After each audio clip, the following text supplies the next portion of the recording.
Good evening, everybody. Welcome back to the Four Nations for UK and Irish League of Legends. My name is Trajan. I'll be your host for the first couple of games. I'm joined by Black Bloxer and Temporal on the analyst desk. Welcome back, gents. We have almost reached the halfway mark. After today, I believe we'll be halfway done with this single round robin. So we have a little bit of stock to take, perhaps, who's succeeding, who is struggling, and where we think they're going to end up.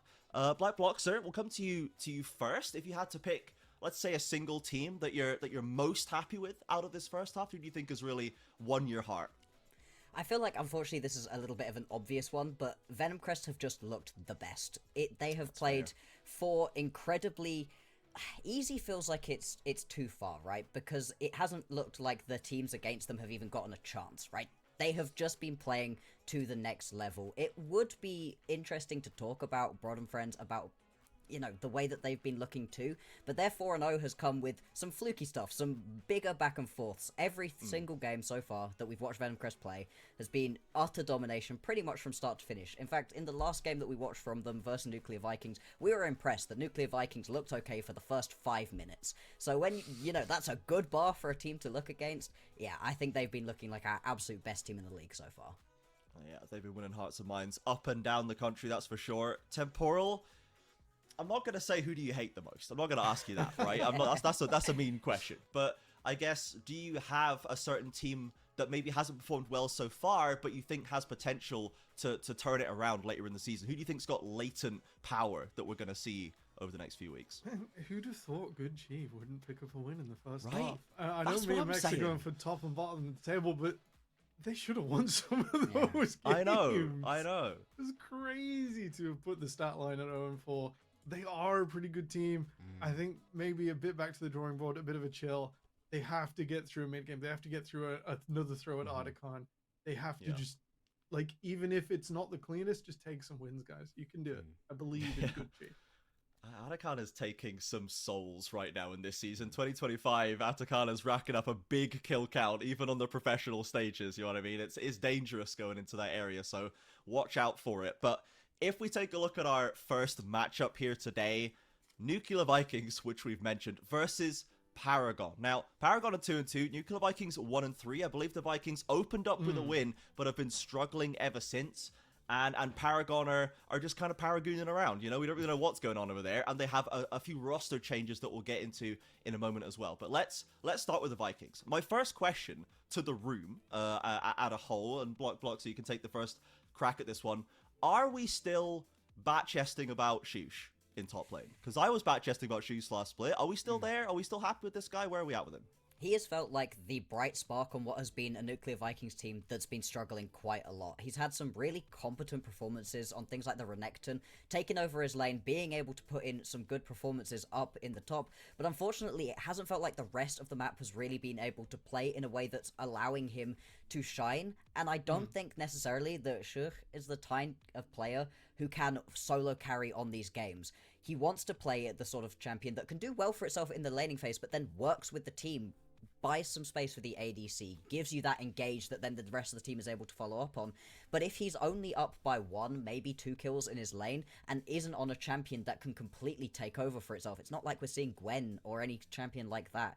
Just hasn't been able to get things going enough for the rest of the team to be able to make up for it. It's not to say that there haven't been interesting things across the rest of the map, but Bomb Clean and Water, 2 players that we were really excited for coming into this split, haven't really been able to get things going in the current meta, and it's left Shush in a sort of island by himself and not able to help the rest of the team out enough to overcome those deficits. Temporal, are you kind of in agreement with this? Do you think there is somewhere else that Nuclear Vikings can extract value to potentially support Shush if he's still individually performing well? I think Water had really high highs at their sort of debut in the last split in Autumn Winter. And allowing you to play champions like Shush Shen, who did great things on that pick last split, really does require full map movement. That does mean the support getting on their own time, as I'd like to see that sort of cohesion come together. It's not like one person has to do this. It does need to be a grander plan for the Nuclear Vikings to execute. Sure. We'll see if they have any plans coming into this game, because this could be a tricky one. Let's take a look at Paragon's roster as well. And like I said, we have some changes to unpack right here. And perhaps the most notable one for fans of Verdant last split will spot Fuyu arriving back on the Four Nations stage in the bot lane, and Fastlane returning to support position. We have been reliably informed by the Mac, the owner of Paragon, that this is going to be the standard lineup going forward, with Chocolate in top lane, Sorenjay sticking around in mid lane, and Bartholdi remaining in jungle as well. So Tempora, we'll come back to you first on this one. Initial response to the Fuyu Fastlane bot lane coming in here to bolster up Paragon? That is a bot lane of all time. Big fan of Fuyu. One last split on Verdant. And, you know, absolutely fantastic player. Been around for many, many years now. Had his chance at UKLC when that was still the sort of the bridge between us and the NLC. Did fantastically. We'll be keeping an eye on him tonight, as Paragon really do have to hit the gas after a little bit of a tumultuous roster in the first few weeks. So at the halfway point, once again, it's just like last time. Paragon, some super subs halfway through the split. This has got to be enough to turn it around. Yeah, we have been informed as well that for Chocolate up in that top lane, this is a new name to us mostly, but was originally on Siphon, who played in the Division 2 Open Qualifier. So just entering the scene, now getting a spot in the Four Nations Division 1, so we'll see how they perform there. Bloxer, I personally, I don't know about you, I have been very happy with Sorenjay and Bartholdi. Of course, Bartholdi particularly, we've seen up and down the kind of UK and Nordics scene now, and the aggressive style I think really works for me. Given that we now have Fuyu in the bot lane, Fastlane as well move back on support, a great engaged player with this new top side, what is your kind of perspective for Paragon? Do you think this is going to now be, are we challenging titles here? Are we contesting top 1, top 2, or do you think there's still a little bit of time before we can count them up there? I think there's a couple things to really look at here. First of all, that this is the 4th bot lane combo in 5 games for Paragon, so they've clearly been having to go through a lot of different changes to try to find that bot lane that they're really looking for. And hey, if you're going to spin the wheel, this is a great bot lane to actually reliably sit on top of. Really like the way that these guys look. And I think that adding in Chocolate in the top lane as well should help to even things out a bit. I think you're right, Sorenjay, Bartholdi, they've been looking great as well. And so I like this roster they've gotten to, but of course, all the other teams you're playing against, for the most part, have just spent their last 5 games getting used to each other, playing on these rosters in a, you know, competitive setting, which is different to in your practice. So they are going to be a little bit behind potentially in terms of just prep time, but I really like the way that these players are looking. And also, it's worth mentioning that the 2 losses that Paragon have had are to our 4-0 teams. They've lost only to Broad and to Venom Crest. And the Venom Crest losses, I'm actually just striking from the record. They're only relevant, in my mind, to Venom Crest, because Venom Crest are awesome. And the rest of the teams, if you lose to them, it's not the end of the world. Obviously, once we get into playoffs, that's the point at which you will be looking back at this. Who's beaten who? What can you do there? But for now, you only have to get top 8. Top 8 moves on forwards. Being bottom 2 is pretty tricky, actually, with the amount of games we have being 2-2 at the moment. So I think Paragon are in a really good spot, and I do like this bot lane change that they've got for themselves. I think this roster could go far. Yeah, I think we're expecting good things for them, absolutely. Temporal, to drill down on Bartholdi just a little bit more, I was expecting a lot from this player, and I think we have seen a lot from him, especially since it was quite swift going from Four Nations up into NLC and now back with us here. Where do you place him on the landscape of junglers right here? Because obviously Venom Crest is 4-0, but they've had Chimera and Phrase there. There's players like Dunlosi, who I think will be in UK League until he dies, or the league dies first. I think he's probably going to outlive us all. We stop, pretty much. Yeah. So it's a tough one, isn't it? We don't have that behind the scenes, and with so much moving around, I think it's like a bit of praise warranted for Bartholdi that, you know, you've dealt with, as Max mentioned, 4 different bot lanes, 2 different mid laners, Sorenjay swapping up, swapping down, swapping around. It's been a long time since AP Gragas meta where he really shone. And, you know, the top 3 teams of, I think it was it summer last year or even all the way back to spring, would just jam what was functionally an unstoppable assassin. And he was the most unstoppable assassinist of them all. I do think we're overdue a meta shift in Four Nations, the greater league ecosystem as well, where you're picking your Skarner and your Wukong. those two champions absolutely die to carry mage junglers. So if you set up a stable bot lane, I don't see a reason why he can't come back and carry once again. Yeah, and you know, we all like to rag on Fuyu. We've all made fun of Fuyu in our day. You know, it's kind of just a standard practice down here. But the sickle deserves it. Yeah, exactly. But I think Fuyu and Fastlane are primed for success here. I think I have a lot of high hopes for them for sure. I'm sure everybody would agree with me there. So potentially Bartholdi has a platform to build down there. We'll see how Chocolate lands in the top side, and then I've been pretty happy with Soranjay as well on his move into the mid lane. Away from bot lane previously. So Paragon, we are going to be watching very, very closely into this Nuclear Vikings set today. We have, you know, as good as I imagine the team is at League of Legends, they are struggling to join the lobby. So maybe, you know, there's some other problems to deal with there. But once if we get them on the Rift, it's gonna be good. It's gonna be good, guys. Trust. So we shall see about that one. Let's talk a little bit about the game as a whole. Then I guess while we wait for the players to line up, we should have the game starting before too long. So with our current arrival here, I think we're 3 patches in now. 21.S12.YX3. I know we're getting old, and it's harder to learn new things. But did we really have to change it after 15 years? Dude, it was just so. My working theory is that one random Riot employee organizes their folder structure that way and just decided to make it the way that patches are done now, and no one stopped them. You know. To be fair, I'm a fan of biggest to smallest. That's the way we should do the dates. America, you're wrong. However, you know, it's a lot of learned practice to get over. Like, I understand it. It's just unnecessary, folks. Yeah. We didn't have to do this to ourselves, but I guess so well. Whatever, you know. Okay. So for me, I think one of the biggest changes that we have seen actually here, and one of the most interesting parts of this whole season, is the Atakan of it all. I'm trying to watch teams work out how to use the buff, because it is 99 times out of 100. It's voracious, and it gives them that kind of, we can do anything, but should we do anything? Question that they're struggling to answer. And especially now that the gold has been buffed for getting the withdrawal, it's not necessarily a free death in the same way. Bloxer, when it comes to Atakan, how do you think teams should be playing with this buff? Are we still supposed to be sending it behind 2 towers to dive and maybe get a bad trade, but it's okay? Or do you think we should just be using it as just like a get out of jail free card if the push goes wrong? Like, how aggressive do you think this should be making players if they pick this buff up? I think something interesting we got to see last week was that we got to see somebody pick up a Voracious from behind, something that doesn't often happen, and it looked almost useless because they still lost a team fight. Sure, they didn't quite give over as much gold as they would have if they'd have just died. I think if you're ahead, though, insurance card. Don't go and throw it all for it. Use it as a whoopsie. I went a little bit too far. Play a little bit looser. But yeah, you shouldn't be throwing everything away. It is now going to hurt you if you do that. Yeah. It's so powerful to have the Baron that everyone has to fight for 20 minutes. There is no choice anymore. There is no like, oh, they can't do that safely yet. Yeah. Tempo is up. I think you're right. You can't do what we saw in the first week, those Hail Mary mids, where you just score something and then it's like, we're not really paying.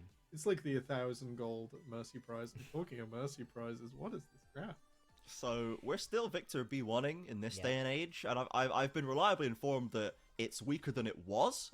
Whether it's now not B1able, I guess that's up to my analysts here. Kalista Renata is always going to be solid, and Aurora Vi priority, but is this Victor B1 reasonably, or... If you pick double approach into it, sure. Yeah. Come on, Nuclear Vikings. Yeah. If we Giga dive into it. Indexed into it right now. This is exactly what you would want as Paragon. You've got yourself both a Victor and a Renata, 2 champions that absolutely adore somebody just chasing into you with. And the Kalista works really well with the Renata as well. Right now, it feels like Nuclear Vikings are drafting the ideal and into Paragon comp. So Paragon very happy with this one. Ezreal in this comp? Man, it's a bit odd. Not the lane dominant. So I can fight Kalista time. I think so. But Bumclean is an Ezreal one trick ish. Very good at Ezreal. So this is potentially a pick your best moment. and Yeah. Ezreal is solid on the patch, right? Is very strong at this current instance. So maybe it's not necessarily a comp decision being made right here. Into the second round of the bans, Paragon with only one to their name in the first round chose to take the Corki away as the Viego continue to be focused by Nuclear Vikings. So we're still waiting on jungle and top for Paragon. We've seen the Viego ban away. I'm wondering what the priority we could see Paragon looking for in the second half of the draft. What power they can still extract here.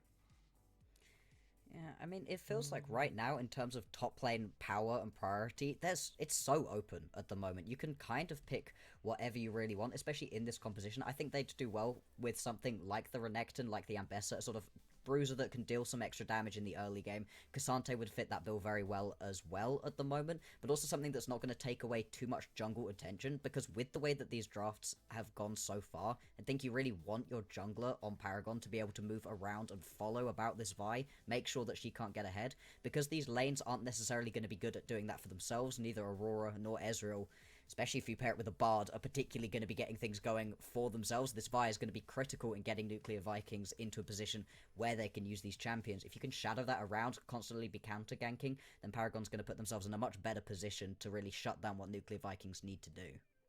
We've got Nuclear Vikings on this explosion composition. I love the Bard lock-in. We'll talk about the Maokai in a second, but they have the explode the Callista portion. They have to try and angle that around Renata ultimate. They are currently missing the stopping power, so I love the Ambessa shout out. Something that will be sticky and hard to deal with. I love the and Cassante. Push Victor out of the front to back is required. Gragas will stop that front to back working the way they want it to. It seems like we're putting a lot of late game insurance weight onto the mid lane for Paragon here. We're gonna need to see some Sorin J action here, as the Callista is gonna be strong in the lane. We don't doubt that, but damage profile a little low as the game stretches on. Whereas Nuclear Vikings, they've got decent damage numbers that scale up fine, even with the Gragas still building. If he wants to build fairly tanky, there's always a lot of value there. So some more threats on the Vikings comp, but less cohesion. We're wondering where the Ezreal fits in there, and the Gragas has plays to make against Paragon, but as a 5-stack here, how are we feeling about the Vikings composition? Like, what is the plan with these 5 stacks? They do have this beautiful setup with Aurora and Vi, and it is the reason that you lock it in, even though Victor is strictly the counter that's already come through. They've stuck to the game plan. The game plan is blow up Callista. You got the Bard to do it from range. You got the Gragas for extra setup. Vi and Aurora will be the kill button. That's really cool that they've stuck to that, and you're right, if it does go to late game, they will have a better time. I think Paragon's ability to steamroll forwards and hopefully some lane superiority with the champions should make that difficult to execute, but it is more balanced than it would appear on that strong theme from the Nuclear Viking. Now, on the Paragon side, Bloxer, I'm worried about the damage profile. How do you feel about what they've pieced together with these 5? I think you're right to be worried about the way that the damage is really going to shake out, but there's always an opportunity with these champions to get that pop-off early on. The Callista shouldn't have too much threat being put on top of it in this bot lane, and if you can gank down there a lot, the Maokai has some great setup that you can pair up alongside that Renata. You can gank relatively easily, not necessarily killing an Ezreal, but the Bard could be killable, and you can also try to just force the Bard to get out of that bot lane, leave the Ezreal alone. Always a possibility to go for dives and things there. The revive that you get out of the Renata is very interesting. And I think also we need to remember that Cassante is the tanky part of this composition, but can also do a horrific amount of damage, and so can the Maokai. People can underestimate the amount of AP that the Maokai can put through as well. If they fall behind, Paragon's composition is going to struggle very heavily. They've got some late game insurance, but obviously any composition with a Callista would like to get going as early as possible. But if they can do that, if they are able to play to those win conditions and really get that early game flowing as well as we've seen Paragon play before, then this composition, I really like what they can do, and I like what they can counter onto Nuclear Vikings. I think it does just mean that the early game is critical for both of these teams. Sure, we'll want to see who can actually head out of the gate and get that advantage. Of course, high hopes for this Paragon roster. Another reshuffle as Temporal has flagged up. A lot of changes on this line. This is the chosen direction going forward, and it seems like a strong one, at least from the name value that we can see coming into that bot lane. The experience that we know at least Chocolate has performed well. I believe Siphon did perform pretty well in the open qualifiers, to my knowledge, so we have some proven quality there as well. And then Nuclear Vikings, we're just trying to work out what the game plan is, right? We're trying to write this season 1-3 right now, and that bottom half of the table, I think, while we're waiting to get into the game, is quite interesting to me. There's a lot of names down there that that are struggling to get some steam rolling under them. You mentioned Gucci already, Temporal, and there's Eversio and Rise have arrived at 2-2 after some chicanery going on, but the games haven't looked super good. So we're wondering to see who's going to break out of that pack, right? You've only got to make top 8. It's not making top 6 or even top 4. So if I had to get a call from one of you guys, Temporal, I'm going to take your Gucci answer as a potential already. I had the same answer when I was kind of theorizing this in the green room. Who's actually making that top 8 right now? Is that I would have pegged Gucci to potentially make it. Bloxer, who do you think would you kind of guess to come out of this sort of 1 and 3 stack that's waiting at the bottom out of these hopefuls? Ooh, okay. I think when I'm looking at these teams, it's a real toss-up for me between Eversio and Vertex as teams who have really given me a little bit of hope towards them. I'd like to say Nuclear Vikings. There's players on Nuclear Vikings who I would love to be able to say, I think this team can make it. They just haven't shown me that yet. Yeah. I think the way that both Eversio and Vertex have been playing has felt like it's so close to being what we really needed to see. I think if anybody, Vertex might be able to pull things back, be able to take themselves out of this bottom that they've really been able to put themselves in. And like you said, because Gucci look good but have dropped 4 games, it makes it that much easier for these 1 and 3 teams. With this format, 1-2 wins are huge in terms of being top 8 or not. Yeah, I am sort of contractually obliged to support Nuclear Vikings insofar as they have a Scottish player on the roster. But Temporal, besides the hope for Gucci to turn it around, do any other of these teams catch your fancy? I think it'll actually be the Nuclear Vikings. I think they have the theme. Okay. I do think either of the other two could make it, but it comes with the caveat that a Heimerdinger ban is missed, an Aurelian Soul ban is missed, and that the teams maybe practice on their strongest champions. The one tricks and the extra power that brings is enough to tip them above the bracket, above the field. They're just sitting down there at 1 and 3 and 0-4 right now. Otherwise, I think Nuke's got the best in a flat profile where target bans continue to be targeted. If I'm Starforger or Mike, I'm so mad that their like one tricks are getting banned while Lars was able to just completely dominate the region on Fiora every game for half a year. Like, he's still being allowed to pick it sometimes. I'm still miffed that teams were letting that happen. Like, it feels like everybody else's one trick, we are correctly banning that away. I mean, if you play against me and you don't ban Warwick, that's a you problem. That's not a me problem for allowing that to happen. But Lars just mind controlled people into thinking, no. See, that other top laner, he was terrible, but I'm not terrible, and so I'll be able to beat his Fiora. No, you can't. No, you couldn't. I can't believe they let that happen.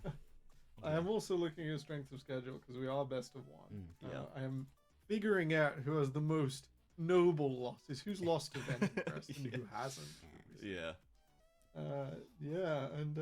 It's not looking great for Eversio right now. I like the way they've played their game, but it is rough. Venom. The strength of schedule is Venom Crest still to go, Broaden Friend still to go. That's Paragon still to go, and I'd count that as a tough one as well. Yeah, they've got Paragon some really in the second ones. half as well. They've got the second half. That's tough, man. Because for Eversio, it's a good shout. I've really liked specifically their bot lane. I thought Iconic and Awaken have been really impressing me in the 2v2. They've got clearly powerful individual pieces to get there, but I don't know. It's I guess this game for Nuclear Vikings is going to give us a good idea, because how Paragon is actually going to shape up, if this change is going to be for the better, or if Nuclear Vikings is going to be able to capitalize on this, is this going to be the start of the potential turnaround? But we do, apparently, I'm being told, have a 1v1 that we can take a look at right here. And I've been promised it's highly technical, so I'm assuming this is not a Tryndamere 1v1, and if it is, Zoe, we're going to be having words. It's Tryndamere! My Yes! goodness. How did I know? I am a genius. Look at the starting items as well. For the Tryndamere micro, all Why of the is speed. the Mac Roddy... on my screen? Bro, we saw your stage game. Let it go. I saw that in the document of who did the 1v1, and I thought it was a lie. No. We left it up to the gods, and the Mac still couldn't get the dub. No shot. I think Brody might have got the first swing. I'm not quite sure how. Optimal animation. Did look like a right-click each other job, but maybe a little bit of direct input. Mac getting hands dipped in the most brutal fashion, right? I'm never letting him live that down. I'm never letting him live that down. That is forever now that he lost the Tryndamere 1v1. He's just cursed. Like they just don't have the muses behind them at this point. Like if you can't win that Tryndamere 1v1, there's just no hope. Like Now, it's over. oh my word. I can't believe they did this to me, man. It's my first game of the day and they gave me a Tryndamere 1v1 featuring the Brody and Mac and they just auto showed to death. If it makes us feel better, they did choose opposing sides. So Paragon was always going to be blue. Yeah, yeah, it's fine. They did it for the love of the game. I don't know what love of what game they were demonstrating there, but there certainly Our wasn't pain, any other good that's reason what they for love. it. They like Yeah, us to they're be just- sad. It is a masochistic effort. It's nasty work by Brody and the Mac. And with that, let's send it over to the casters. I personally am now depressed, so let's see if the casters can pick the energy back up right here. We've got Bennis the Menace on the desk, and we'll be teleporting Temporal over there to join him. So good luck, everybody. Enjoy this first game. Not Aversio. I've been talking about Aversio for too long. Nuclear Vikings versus Paragon. Let's get into it. Hey, well, I've been challenged to hello. provide energy, but I wasn't expecting that should have been 1v1. It's Monday night. We're here It's Monday night, but I can bring some energy, Temporal. Don't worry about that. I've got energy bustling from all areas of me. But yeah, it's going to be a great game. Really excited. Loved doing last week's games. Obviously, this week's games hopefully going to be even better. Will we see a comeback as big as last week? I'm not too sure, but we will just have to see, as both teams have a lot to prove, Temporal.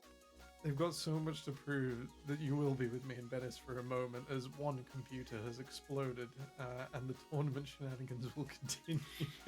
So we do have a brief technical pause, audience. If you haven't got your cup of tea, now Cup of tea, maybe you've got your cat sat on your lap. Maybe you need a nervous wee. Now's your time, maybe, to go have that before we get into the first game. As sometimes, you know, these players struggling to get into games kind of come as a blessing if you've got a small bladder like myself.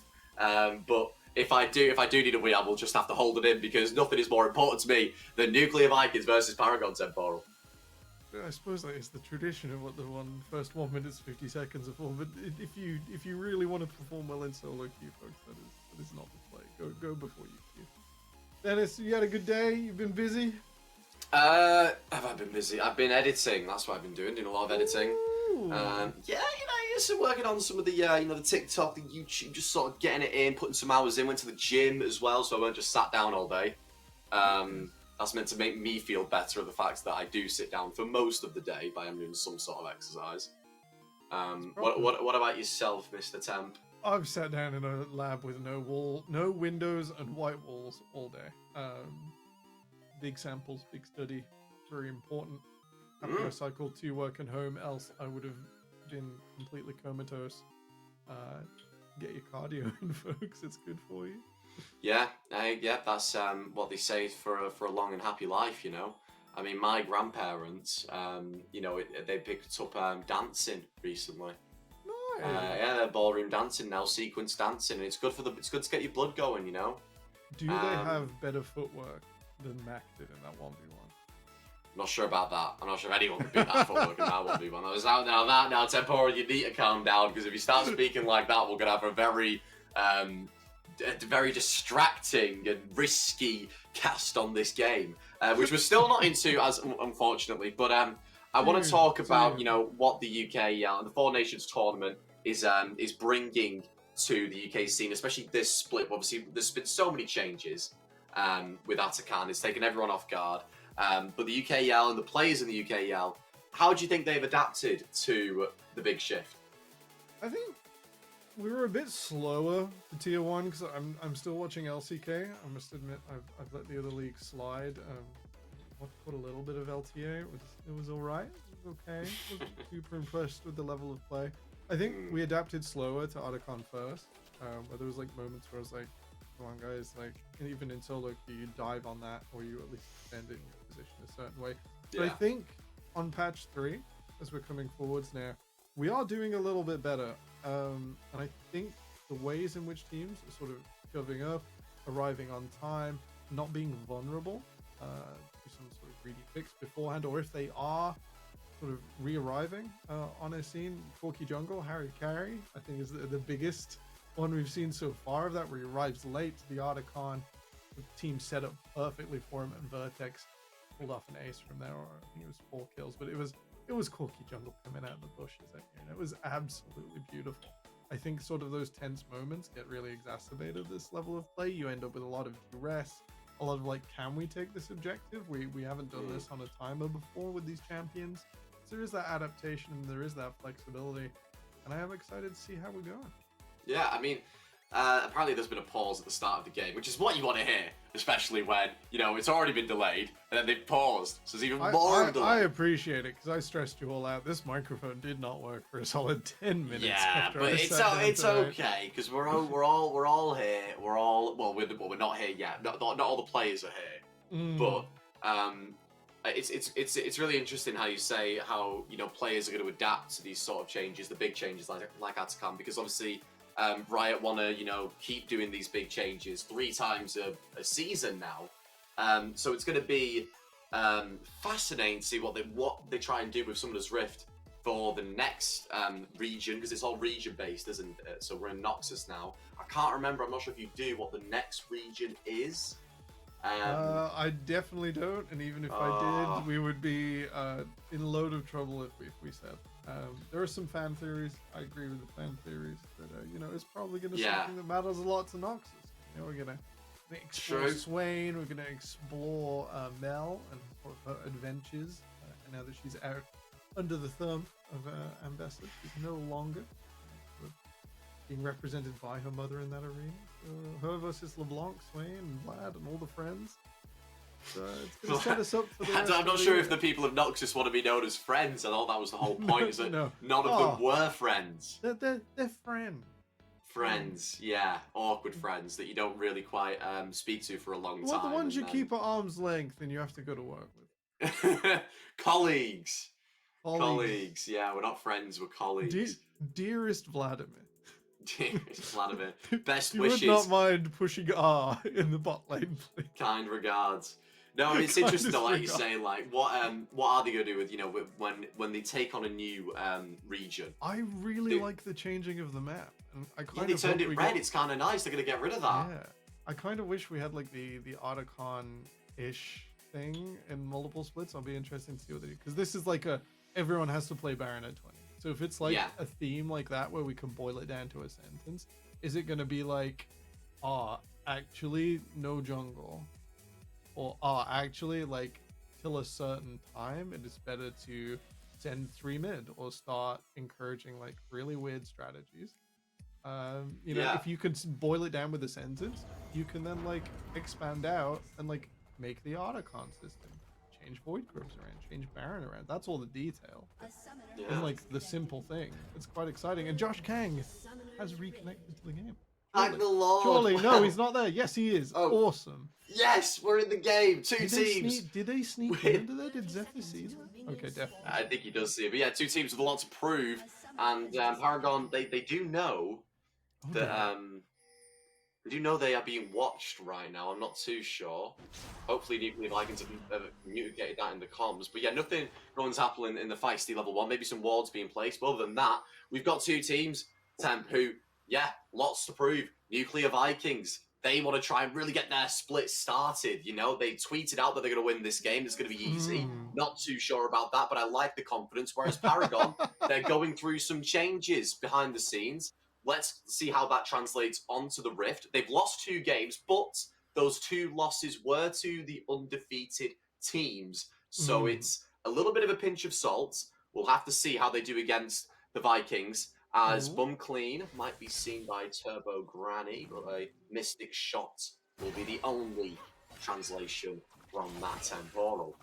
Yeah, okay, so full vision, excessive vision down onto the top side was going to try and spot out a lane swap. We can see things down there onto the wards inside the lane. So while Shush will get into this lane and to evade that ward, Paragon did not want 2 versus 2. You skip that is The vision's insane. None of them have a ward.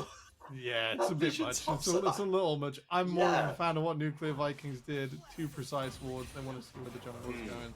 They wanted to see on their own if there was a lane swap. Maybe try and move the Bard around, potentially.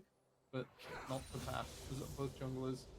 Ooh, is that a reverse clear out of Bartholdi? A little bit of technology from last season means he'll end up on the bottom side, and the clear speed, not significantly different, but you do get to change where you exit your jungle and the first lane you get into.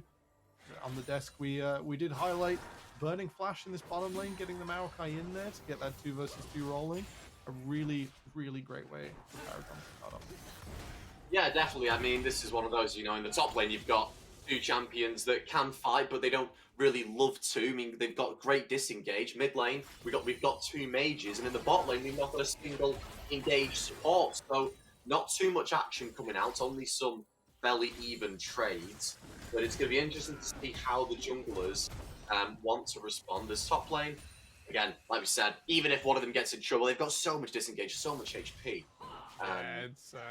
It's gonna be just slapping each other for a little while. 2 sumo wrestlers not committing to the big throw. Oh, handshake, unclean, forced to arcane shift away, and flash with the heal. And there was also a was that a barrier used as well? So big sums coming from Bunclean. Not sure if he needed to use all of them. The heal out of water as well. I think keeping the HP high is pretty valuable. Bartholdi has just arrived in the bottom lane. Otherwise, this would be a pretty lethal dive. It will be a lethal dive. Bunclean has to be careful. He plays the arcane shift. He's buffered it, but now Bartholdi is coming down and he's not got arcane shift. He's not got flash. The target is going to be that Ezreal. TP coming down though, and I'm not sure who that is. Oh, I think it's Shutch. Yeah, Bartholdi flashing out, stealing the TP. Now, Nuclear Vikings, you've committed your top laner. Can you get any kills out of it? No. And I mean, Temporal, what do you think of that TP? Was it worth it?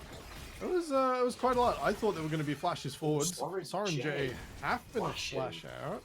Yeah, I mean, I really thought Josh Kang was coming over that wall. Then I do not know why he is not going hunting for this victory right now. Vibe burning her flash at this stage is very in theme with the character. You can very easily start to break open the lane by committing flash on by level 3. Bunclean really starting to struggle now under the overbearing pressure of a Callista Renata. That is a nasty 2 versus 2, no matter what you pick into it. Yeah, Turbo Granny hitting these handshakes like it's nothing onto Bunclean. He's eating them. Every time we pan to bot lane, it's just Turbo Granny hitting a handshake. That's the story, but it's really strange saying such names like that. Do you handshake when you Bunclean? Is that I a don't series know, of words I'm really saying this evening? This is what you gotta love about the the 4 nations. You have these names where I'm actually saying the sentence that Turbo Granny is constantly handshaking Bunclean. It's just crazy. Hygiene is important, and Nuclear Vikings coming out to clean the mid lane. Soren J doesn't really know about this, but the Bard portal's going to come through with Josh Kang and his jungler, and his support, Water, and Soren J. No flash, that's first blood! Go to Nuclear Vikings, the underdogs, you would maybe say, because of how they've been performing recently, but they've done very well to start off with getting a good kill in the mid lane. Yeah, Soren J just did not respecting the Bard roam time and maybe was called as a reset. I think we're in a little bit of dire straits. We'll have Turbo Granny at least to hold up the wave in mid, so won't lose that additional 6 CS. If they're unable to contest, just want to get their own base through in time. And with that, the loss is mitigated slightly, but it is a CS deficit in mid for Soren J. Holding about the same, and we'll maintain it by also freezing this wave and just causing it to not push out quite so quickly, just by keeping it alive a little bit longer. Yeah, Warts with a really good roam there with Josh Kang. I mean, I agree with what you said before. You maybe should have gone for the flash on Soren J when he was under that tower so low. It would have been a guaranteed kill, but you get the kill, a few minutes later, and it's Nuclear Vikings who obviously, they've played a lot more games with each other. You have to remember that. This is the first time this Paragon team are playing in a competitive game with this roster, but it's Bartholdi going in. Have they found an angle on Water? We can't quite get to his own Bard portal. He's limping to it, but he's not going to go through. And it's a response from Paragon. Kill picked up as top lane. They're just slapping each other. But Temporal, hey, the saddest feeling in the world. You put down a Bard portal, you see your ADC go through, but you're not able to get there yourself, and you die for it. Yeah, it's a struggle, isn't it? Bard separated from his own escape method. Josh Kang at least will be picking up a cross map to this dragon in the Void Grubs. And yeah, 2 surprise ganks for 2 surprise kills so far. Don't think Nuclear Vikings expected that at all, and he did have the Bard special on mid lane. Ooh, Vi ultimate coming through with the Aurora. That's 3 ultimates used for Soren J, and they will get the kill. Yeah, Nuclear Vikings wanted to commit the full kitchen sink towards that, and they hopefully got what they wanted from it. I mean, I want to turn your attention maybe to the fact that, you know, there are some CS leads starting to happen, especially in that top and ADC. On the side of Paragon. Even better, Soren J, if you remember, we checked in on his first death, was about 13 CS down, and at the time of his death, was perfectly neutral. So while he'll drop a wave here, mid is actually catching up. Soren J is getting into the stage where he can start to death laser from a reasonable distance and keep that CS nice and high without interacting with Aurora. What we saw there was a preview. I think the Kallista's going to be the victim later on, but the Aurora, the Vi coming together, that unstoppable prison, that ultimate you can't escape for both Vi and Aurora will be the way. Nuclear Vikings have to set up in front of something, be it an objective, be it a time when they want to take a kill on. That's going to be the way for them throughout this mid game. Yeah, it's a combination. Aurora, Vi, like you said, that, you know, a lot of pro teams love playing it. It's just a complete and utter annihilation engage. You know, you've got the Vi ultimate, but even if Aurora is far away, she's able to ult and then teleport from the other side to get basically instantly on top of her jungler. So it's sort of like Ahri, but maybe you would argue a little bit more guaranteed. It actually does some damage too. Crazy damage, because look, this Aurora damage. I mean, I remember going through so many nerfs when she first came out because the numbers were just too high. Yeah, I did get that simplification, and the ult. I think you can actually walk out of it now. I'm not sure if it's a move speed threshold, but instead of sort of tapping you back in violently, it's just an incredibly huge slow. Yeah, I think it is. At the fringes. We'll keep an eye on it, see if it makes a difference. I haven't seen it make that much of a difference. If that Aurora ult has been dropped by my teammate on someone, they tend to not survive. I think it's the less of afterwards. I think it's less of a lockdown. It's more of a mobility tool. What can the Aurora player do with it? That still they wanted to maintain that power. But bot lane with a little 2v2, bum clean, arcane shifting out. Not going to be too much, but he's struggling. 30 CS down, a little bit down in XP as well. You know, Ezreal, one of the strongest ADCs on the patch. You know, it's picked in so many lobbies, especially in what's it called now? I can't remember. Oh, Handshake Water might be in trouble first. The flash, clean, ulting, but it's a flash burned from the Nuclear Viking support. But he's going back in, portaling away, and now Clean, could he be in trouble? Has the flash and the barrier. Doesn't have arcane shift. Is he going to burn either? Oh, Turbo Granny with a flash handshake into the ultimate, but the Bard ultimate comes down. It kind of mitigates a little bit of that. Here comes the Maokai ult, and Clean will fall to Fuyu, who gets instantly ulted by Josh Kang. Can he trade? Meanwhile, Bart Holly finishing off the Nuclear Vikings support. And it's a very, very messy fight, but so far it's a 2-for-2 as Soren J's joining the fight, but Turbo Granny's fallen, and Bart Holly flashing away now. Soren J, can you get anything? Flash is burned. Death's had it, but Nuclear Vikings slightly coming out on top. Somehow, despite Paragon arriving first with reinforcements and starting that one off, Nuclear Vikings were convinced the 8 seconds had passed. They've gone back, right? Before the surprise at Callista jumped out of the bush situation. And while they do lose Bum Clean, and the wave will go into the tower here, they do manage to get the 2 kills back over. A little bit more damage. Soren J be in trouble. He has flash, but is he going to be able to really use it effectively when he's got 3 members of the Vikings surrounding him? He might not even opt into it. No, he's chosen to hold on to it. That's fair enough. He thinks he's dead anyway, but it's big. It's 4-0 for this Aurora. Looking really, really dangerous. Coming up to that first item. Yeah, the Victor's been a bit of a victim of the punishment the Nuclear Vikings have been dishing out. Their invading force, landing in mid, and now bot lane very successfully.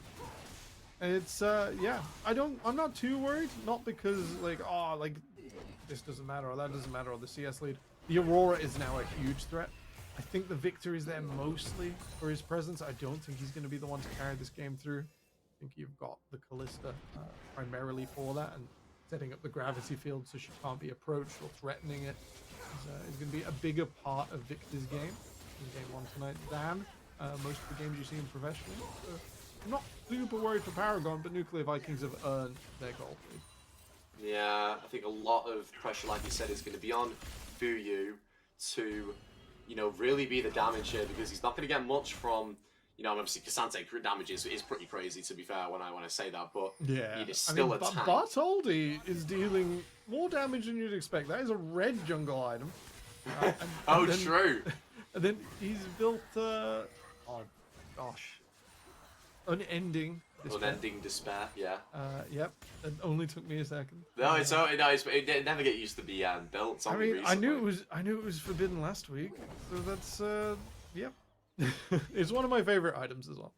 It is really thematic. Reminds me of Old Rod of Ages, and it sort of sets you up to be an AP mage who's not afraid to burn a little bit of a health bar, be yours, someone else's, at a long time in an extended trade.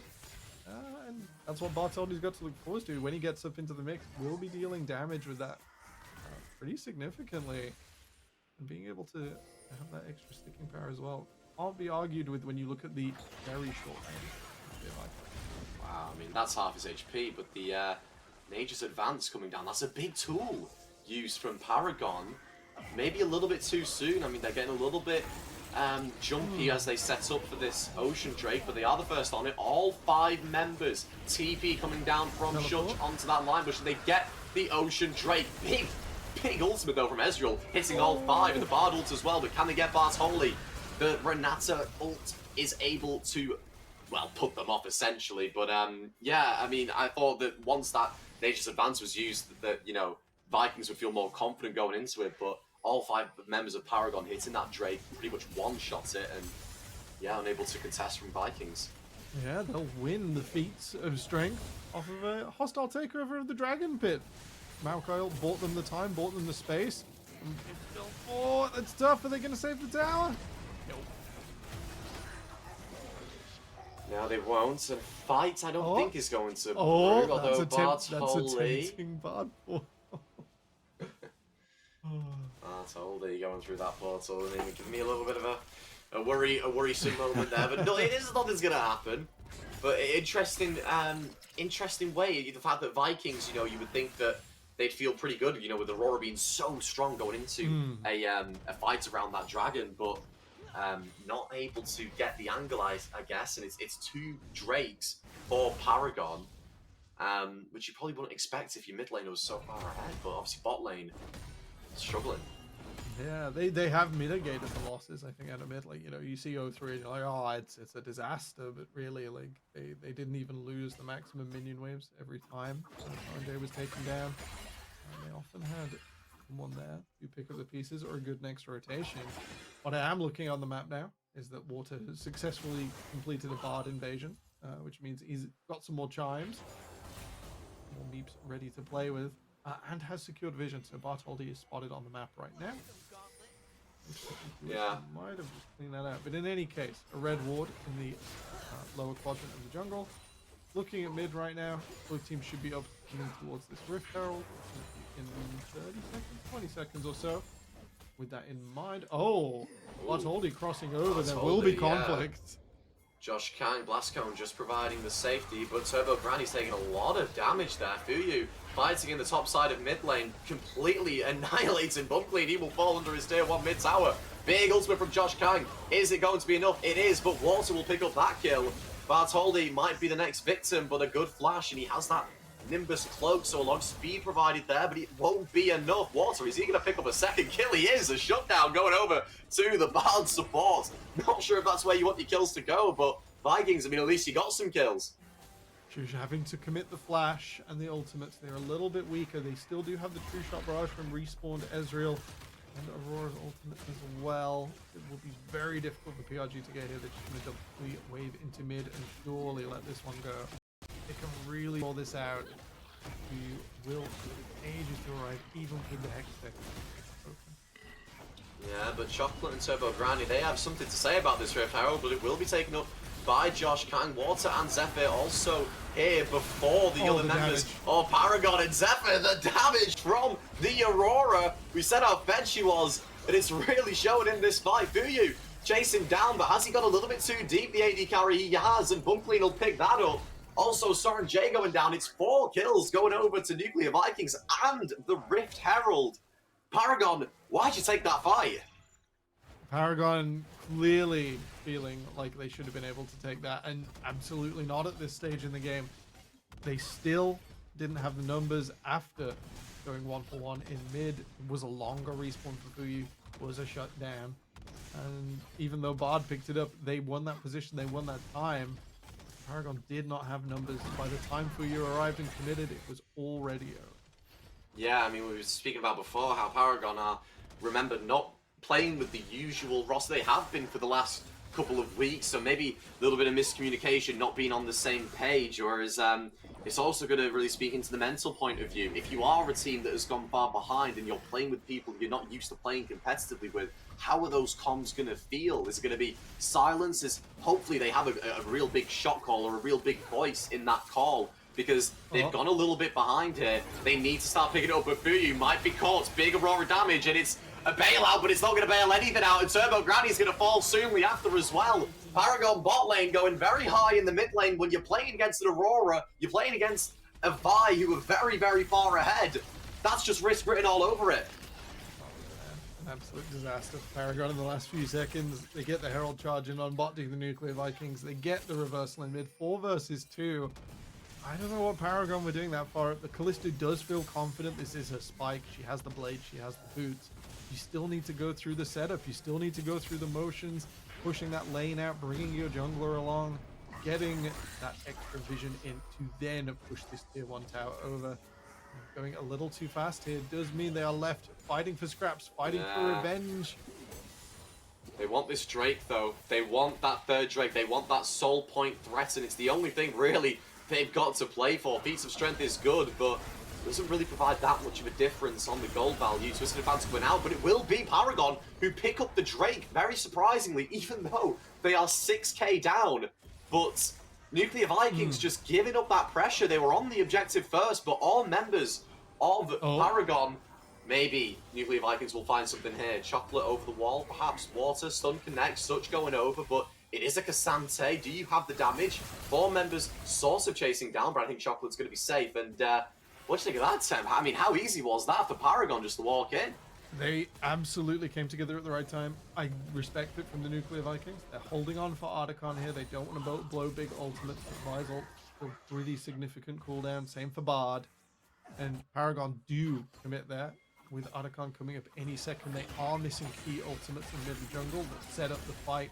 Will prevent Nuclear Vikings from being able to just run straight through them. Both teams a little late to the punch on this one. Paragon sacrificing a lot of tempo. They haven't caught a top wave in quite a while. Nuclear Vikings also slightly late. Yeah, Vikings aren't really here for this part. Holdy going on Zephyr, chunking him out a little bit. Big ultimate from the bar, but it's just going to miss. Flash from Shudge, but where's the rest of your team? Are they able to follow up? No deaths as of yet, but it's going to be that Aurora. Eyes on Zephyr. Take down on Turbo Granny. This is the big Atakan fight. This is what you really need. And you've lost 3 Drakes, Nuclear Vikings, with a gold lead. You don't really want to lose this objective. It's not quite the finished fight. Zephyr does fall, which is massive considering most of the gold is on him, whereas Fuyu is still alive, so I think the Atakan is going to be dropped. But interesting fight. It's very detrimental for Zephyr to fall. Yeah, it's really unfortunate for Nuclear Vikings. Fuyu did get away there, even though Shush flashed forwards. The Bard ult came through, not enough to catch the Callisto at this stage. With that, the front to back always goes her way. She's so powerful. She goes untouched in the first few moments of the fight. A little moment of peace as Chocolate is going back up to top. Does have the teleport ready, so this is more of an efficiency thing. A dare that Nuclear Vikings won't be running this straight down. I wouldn't have minded Paragon trying to retake the Articon site there. As soon as you take damage from this massive boss, your armor and magic resist gets decreased massively. So even if you tank it well, even if you move around properly, you are at such a huge disadvantage as soon as another player comes along. Most of Articon's damage comes from reducing your own resistances rather than anything else. Nuclear Vikings have got this started. Paragon on the tape. Yeah, Nuclear Vikings, they want that Atakan, but it's going to be a little bit of deja vu here, as here come Paragon, PRG. They've done really well with the neutral objectives thus far, and they're able to walk in again, and Vikings, they don't want to take it. They've let the aggro on Atakan. Will it be continued? No, it's just going to chill out for a minute whilst they fight over control of the bot wave. And it's just so interesting how even though they are so... Well, I mean, they're not that far behind, but even though they're at a gold deficit, Vikings just really struggling to get control over these objectives. It's the power of the Maokai threat, and it's the power of the hostile takeover, what they can bring to these enclosed spaces, and it's really shown in the compositions. The approach out of Paragon is really lethal. Like, you have such a wide range as you've highlighted, and when you do get it, someone will die. There is not evasion on Nuclear Vikings. They are looking for essentially Fuyu at this stage, and they need to blow him up. And if they don't achieve that, then they just won't go. They can be patient with it. Yeah, they're really struggling to push this lead. They want to go for their Atakan. They want to start it again, but yeah, the threat is just so real. It's so there, and it must be infuriating if you're in the Vikings call. You've gotten all these kills. You've got a 7-kill Aurora. Fuyu just connected though from the Bard ultimate. Maybe this is the fight. Fuyu forced the flash. Here we go. Who's gonna die? It's Fuyu. Eyes on Fuyu. He gets ulted by the volume. Shoots with the flag, but isn't enough. The hostile takeover, and Fuyu is still alive. It's unbelievable. He just dies to the Zephyr ult, and now it's all on him. Can he carry this fight for the Vikings? Takes down Bartholdi. This is going to be the fight that decides who gets the Atakan. Chocolate providing so much tankiness and waterfalls, but so does Turbo Grammy. It's both supports dying. Blinking health bars. Zephyr just surviving. Has to flash Chocolate. Can he kill both solo laners? He's got a bit of HP to work with, but no, Zephyr takes him out at the end. No? Oh, Wouldn't have been enough. It wouldn't have been enough anyway, but it was something, right? We didn't quite know how low Soren J was then when the arcade, what's it called again? I forgot. the True Shot Barrage? True Shot Barrage, yeah. True Shot Barrage. We weren't quite sure when it was being done how low Soren J It was that close. It was that close for both teams, and So sort of close. a double wipe, 3 for 4, sure. Big casualties. Fuyu does go down at the start, so Paragon on the back foot. I think a huge props to Soren J and Chocolate there, just being able to hold on for so long, dish out so much damage. But that is the Ezreal's comfort zone. Be the result. Yeah. Hextech soul denied here. Turbo Granny not in position to steal this. Otacon still up. As the Still Nuclear up. Vikings spread out between mid and bot lane. Yeah, and it's going to be the Baron in 15 seconds, and that's kind of still up. It's quite rare that happens. I think this is the longest I've seen Otacon live in any game of League of Legends. This split. It just doesn't happen very often, but I mean, like you said, Fuyu did die, but it took so much to actually finally get him. It was great peel from Paragon. Like that last sliver of health, I was like, is it happening? I was like, is he actually going to survive? But the Baron's been started, and you know, you've got the stacks of Ren from the Callista in this Baron. It's very powerful. Vikings, where are you? They do de-aggro Baron. They don't quite know where every member is, but look at Bunkleen on the minimap. He is just getting to mid lane now, so I don't know if they really needed to stop that, because they've got TP on Chocolate, but I think you have to respect it. There is Nuclear Vikings Granny, on the bottom side. good big call here. Big ults used, and you might have the hostile takeover, but you're not going to take over much, and it's a pick.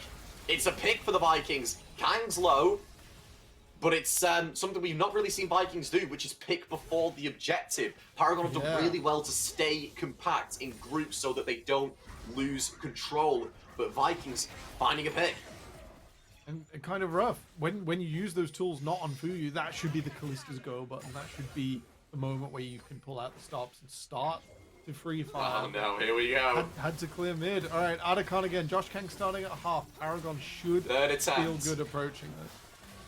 Paragon, they want to approach. They've still... well, Granny's just spawned. He's going to use the gates as well, so we will get there quite quick. Atakan on about 10k HP. Here comes Paragon. Bartholdi getting chunked out a little bit by Zephyr, but look how low Zephyr is already. Going down to about 600 HP there. Big heal, though, from the Redemption, which is going to feel nice. But again, Atakan, it's been started for a third time, but Vikings can't do it. Alright, Callista stacks coming in thick and fast. They get a little bit of a lead on the HP, but not enough. Paragon should feel comfortable doing this without contest. Witch's Grass comes through. Bardol as well. Fuyu will survive. Going to be much. Oh no! Big Pig! Gragas ultimate into the combo bailout. Can Fuyu get a kill? He can't. Water picking up that kill. Zephyr onto the backline, and this is the fight that I think the Vikings have been waiting for. They get Fuyu early on, but Shockler is trying to turn it around, but there's just too much damage because Zephyr and Bumbling are still up, and they struggled to get Atakan. It took 4 attempts, but they finally get the pick onto Fuyu. They finally have all members except the jungler, but that's going to be enough. They're going to start the Atakan, they're going to finish the Atakan. And you know what they say, 4th, 5th time, whatever, however many times they've tried this is the charm Temporal. It really is 5th time's the charm. Oh, I can't believe I cast a curse that Gragas barrel so swiftly. I was like, oh, he's not going to line up there, but shoo. When it fits. Shoo. Ooh, very low there. It fits like nothing else. That is going to be Voracious Atakan over to the Nuclear Vikings. They will have that one fight grace in the next few minutes amongst the massive amounts of experience, adaptive force, and other bonuses that boss affords. That's going to be real nice for them throughout this game. I think we need to look down at the scoreboard and just do a head check. Like, this Aurora's 4-0. It's a real big danger. At this stage, the Aurora is approaching full build at half map, 14-1. Zephyr has been graceful, as the name suggests, the wind howling through Paragon's setup right now. The Callista is no longer this tour de force that she is, as few items, as Boot and Blade are finished. Paragon really do have to execute on these next few fights. Maybe Time is nearly up. With the Vi as well. We've spoken about how good the combination is. Bartholdi is the recipient, gets caught water, picks up a lot of kills this game, picks up another one onto the jungler, but it's a big pick. All of them taking that portal. They're looking at the Baron. Shockler going to be able to trade. But I want to talk about that last fight just a little bit because, you know, Fuyu, it's been a common thing I've been seeing from him so far this game, that the aggressive positioning, Shush had a massive ultimate. Oh, okay, Zephyr, he's dead! He's one-shot Fuyu! Wow, now that is what happens when your Aurora gets full build at before 30 minutes. Wow. You know, pick up a Baron on the side. Why not? Yeah, why not?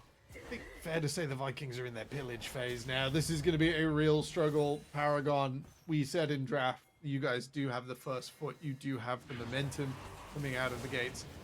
But at this stage, we're into that caveat where the Nuclear Vikings comp is just so good in the later game. That pick potential has turned into, if you appear on my screen, I now have the buttons to delete. No questions asked. And at the moment, it's a real struggle to see how Paragon are getting back into this. It's going to have to be a fantastic execution as this Baron wears off. And in that time, Nuclear Vikings got a lot on the table. They can pick off that. Bottom tier 2 is looking real vulnerable. Okay, they know. Big blue ward. But Vikings, credit to them. They've been finding the picks. Zephyr going over the wall. Soren J, Turbo Granny, do they know? I think they do just about. The Bardal's flashed. Zephyr over the wall. There's just so much threat from this Aurora. Your eyes have to be on it. He's so strong right now, nearly at full build. And Soren J still doesn't really have the Rabadon's death cap, but Zephyr, could he be in trouble here? Not about it. Yeah, see, the mobility, the ultimate grants him is just so much. Bartholdi going a bit low water, struggling, but the heal comes out, and messy, no one going down, but we've got Shuch on this bot tower. My, gonna get that, pick that up for free. And yeah, that's what you have to remember, you know, they had all 5 members there, Paragon, whereas Vikings only had 4, but yeah, massive credit to Vikings, how they're finding these picks. I think they were struggling before they realised that they weren't able to get these objectives, even with a lead in a 5v5. They had to pick before, and Zephyr, Josh Kang, incredible at doing that in the mid lane, finding picks left, right, and centre, but also Shush in that team fight in the bot lane. Really decided it. The massive misposition of Fuyu meant that he was in enemy territory. It got absolutely blown up. It's his first game back. Give him a little. But yeah, yeah, well, it's just when there's so much pressure on you. You know, your mid lane has been getting, you know, bladdered, and you know you need your ADC to step up. It's been a hard one. It's one of those. It's the ADC life. If you don't play it pixel perfect in these team fights, and you're the one with the target on your head, it's so damaging. But Bartholdi, is he going? Oh, well, he's fine. They want to commit to that. I guess they don't have Zephyr there. They don't think they have the damage. Yeah, it's half a Maoka. That's enough. That's enough for now. still very long timers on objective respawns. So Vision, the name of the game for Nuclear Vikings, pushing forward, able to leave Shush in this side lane with the teleport. At this stage, it's more than enough to get the last little bits of standing gold for Paragon here. An 8,500 gold lead. Testament to how far they have come. A more neutral early. Hey, what I want to say is, look at the gold deficit in support. The Bard. Ah, that's just being there, you know. I think just there, man. we do have to praise Water. We're talking about. He actually has more kills than any member of Paragon. Yeah, he's got the 20 out of 26, Leon. Just below 80% for participation. He has been there. The engages, even when the Bard ults haven't hit, have been what lines them up for these Gragas barrels, for the flashes being burnt from Paragon. And maybe we need to see a little more of the Bard Ezreal in the bottom lane, because the Water's doing it. Yeah, he's doing really well. A lot of his ults either forcing flashes or finding the target, which has really started a lot of these plays for Vikings that have gone successful. As not, I think, what a lot of people would have expected coming into this. I think a lot of people had. I know you didn't. You know, you said from the start that you liked the way Vikings looked, but I think coming into this, obviously, you know, Paragon maybe looking the favourites, but it just shows how new members entering the comms and the team can sometimes mean that it needs a little bit of, you know, growing pains and a little bit of getting used to, as they are almost losing that tier 3 tower bot lane, but not quite. Maybe Shush will need another wave, but Granny and Fuyu are there to defend, and it's just all three lanes being targeted. The 1-3-1, having your Gragas and Aurora on the side is dangerous. It's just a gentle push in. There is no major objective to take right now, and noticeably, Nuclear Vikings actually feeling more confident in pushing Paragon than taking any of their own jungle, all of which is up right now. The Hextech Dragon Souls, spawning in 30 seconds, will be a point of conflict, so most of Nuclear Vikings getting their resets in the last minute or so. We'll be looking down at this one. A bit of a cataclysmic fight. Paragon aren't completely out, but I think the back foot doesn't quite describe how disadvantaged they are. Walking up to this objective, Bartoldi the target. Are you a little bit too deep in the mid lane? Hostile takeover coming down, but they've not really got many towers to work with. Shuch on a little bit of a flank, finding Turbo Granny, but Bartholdi, you're kind of separated. You might be tanky, but here comes the big Zephyr ultimate. How much damage is it going to do? Teleports to the other side. No one falling quite yet. It's actually Shuch to fall first. Can Paragon maybe turn this one around? They find Zephyr. And I'm getting flashbacks to when Vikings, well, it wasn't Vikings, but the fight is still going on. I'm getting flashbacks to the throw we had last week, where all that needed to happen was a big fight to be lost when you're on soul points. Last week, it was 200 bandits versus Broad and Friends. It was Broad and Friends who found it. This week, it's Paragon, and they're going to get their hands, potentially, on a Hextech Soul by being 10k down. Completely out. Josh Kang trying to float over the top to get the smite in, won't quite be able to do it. I think Nuclear Vikings are just a bit too confident there. They thought they had in excess of what they need to pick out these champions, but if you do not reach the Callista, she will still play through the fights, and there is no one too tanky on the Nuclear Vikings for her to shred through. Josh Kang will try his best. Has the ultimate, but, well, unfortunately, Granny's got Peel. So, yeah, we'll not be finding the kill, and Vikings, you had such a big lead, you took such a big fight that if you lose, there's so much to risk. And they're paying the price here. True Shot Barrage is going to find a wall. I'm not sure what it did to Bunclean, but apparently it hurt his feelings as Baron is up and you've got the Hextech Soul. You found one fight, Paragon. You're a new roster in part 2 the Four Nations tournament. Can you find another fight? Because if you do and you pick up the Baron, well, this game might just be flipped on its head. More open than before, but still a struggle. Paragon might have rallied, and they are up in front of this Baron, but Zephyr is behind enemy lines, not spotted in the bush. The Baron is started, and this Aurora, a sleeper agent, is in position. Zephyr, here we go. Can he find Fuyu? That's the big question. No, he can't. He's being CC locked, and Zephyr falls Oh, the gold on the Nuclear Vikings mid laner, looking for the flank, looking to get onto Fuyu, but he can't do it. And you would think that because of that pick, Paragon are looking very good to get this Baron. The stacks of Ren are in, the Bardal was used, but you've not got that now. And it is Kalista picking up, Fuyu picking up the Baron. And a game that looked completely in the control of the Vikings. 2 bad fights, and we're back to pretty much even Stevens. It's incredible. The tenacity which a Paragon roster that has come together this week around their 3 retaining members is doing so well. It's a huge boon. Who struggled so much, started you suffer your opponent's win condition. It's got me speechless, man.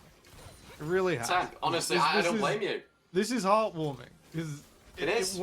It was pretty much over. There was no way in which Fuyu and Saranjay were living through a fight. There was no way Paragon were making it through the back line, but they've nailed their teamfight ultimates twice in a row. Fuyu has evaded Zephyr twice in a row, faster than the wind, and now charging up mid lane to take a much needed push into Nuclear Vikings territory. Yeah, and those at home, don't take your eyes off this game because, yes, Paragon found some good fights. There's still about 4k down, but there's a lot of standing gold on the map for Paragon to pick up here. They've got a tier 2 mid tower here. They've got a tier 2 top tower as the Nature's Advance coming down is dying. What you really want to do? No, it's just going to be used to pressure them off. Like I said, standing gold, so that 4k lead will fall. Zephyr, though, finding a flank. Can he pull it off this time, though? No kills as of yet, but he is still alive. Fuyu is on a killing spree, taking down Josh Kang. Vikings can't find it. They can't find it. They're shaken. Paragon, you didn't lose a single inhibitor, a single tier 3 tower, whilst being 10k down. You found the soul, the best soul arguably in the game. You found another fight. You found Baron. Are you going to find even more from a game that everyone, including me and Temporal, had you written off for? They were nearly down, weren't they? And they will engage once They more. will engage, and Zephyr's down again, and maybe this is it. Maybe Paragon have done it. Maybe the new changed roster who held together so well against a team that really needed to prove something tonight. They said it would be easy. It looked easy. But it's being proved that it's anything but. And Paragon, they're on to the Nexus Towers. There's 38 seconds on Zephyr. Josh Kang has just respawned, but Shuj is just about to survive, but it's not going to be enough. There's all 5 members of Paragon are still alive. Josh Kang falls, Shush falls, and Temporal, I can't believe I'm saying this, but after being 10k down, Paragon pick up the win against Vikings. They absolutely smashed it after a decent early game and suffering massively. I think the Nuclear Vikings should be quite proud of what they've done tonight. They very nearly smashed the new Paragon and made that second half even more difficult for them. Not the execution in the end game. I think their Baron was long and drawn out, and they did get lots of little vision, lots of little wins, and those were the steps. But then it didn't amount much more to leaving the Gragas in the side lane, coming together, taking another tower, and fizzling out for the next fight. A real struggle. Dennis, we're on a clock, unfortunately. We gotta go. We gotta go. What a game. Be here for the Real second game, though, because if that was anything to go by, tonight's gonna be a real banger, people. Rock.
Very. Well, well, well. What a Shakespearean tragedy that was. On that magnitude. On that magnitude. Paragon defeat Nuclear Vikings in a 40-minute clanger after being tossed around the rift for most of the game's runtime. But credit to Paragon, you can change the players, but you can't change the team. They still managed to land the comeback block, sir. You were tearing your hair out watching that one. I really was, and it felt like such a weird game because the whole time we're watching it, me and Trajan are like, but what if they come back? What if they do it again? They won't do it again. We're kidding. There's no way. They're so far behind. But there's just a feeling with this team, and I think more than that, with Nuclear Vikings, like you said, they were tossing Paragon about. They were in complete and utter control. And someone we barely spoke about previously in the pre-game, Zephyr, absolutely popped off, had a gorgeous game, was given a ton of time by the team, had roams into his lane from both the jungler and the support, got him ahead and paid that back absolute tenfold. Was an incredible game pretty much from start to finish. If we cut things off at about 35 minutes. But then all of a sudden, around the Baron pit, jumps in 1v4, they lose Baron, they lose Soul. It's, I think you said, the worst possible time for them to have made that mistake. And it felt like, it felt almost inevitable in such a weird way considering they were so far behind. It was devastating to watch. They just, as they picked the worst possible moment to get just a little bit sloppy, to choose to try and take a smidge more than he needed to try and take in that fight. You know, tries to get the Renata and the Maokai, and suddenly it all goes very, very wrong. And Temporal, from what we saw from Paragon there, I think despite the fact that they were getting shoved around, I think they were clearly demonstrating like a very good understanding of the map, and they were still able to control a lot of the pace of the game, especially around the objectives, even when they were still behind. Yeah, I think in the first 10 minutes they were doing great. They didn't try and send Maokai directly into a 1 versus 1. They managed to pick up huge advantages in the bot lane. There were CS leads in all three, even if it was for about 3 seconds for Victor. Poor Victor. F in the chat for Victor Nation. You guys got absolutely barded. And it was enough. They were building a solid case there until the massive Nuclear Viking invasion force landed. It was pretty tough for Soren J, but when that turnaround came around, you know, Soren J is the one picking up shutdowns and getting that goal to get to that late game stage, and Fuyu coming in, debut on the Paragon roster, great in the 2 versus 2, right? And Brox and I were talking in the green room about how well he was clearly trying to eliminate Zephyr. He knew what the mission was in those fights. He couldn't always make it work because Nuclear Vikings did play those early fights pretty well, but there is an understanding of the game there clearly, and the skill to mount that comeback that many players would not have been able to achieve. So Paragon, they earn that 3 versus 2. They earn it with every inch of that lane they ran all the way down to get the win. And Nuclear Vikings, the last question I have for you on this game, Temporal, do you feel better or worse about your prediction for Nuclear Vikings to make top 8 after this game? Exactly the same. It's just where we left it off, everybody. It's inevitable. Okay. It's inevitable. They're really so close. Really so. They really are. They really are. We'll see if they can make it. For now, let's look forward. Let's move on to game number 2. Let's leave that one in the past. I'm sure Nuclear Vikings would love to. So, next one we have on the docket here on the main stream is Vertex versus Broadham Friends. Now, we have already spoken a little bit about Vertex. We've spoken a little bit about both of these teams in that first game. Vertex, another 1-3er, trying to break up through the pack right here. And the main question I have for this team right now, Bloxer, gimmicks aside, you know, we put the Heimerdinger away. No one wants to see it anymore, apparently. They're always banning it. What is your power read on this team? What do you think is actually good about this team, assuming they do not get to destabilize the draft in the game in the way that they've kind of been denied from doing now? That, I think, is unfortunately the problem. It hasn't particularly felt like there's another lane, another place that you can look to and go, yes, right here is great. Teams like Nuclear Vikings previously, Shush in the top lanes look great, and the rest of the team has been faltering a little bit. In this one, you know, the rest of the team maybe didn't step up quite as far as we got to see Zephyr in the mid. Vertex, in most of their games, although I've been relatively impressed with the way that the team's been playing, it's not been any one player that I've been able to look to and go, ah yes, them. That is the performance that I was expecting. That is the performance that I've been excited for. I think we've had some nice performances from a couple people. We had a really good look mid lane out of the Cassiopeia. Bot lane's been popping off on some games but falling back on others. I think this team could use a far more defined identity than they have right now, because at the moment it feels like it isn't quite there, and I don't know where they're going to look to really find it. Sure. Temporal, do you have any ideas as to where the possible way forward is here? I know I like some of what I've seen from Nectarios, from Neck in the bot lane, but there is just so much zaniness coming out at times. Can I not interest you all in Lulu Corki top, jungle. Mel bot lane, and Corki jungle? Unfortunately, Mel will be appearing in about a week's time. So not quite ready yet, but yeah, I think the identity is there. I think the execution's slightly missing from Team Vertex. That first absolute banger Corki jungle game was a surprise, and after the surprise, you do have to sort of lay the foundations to upset your opponents in draft if you are going sort of full ballistic, and you win draft, win game, win the post game interview, win the break, win the split, sort of win everything sort of angle. It's not complete. We saw that strategy start to fall apart at the seams, much similar to Nuclear Vikings last game. It seemed a little overforced. It seemed like we were like, ahead, we've got a tiny margin, we'll right click now. And it needs to be a little more detailed, needs to be a little more patient. So we'll see if they can show some of that growth right here for Vertex. We do have plenty of games to play out still. There is still time to turn this ship around, but their opponents now, let's talk a little bit about 200 Bandits. Broad. 200 Bandits on the other stream. Talk about Broad and Friends instead. This is a squad that I know Bloxer, you're kind of in your feelings about this squad. Why don't you elaborate a little bit and tell us what's bugging you here? What's bugging me is that we've got it on the screen right now. Look at these names. Look at these absolute pillars of UKEL and Four Nations play. And look at the scoreline they've got. 4-0. This is a great team. This is a top 2 team right now. But something about the way they're playing isn't passing the eye test. It's very similar to that game we just saw, where Paragon are losing for 37 minutes even, and then all of a sudden they come back and pick up a win. Obviously, that was only one game. That was the one up against 200 Bandits, and I know I've spoken about it a lot, but it just feels like the way that this roster is, it should be so much better. It should be easy to look at them and go, we can compete this roster up against that Venom Crest roster, and those two can go toe-to-toe. These are great players.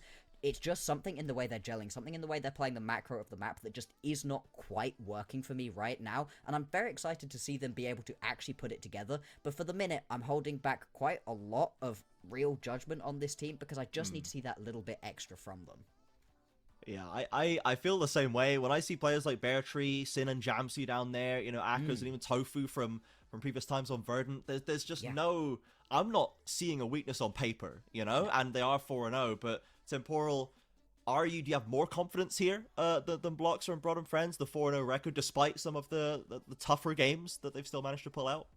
I think we're maybe going to see the side of Broad and Friends that Bloxer is wanting to see today. This team is overwhelming on paper. They should be able to just crush opponents, and some of the games have not been as crushing as one could wish, but they were against, for instance, 200 Bandits.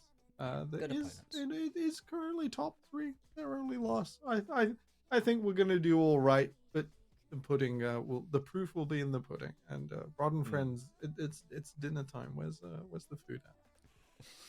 Where is the food? Hey, well, we've got a tasty draft to sink our teeth into, everybody. There goes the Heimer ban, to everyone's great surprise. But for Team Vertex, so we're maybe waiting to see if there's what the additional source is going to be, if we're going to go Corki Jungle again, if this is, we're going to flex it. Maybe they can just flex it and put it to a normal lane. We just don't really know what the approach from Vertex is going to be at this stage, as we're starting to get a sense of what their mission is on the Rift, which is hard to discern at times. Mildly confusing. Yeah. It's just in the extreme. Yeah. We've got Karthus ban alongside. Similar sort of line. I think the first team that moves into Mage Junglers successfully, this split is going to do so well. When you say Mage Junglers, we're not just talking AP Junglers. Are we talking actual wizards? Like, my favorite is Gandalf. Yeah. I'm looking mostly at like Elise, Morgana. Yeah. Huge bias because that's the one I play the best. Not Ziggs. Just don't do Ziggs jungle. There are some more. My brain's not working Sad they took right the now. AP away from Corki, otherwise he could have qualified somehow. But alas, they ruined that one for us as the Galio. Is that called ruining? Is that a bad thing? Vertex's coach would think it's the class is ruining, but for now they're just gonna have to deal with it. As the Galio is the final ban there from Broad and Friends. Skarner ever present there from Vertex. Hui as well. We'll see what the last focus is gonna be. Broad and Friends with a first pick to offer. Now we do see a lot of first picking AD carry still. Things like Ashe, which we know Sin can absolutely slam with abandon. Varus as well, a Sin special, has in fact been banned away for that reason. So let's see what the priority from Broad and Friends is going to be, where they would like to start their draft off right here. Yeah, it feels like Broad and Friends have been picking up their ADC quite early on in these drafts, and for good reason. Again, when we're talking about these rosters, these players, you're more than happy to just slam a pick for Sin and be pretty confident in the fact he's going to be able to do well on it. I think the Ezreal's also something that can potentially pop up early on in one of these drafts. The Jace at this point, this early on, is very aggressive. Technically a flex, I would expect it to be in the top lane, but we'll obviously see what you do with it. That is really laying down the gauntlet though. Hey, I'm Akaz and I'm going to beat you in this lane. What do you have to actually play into me? It's been the way T1 has been drafting as well. You know, very popular in the eastern regions. Very similar skill levels. He's a good Broad and Friends Jace, and T1. so watch out. You'd think a little bit, but Akaz sometimes he's just him. Look, guys, I am shocked. look at- How could at this Corki. happen? Shock and horror. Look, it's Corki. Well, until someone bans it, why the heck not? And this champion's Yeah. already like approaching bannable generally. It's still very good in mid and bot and apparently jungle, so let's Hey, if see you've got what the goes triple for it. flex, why not, right? It's very rare that you've got a pick so universal that we're all just this unsurprised to see it picked up right here.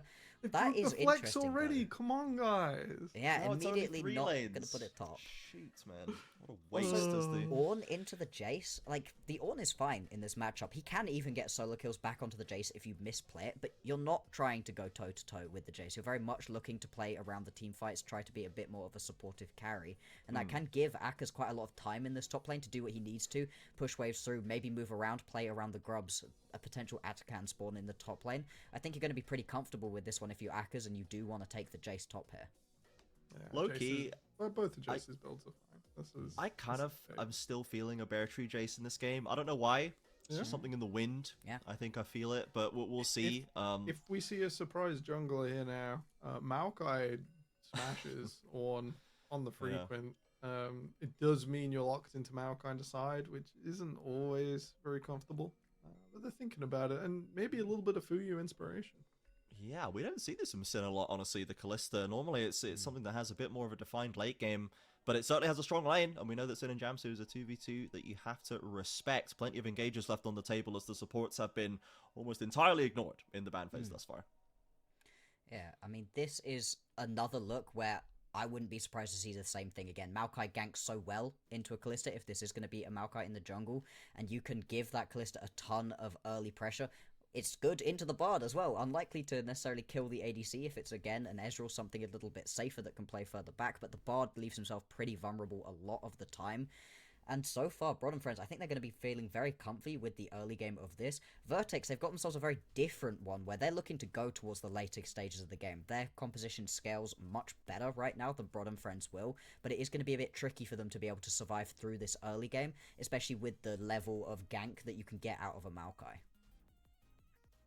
Second round of the bans right here. Turning to the mid lane instead, Syndra, the denial right now from Vertex. So they're clearly still wondering about that mid lane pick to be locked in, but they've got a support and a mid or top, or jungle, technically, to lock for Broad and Friends. Vertex, we're looking for a jungler, we're looking for a mid laner, and Mike is always a bit of a wild card when it comes to the draft.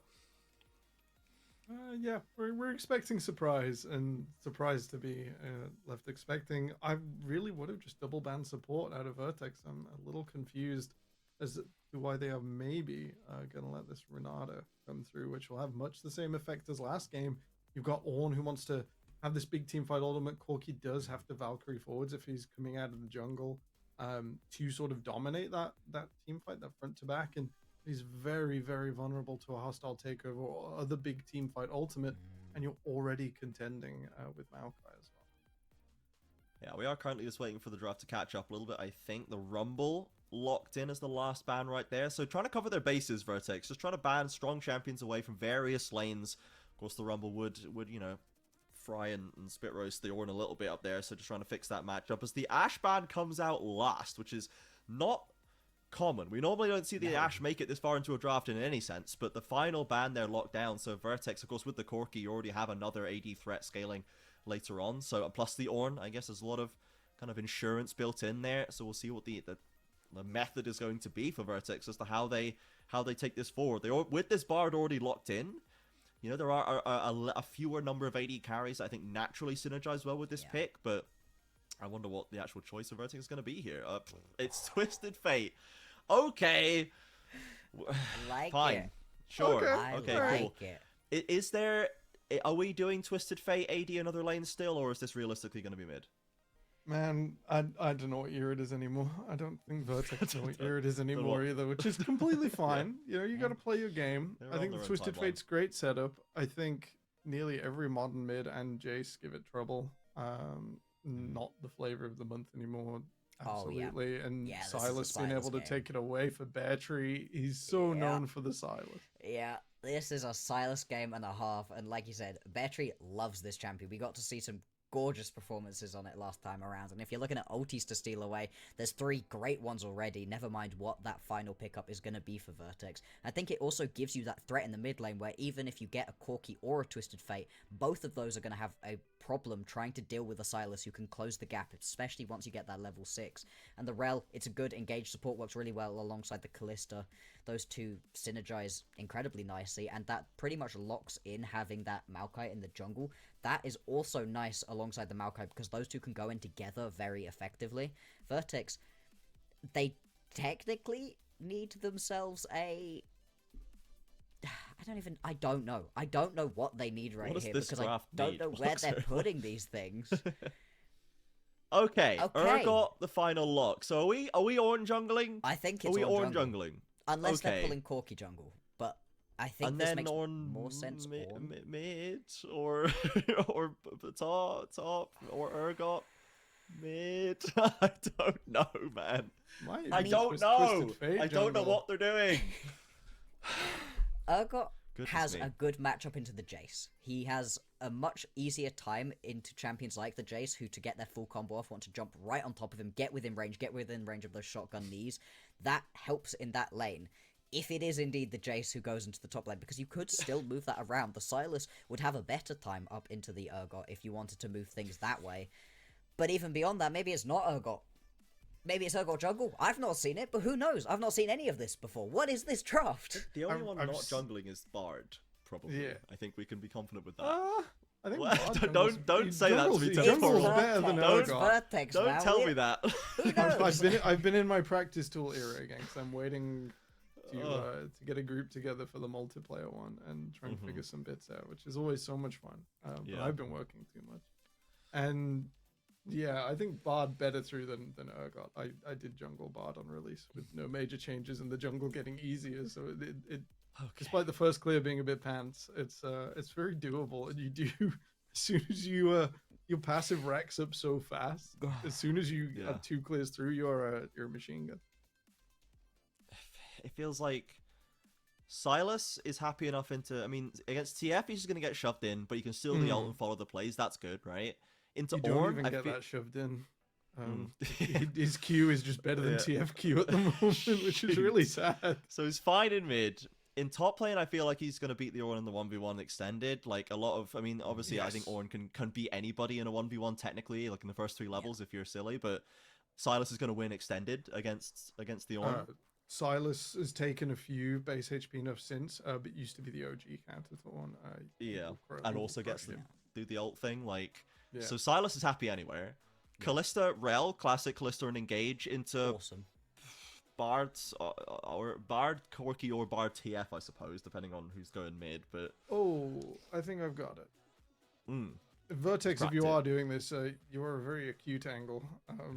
You know, watch out for that. It's a lane swap with TF Bard. as the duo. I think that's it. Ah. I think that's I it, because always forget. everyone else is glutton for punishment. I think the Ornn is gonna sponge up the Yeah. side lane with Oh God Damn It. That makes the most sense, but it Mm. does make a lot of assumptions about who plays what, which isn't always fair to assume. So Vertex is gonna be fun.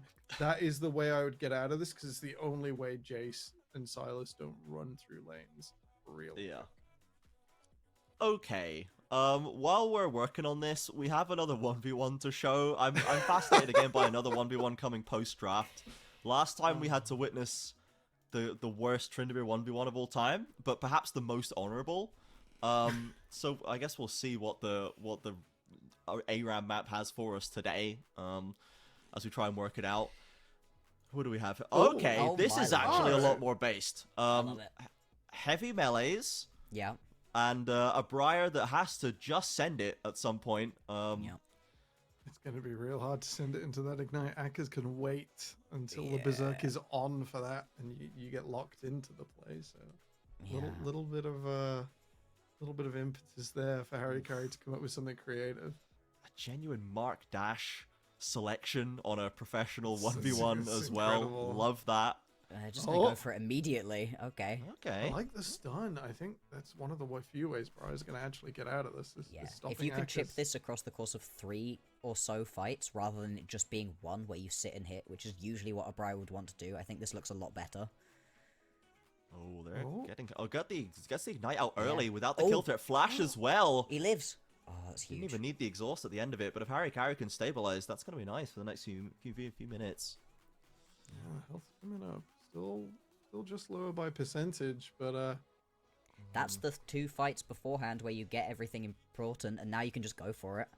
Nice trade. Might eliminate the pot diff as Akkers drops that one, has his own relic to take solo use of as well. But this is now we've gotten out of the sort of monkey zone where both players just run at each other at level 3 and someone dies by accident. We're now probably going to play out a full 1v1 for the next few minutes.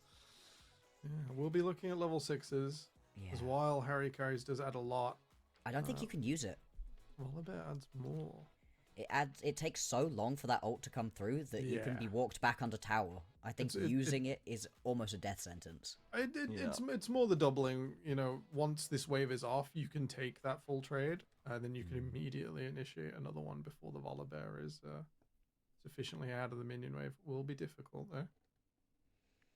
This sort of situation does lend itself. Akkers is coming forwards. He's confident here. Yeah, The he's Ignite- going to Ignite's contest this back. relic. Yeah, has it ready, but gets out of dodge, does Harry Carey as well. And I like the, stepping back to make sure it doesn't get touched by the Sky Splitter there, but the stun and dodge this one. Oh, slips Oh, away it from it, in does. fact. Ult's committed. It's just over. Yeah. Yep. My Started word. off that trade with the W. It's the way to do it. Okay. If you're going confident, you're going long. Love that for you, Akkers. Taking the win, Harry Carey. Unfortunately, not able to find it on the Briar, but we do have a video game to watch now, everybody. We're going to go to that second game. Bennis the Men's is going to jump back in here with Temporal for the second game. Vertex versus Broad & Friends. Take it away, folks. Yeah, here we go, Tab. How we feeling, mate? First game was great. good. Second game is looking really spicy. Vertex, what are they thinking? This is the sort of draft I enjoy. Execution is heavy. Team Vertex have not given themselves an easy time. Broad and Friends, you could argue a favored on paper. They have won this tournament so many times. This roster, not necessarily the org, but we love Broad and all of his friends. So, with that in mind, might as well try something a little spicier, try something a bit newer, and see if you can flip the table on its head. I'm going to enjoy it either way, Bennis. We're going to lock our eyes on where everyone's going level 1, because when you do Oh, yeah, that, that's can't gonna be wait really you interesting, can't you're right. wait. Yeah, I think you're right there. Level 1's going to be really, really spicy. But I like the idea, though, that what you're saying as well, the Vertex, they know they're the underdog, so they're going to try something different. Just try and catch Broad and Friends off guard, which is the upside to best of ones, in that you can sort of do that for one game in a one-off game if you're just, really desperate for a win. And it's, a risk is likely to be taken when you do feel like, you couldn't maybe play standard League of Legends and beat that team. So we are going to get into game very, very shortly, as we try and make up for the lost time on the first delay. But we are doing better this time. Everyone's at least in the game, and there's not been any words of pauses, Temporal, and that's what I like to hear. Don't say it. Oh well, not yet, but hopefully not. I know one time I actually I got really shouted at by my boss at work because I work at a football stadium and I always see the doctors, the paramedics before the game. And it was a Tuesday night match, and obviously in football, a Tuesday night match is normally, you know, a lot. There's a lot less people in a Tuesday night match, you know, a lot less attendance than a Saturday match. And I said to the doctors, "Oh, it's going to be a quiet night for you guys tonight because, you know, you're not on a full match day." And they all bellowed at me. Apparently, you're not allowed to say to doctors the Q word. And then I wouldn't mind, right, Temporal? Guess what happened? A man literally collapsed that night. One of the fans collapsed that night. So, and then they came back to me and they said, "This is why you don't say it. It's a curse. It happens every single time." What I'm hearing is that not only do you love the curse, yeah, like you are powerful with it as well.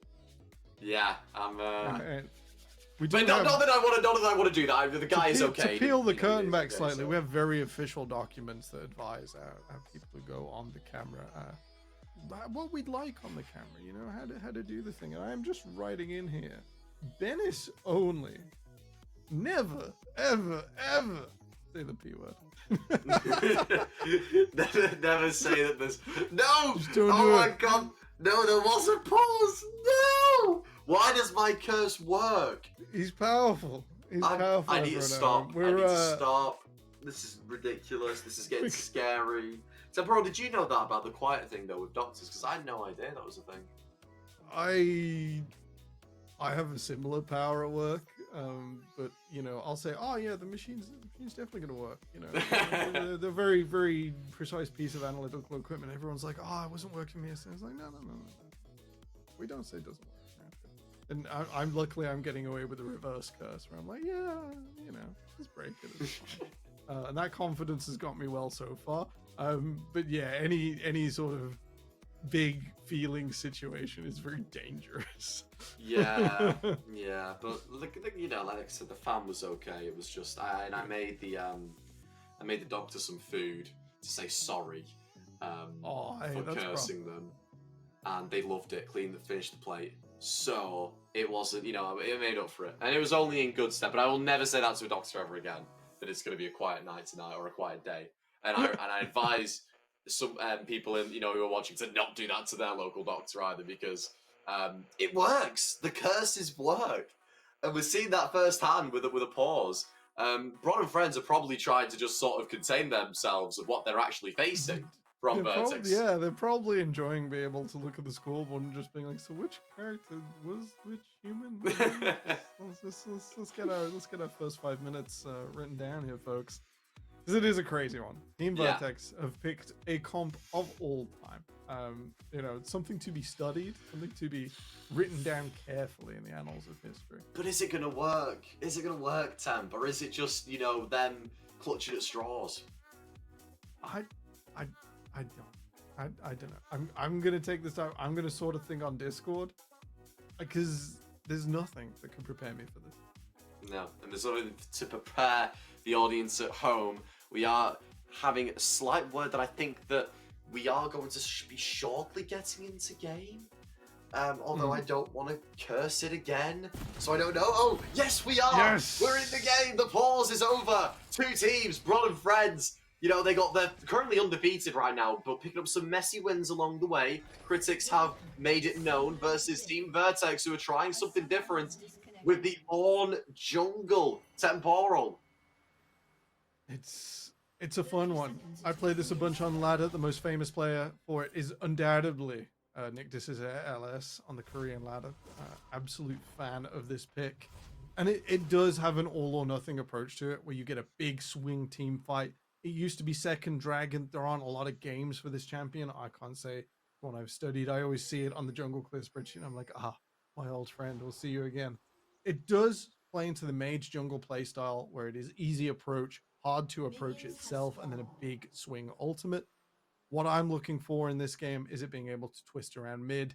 Wolfstone, better known as Bear Tree, will be the recipient of most of the ganks because you're charging in to those 4 corners on mid. Now that the side lanes are expanded, it is harder for Ornn Jungle to arrive there.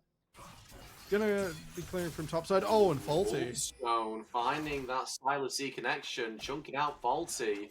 And when you're playing a melee versus range matchup, that's a trade that you are very happy with. Absolutely. Anything that the Silas gets going here, it's a massive advantage. As soon as you're multiple points in queue, the wave will be yours as well as the immediate ability to trade. And that's how Silas sort of scales up through this matchup. You get to level 6, you move around, your ability to push faster with Twisted Fate's own ultimate, and start to cause havoc around objectives and in your side lanes. And what better side lanes to visit than Akka's, Jace, and Sin's, please? Yeah, 2v2, very spicy. Callista, Rel, always wanted to force fights where possible. And they know that if they don't, that they are going to get outscaled without a lead. So, interesting to see. A lot of HP bars, though, going to half. Top mid and hot laners. Akka's, not quite, but ooh, an invade here from Wolfstone. One not massively healthy right now. Has to flash away. Doesn't complete the camp. Faulty just left wandering, not able to arrive in time.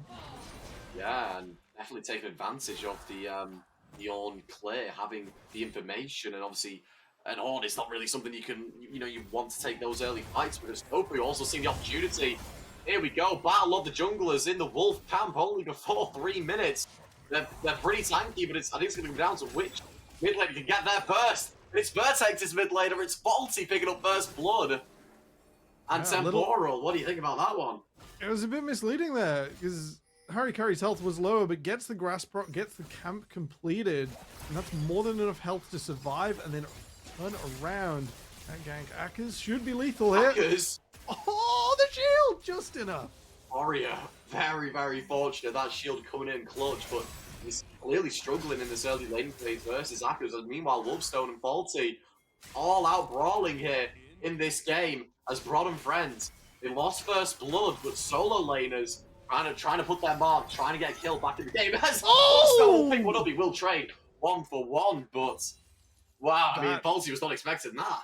That's massive. Jamsu will get the wave in as well, so Vertex will lose a little experience on the map. A huge surprise. I don't think Bear Tree thought that was going to connect at all. Yeah, I don't think he did either. either. Man. That Silas E gets longer and longer every time you see it thrown, and it catches you out. It's so powerful as well, because it knocks up and it just completely frees Silas up to do whatever he wants. It's a super sneaky thing you can do as well. He was walking away after casting it, and the range is like to a point from where you cast it. So if you're wandering away when the chains are like coming out, you do like sometimes trick people, because it's like, oh, you think the chain is this long. Visually, it gets longer. The range already fixed on a point. So a little bit of a surprise. Yeah, it's interesting to say that, because I did not know that. I mean, I've never played Silas myself, but mid lane again fights in the 1v1. Fault now standing on top, and top lane Horia has been struggling versus Akka's, and is still, as Tofu maybe seen an angle, isn't warded. Faulty has no flash either. Tofu doesn't either, but can Wolfstone find the E? He can. Follow up by the Twisted Advance, and it's another kill picked up for Wolfstone. Yeah, nice and clean. Easy forwards. I think Tofu did well to sneak in under vision there. I would have expected rather Faulty to play to the side with a bit more vision, a little bit further up towards the top side. Alas, at least Harry Carey will pick up some CS and keep his gold even-ish with Tofu for now. Yeah, and one friends, like we said before, they are undefeated, but can they continue that? It's not been as convincing as Venom Crest, but they're looking pretty okay so far this game, as Jamsu, both supports on either team, wandering up their top laners, obviously actually here to cover, whilst Jamsu is trying to be a little bit more aggressive. Aria going incredibly low, Akka's he wants to finish that off. Dodges the Q, Meanwhile, Kachi not quite being caught. Aka's flashing though. Horia managing to turn it. If he had the ultimate there, Aka's would have been in deep trouble, but luckily for Aka's, he's not quite 6. But meanwhile, bot lane, Harry Carry and next, can they use the numbers advantage here? Sin, what can you do? How fancy are your feet? Harry Carry, Sin, very low. One more also will do it, and Harry Carry picking up the kill, and there's the feats of strength going over to Vertex. Gosh, that is quite quick. I think it is. Yeah, so that is the warfare feat. Yeah, I was worried it was all of the feats there for a second. Sorry, it was the it's the sound effect that catches me off guard when it comes in. I'm thinking, oh, it's the whole thing, but no, it was just one. I'm gonna fix my audio setup now, and that way I can hear all the voices in my ears as well. Excellent. Yeah, very good. The warfare goes over. I think I'm enjoying it being unspeakers. You know, I was incentivized to just burn first blood by just crossing over mid at level 3 pretty much every game in solo. I think competitive would have lent that way as well. But I think a little bit nicer now. That was the mid lane there. The gate taken. Faulty will get that back. Actually, Harry Carry once again Sin isolated on the side lane. Wouldn't be expecting a gank about now. Sin has got both sums, but has he got the information? Wandering. Will he find them? I think he didn't spot they were taking the camp. They did not see. The suspense is incredible, isn't it? Oh, he will see now though. And here comes Kakashi. Are they going to get anything? Not quite, but for a second they thought Sin, if he walked a little bit to the left, might have been in a little bit of trouble. Yeah, a little bit of a struggle. That's alright. I think a big thing though is that Faulty doesn't have his ultimate. Yeah, it's not the end of the world, because you would have to make an influence in the 2v2 in bot. And I think beyond these like ganks where they've caught Sin isolated, just destinying down probably isn't good enough right now. Even if Silas wouldn't be able to match, he's got the teleport. And you wouldn't have found that advantage. This is a pretty good time for Corki. Just the Sheen now until he's sort of in a lane dominant phase. And could sort of upset the Kalista, especially if his support is sticking around longer. But Dragon is on the map. Both teams will have that in their sights. And as such, Rod and friends have brought Tofu down just a little bit before Harry Carry arrives. He's also on his way from his last boot camp. Yes, they have Temporal. Will Rod find anything from this? Kakashi getting closer to that bush where Tofu is. The flash, Twisted Band's coming through. And this is the pick he found. Is this the pick onto the support? It is. Can they get more? They're going even deeper, trying to pick up the Corki, but it's a step too far as Wolfstone falls. And a pick that originally looked pretty good for Rod and friends slightly backfires. Yeah, a little too heavy from Wolfstone. You know, they did have the damage there, but I think he was probably on his own in the decision to get under the tower. Tofu and Jamsu did burn flash on the approach, but you know, Sin could have still gone in as well. Just needed to be on the same page a little more. Aka's starting to well and truly take over this top lane now, getting the proxy and getting that CS lead expanding. A really great sign for the Jace. He is going the full damage build, so he's on slightly more of a clock. The tank scales a little bit better later on, but he will have a brutal amount of damage in the next few fights. Yeah, still no Drake has been taken. That Mountain Drake has been up for, you know, quite a while now. As both teams not feeling confident enough to pull the trigger. But look at the HP on that top tower as we get into 10 minutes Temporal. I mean, it's so low. And you look at the gold deficit as well, and it's all coming from that top lane. Wolfstone, has he stepped too far? Ignite going down from Kakashi. Has the flash though. Kakashi following with the portal, but I don't think he has enough damage as Wolfstone steals his ultimate. But yeah, like I said before, the top lane lead is just it's something else. It's dominance from Akers. Slightly out of hand. Interestingly enough, Harry keeping up in the jungle. Ult's coming down from Faulty. Can they find something? They've got a few more members currently than what Rod and friends have, but no kills as of yet. Jamsu is a little bit deep, but they can't quite finish off Sin. They are just going to, and maybe that will be the kill that they need to finally get the first Drake off the game, as Jamsu should be okay, but picking up a kill on the AD carry, you're not going to complain about that, and they should move into this first Drake of the game. Yeah, plenty of time. If they keep up this timing, Tofu might get away with all 6 probes here, which hackers will not be complaining about. Would have preferred Vertex to fade someone away, preferably the Bard, up to this objective, and they might have yet been able to contest both. Greedy play, but very possible. Yeah, 6 grubs is so good when you're playing lanes that are winning, but Oria pulling the trigger, and has he found it? Yes, he has! And he might have been behind on XP, he might have been getting his tower absolutely peppered, but he waits for his moments, he finds it, pulling him into the meat grinder of that Urgot's ultimate Temporal. What do you think about that one? That's so brutal. Like, it's always there when you're playing against Urgot. It's like Malzahar ult. Sometimes you just have the button pushed on you, and there's not a lot to be done. A difficult position to be in front of the tower. It has bought Sin a little bit of reprieve. For the rest of Vertex were heading up to contest what was left of the grubs. 5 over to Broad and Friends. They'll be nice and happy with that. And now they have to path down once again. We're likely going to see a 3v3 up bot lane in the minutes to come.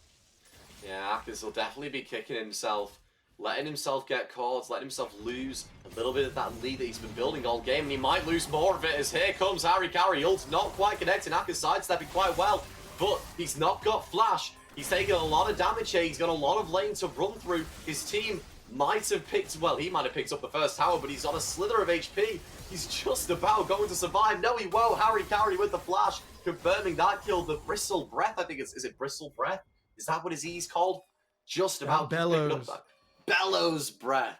No, Bristle's something else, isn't it? Is that the passive? That's Sejuani's boar. Oh, it says Ronnie's Bro. Never mind.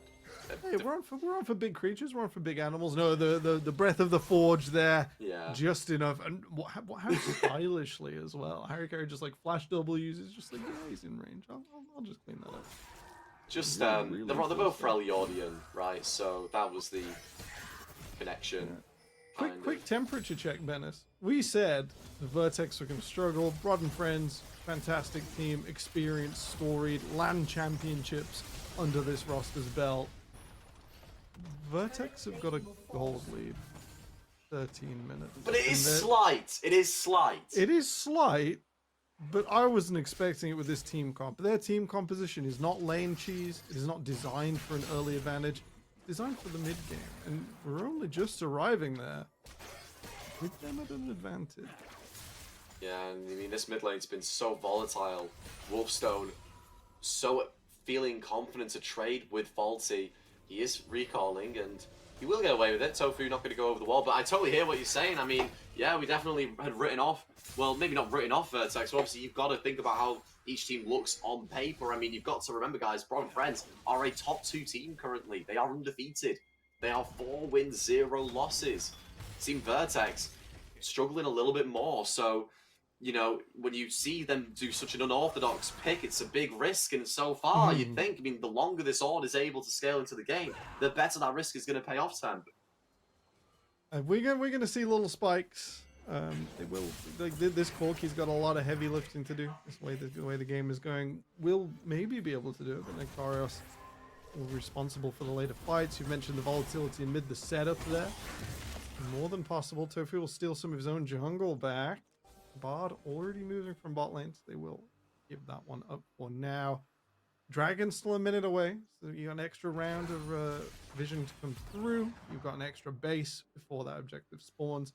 And with that in mind, I think Broad and Friends looking pretty good right now. Both junglers on the lower side of the map, and ultimates available. Yeah, close game. Definitely not what we thought would be the case, but I think massively what is keeping Broad and Friends looking better is that top lane lead. Although Akers is 0-2, he still probably is a little bit ahead after getting the gold from the first tower. So although Vertex have got 4 kills difference, they're only 400 gold up, which is not that much considering how much obviously each kill gives. It just shows the CS lead from top lane is just so big. But also, obviously, the first tower gold, and you can see there, yeah, 800 gold. That's what's keeping the deficit so even for Broad and Friends. If Akers didn't have that, then it would be, you know, over 1,000. It would look a lot more dire. But Do Brother Friends know that? Because it's one of those things where you see it on the screen. You're 7-3 down. If you're in solo queue, that's pretty bad. Oh, I very... For most people, that would be a little demotivating. You got to try and detach yourself from it, at least to a degree. Yeah. A bit of a struggle to see bigger number for opponent. Mess with your head. Rod and Friends, giving up this dragon, not interested in a solo Cloud after the single mountain. They're going to see which soul spawns, but they're going to pick up the Rift Herald for themselves. Yeah, playing, I think, just towards their strengths. I mean, there's a 2-0 Corki looking scary against the bot lane who are playing an early game, you know, 2v2 heavy composition that haven't really gotten started yet. Although Kalista does have the Blade Ruin King, they want to play more towards Akers, and committing members say Kakashi could be caught out here. Akers is there to follow. Big damage coming through, and I think it's going to be enough, and Akers will pick up a kill onto Kakashi. Good pick from Brod and Friends. Yeah, this is what we've got to see now as lanes sort of come to a part. It really is on Vertex to make the best use of their composition. You do have to group up, you have to shadow each other, look for the angles for these big ultimates. And an easy way to deal with that is make them uncomfortable where they should be comfortable. Kakashi was just coming through his own jungle, you know, should be fine. But look at how far Akers is into enemy territory here. Wolfstone Bear Tree doing the same, pushing in on the bot side.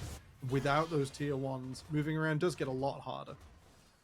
Yeah. Harry Carey's finding out. Harry Carey might be a little bit too deep here, and although, yeah, they may have, you know, 3 kills more. Ooh. They're kind of struggling. It's a massive Bardals into the Ordals, but do they have the damage? Nictario's over the wall. Yes, they do have the damage. And Brod and Friends, they went a little bit deep into the enemy jungle. Horia picking up a kill on the top side as well, but it's good for Vertex. Massive combos coming in from Kakashi, from Harry Carey, and then Nictarios over the wall, blowing him up with the Corki damage. That's an absolute horror for Brod and Friends. That is everything the Vertex composition could have wished for. Perfect setup from Kakashi to buy time for Harry Carey to recover, reposition, and drop the Forge Guard. They'll rightly take this tier 1 turret and pre-move out onto the map. Akers is still in behind enemy lines though.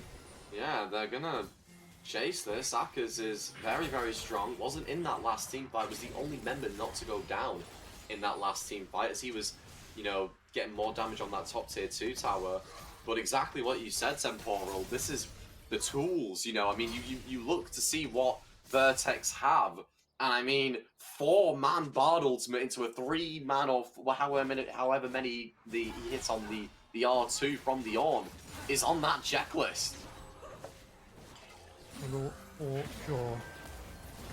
Difficult position to stay on mid like this. Kakachi's ult is nearly up again. Sin might fall create a similar difficulties as Fuyu. Really, really hard to be an AD carry on this mid wave in this mid game.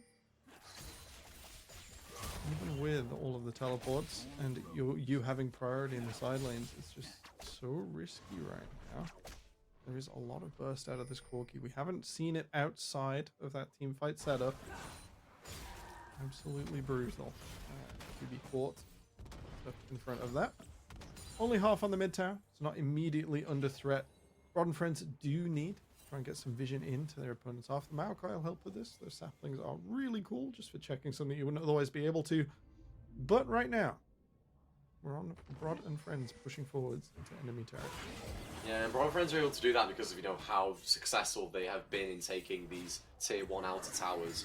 It's really showing in terms of their position on the map that yes, they're behind, but you're seeing the way they're able to just posture up as they're looking to get onto Harry Carey, but is it going to be a repeat of what happened before? It's looking a little bit better for them, but another big Bard ultimate. It's not going to do what it did last time, and Brod and Friends, that is what was on the script in the bot side jungle. They can't pull it off then, but they can now, as they look to maybe extend this fight on maybe for a little bit more. Oh!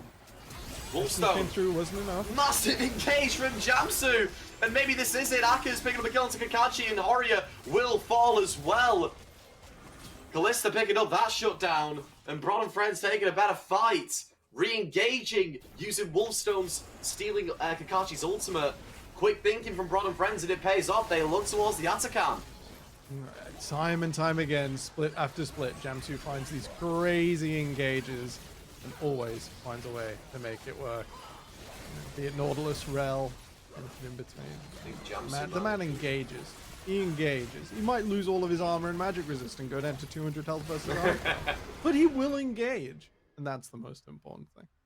Yeah, definitely. Obviously, the Strike is coming up soon as well, but Rod and Friends looking like they are the undefeated team in those last couple of moments, getting a big fight, then turning, getting even a bigger payoff, and then translating that into a neutral objective, Temporal. But can they get this Drake? Because Vertex, they'll want to threaten that soul point.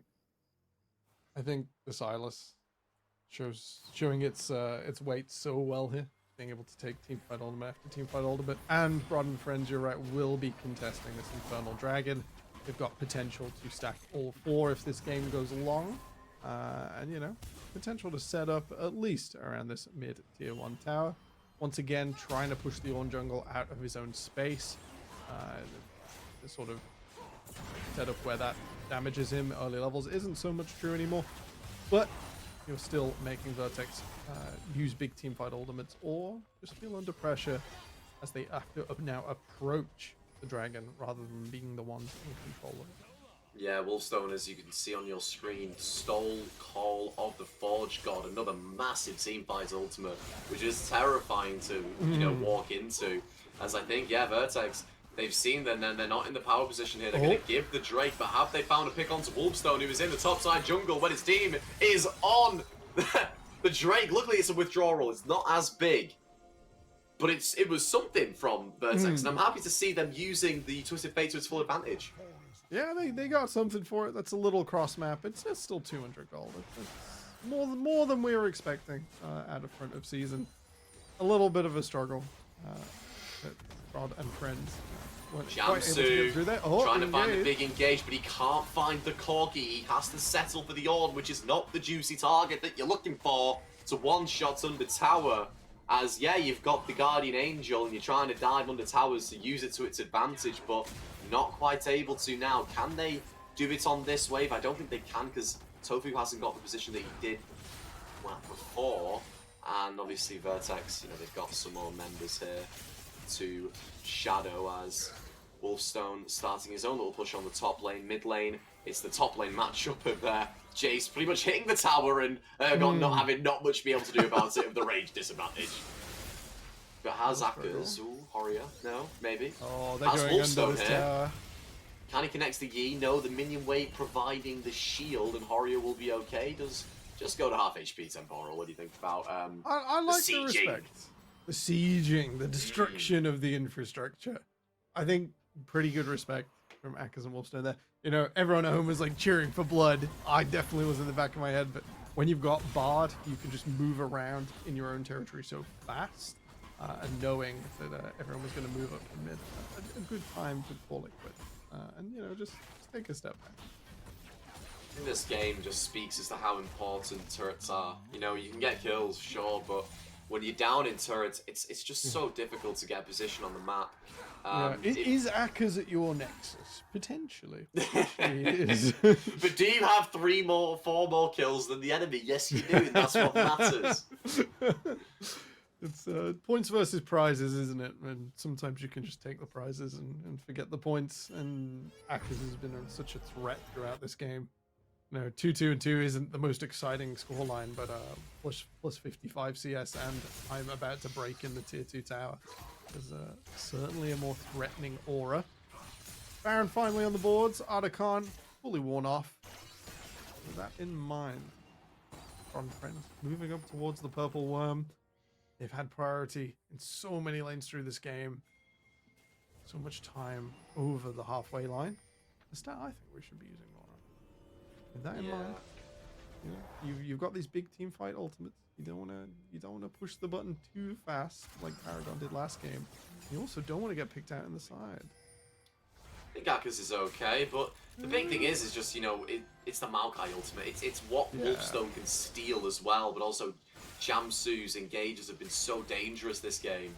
He's really been finding the angles, and I think if you're a fan of Vertex, your eyes are going to be on your Corki, your AD carry, who hasn't died yet, hasn't gone down yet, but can his team provide him the setup? They were able to once, Can they do it again? Because his damage right now is a bit ridiculous.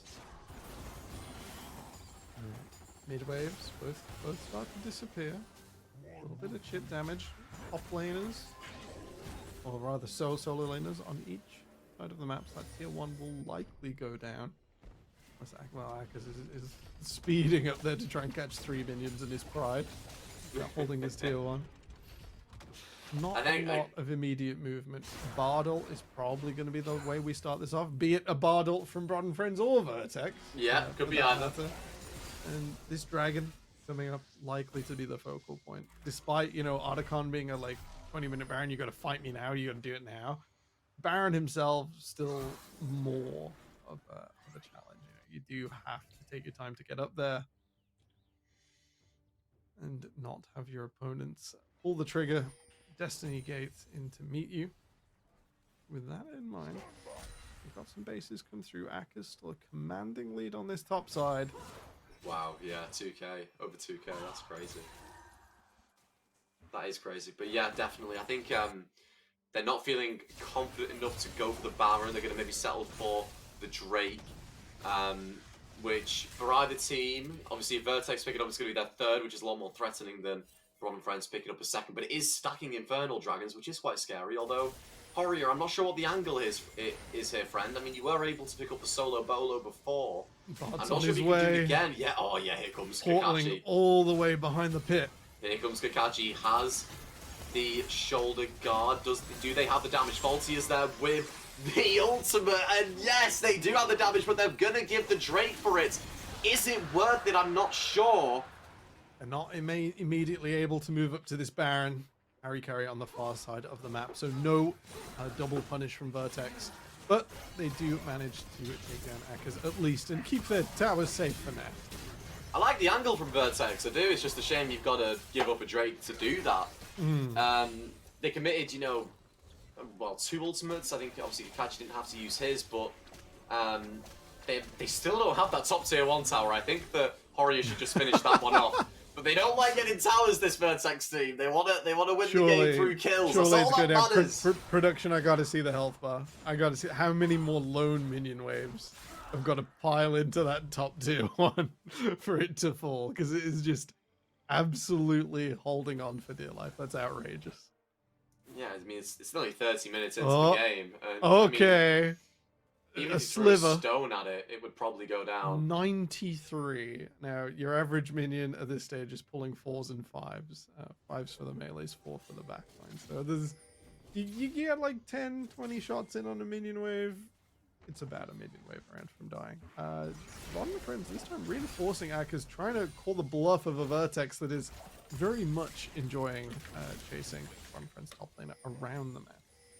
Yeah, will anything come of it? Obviously, Baron is the objective. Jamsu with a big engage, but does he have the follow-up? Tofu coming on the Bard portal. Kakashi going low. Bard ultimate is not enough. And Kakashi falls. Akers flashing out. Jamsu flashing out. Vertex, can you respond? You've lost your support. Faulty getting engaged on. Harry carry, so tanky. It's going to soak so much damage, and it's just a 1-0 in the favor of Broad and Friends. Yeah, the big team fight tools used though for Vertex, their ability, even 4v5, to approach this Baron, massively diminished. Broad and Friends will get that started up as quickly as possible. Only Nectaria sieging from range can stop this going down, and it's going to be a tough pass to get through Akers. Akers is such a tank. This Jace build is so scary. The fact that he can do so much damage but be so tanky at the same time. Harry carry, they're trying to get into the pit, but it's just not going to happen as Broad and Friends pick up the Baron. They also pick up their first kill onto the Corki. And can they find any more? Akers and Wolfstone a little bit deep. And I think they're both going to fall, yeah, so not quite. I mean, that was the respawns from Vertex able to respond quite quickly, but a Baron picked up a Broad and Friends on 3 of their members, Temporal. It's not bad. They do unfortunately start it with a 45-second penalty towards both of their solo laners, but after picking up the last dragon, it's not the end of the world to not have all of your pushing power. 3 cheers to the top tower. It has finally fallen. Yes. Warrior has put so much work into that. The second Congratulations. tower of the game. You got it. You got it. 30.5 minutes it took. to find it, even though they've pretty much been ahead on kills the entire game. Yeah, I want to farm champions, not towers. You can only get those once. Talking of getting it once, Sin here, Jamsu, maybe in a little bit of trouble, should get away. Going over the wall, I think he's going to be alright, but yeah, Vertex, they're hungry for more. You know, they're very aggressive on the map, even though they're not the ones with the Baron buff.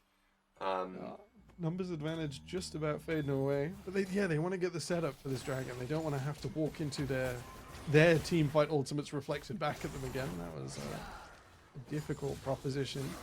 With Baron, you can see Sin push up mid. Not quite.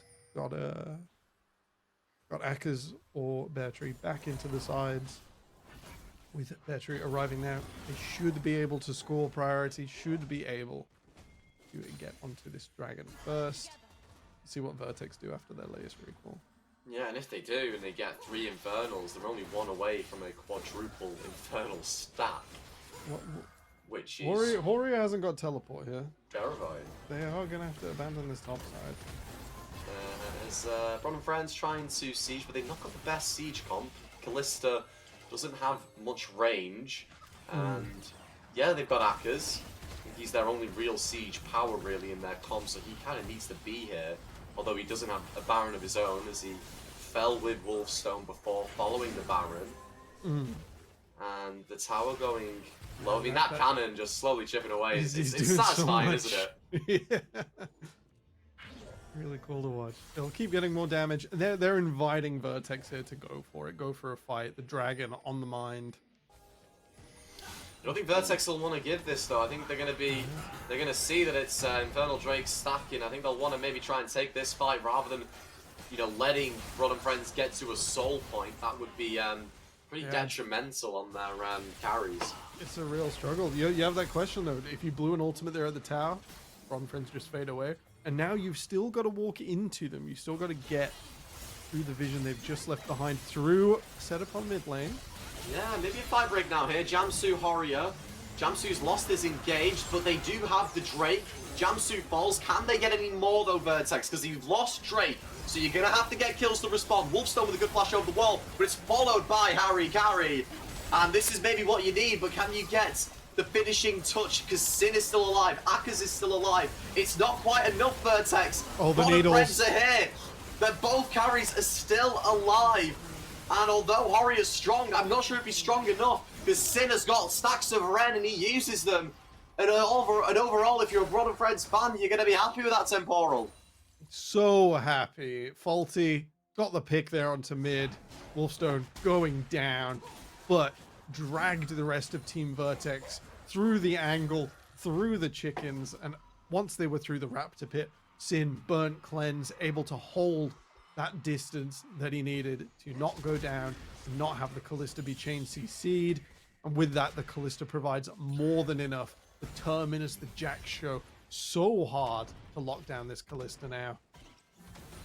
Really, really powerful stuff to send Vertex packing after a team fight that they really did chase into despite dropping the dragon, and it's more than enough to get Brod and Friends a significant lead and almost to full build on Akers and Sin. Yeah, I mean, that fight, it looked pretty good, but I think they just used so many tools to get those initial kills onto Wolfstone and Jamsu that you have nothing left for Sin and Akers, who are the strongest members on Brod and Friends. So it's going to be interesting to see how they're able to find a good fight, if they're able to find a good fight, because they've not found one for a little bit. The gold deficit isn't so bad, it could be worse, but when that next Drake comes up, the game could be won or lost. It will be difficult. Mention the lack of siege power. Akers once again running down a side lane, trying to get through that tier 2. Going to start off another fight as Harry Curry and Kakashi will get under the tower in time to defend. Yeah, they will, and fight could be brewing. It's currently a 4v4 with Wolfstone and Horia, both bot lane, but both have TP, which is very important, as nothing quite happening, and that tier 2 top tower will remain safe, as Horia still trying to work on the bot tier 1. You know, we know what Vertex are like with towers. They really struggle this game. They'd love to get their third tower of the game. They're round. They have no corners, no angle, no vertices to get stuck on. It's really the bane of their existence right now. But an ultimate Big coming out TP though into from mid. Faulty. Have they found the pick onto Sin, who's alone in the mid lane? His support's not there, but Faulty doesn't quite have the damage. You're not playing AD Twisted Fate, mate. You're playing AP Twisted Fate. As fight breaking out, and I mean, it's Nictarios falling, which is so bad for Vertex, because that's pretty much all your damage. Meanwhile, bot lane, Horia, Sterak's popping, that decaying shield going down. Akers, can he turn this? He can! Big 1v1 kill coming out for the Broad and Friends top laner. And again, some weird fighting. You lost Wolfstone, you lost Jamsu. 2 for 2, if I'm not With the front mistaken. line. Yeah. Sin managing once again to stay far enough away, and then once the temptation from Vertex is there with the numbers advantage, they do come back in. This is an optimal Bard build, just to take a slight detraction. Apparently, it's Dead Man's Leandries and Rapid Fire these days. My days of warbling around bot lane are slightly behind me, but gosh, it's so weird to watch. Yeah, I think that the Twisted Fate pick was picked in response partly to the Callista. It's so good versus Callista in the fact that, you know, it doesn't matter how fancy your feats are if you've got an auto attack stun that's targeted that you cannot dodge. Then there's nothing Callista can do about that. But unfortunately, if you are playing AP Twisted Fate, you need that immediate follow-up from your AD carry or from, you know, maybe an Urgot. But he didn't quite have that. His team's a little bit disconnected, and it really did pay the price, because although it was a 2 for 2, Rod and Friends were probably a little bit happier as a fight break now. Kakashi finding an ult, but I'm not sure if much is going to come of it, because Tofu covers it with the Nature's Grasp. Wolfstone, Call of the Forge got stolen. Jamsu with a big engage, and it's looking juicy, very juicy for Rod and Friends. They pick up 2. They're looking for more as Sin powering forward, using the cleanse. They're only able to get 2 for now, but Jamsu flashing in, Kakashi having to respond with a flash of his own, as the tier 3 is the next target for the undefeated team in the Four Nations tournament. As they'll pick up that mid inhibitor, they'll pick up another good fight. And unfortunately for Vertex, they weren't able to find anything in that fight. Real struggle as Broad and Friends pushed forwards.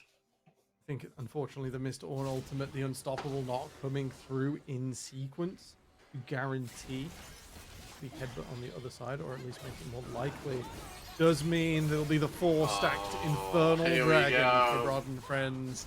A massive amount of damage will come pouring through on their next fight, and it's going to be around this Baron. Even if Vertex get the setup now, they're going to have a real tough time taking this fight. Yeah, tough time indeed. I mean, like, they're going to need something massive in order to overcome not only an Infernal Soul, but 4 Infernal Drakes being empowered as well. And if I'm not mistaken, did they also get the Atakan too?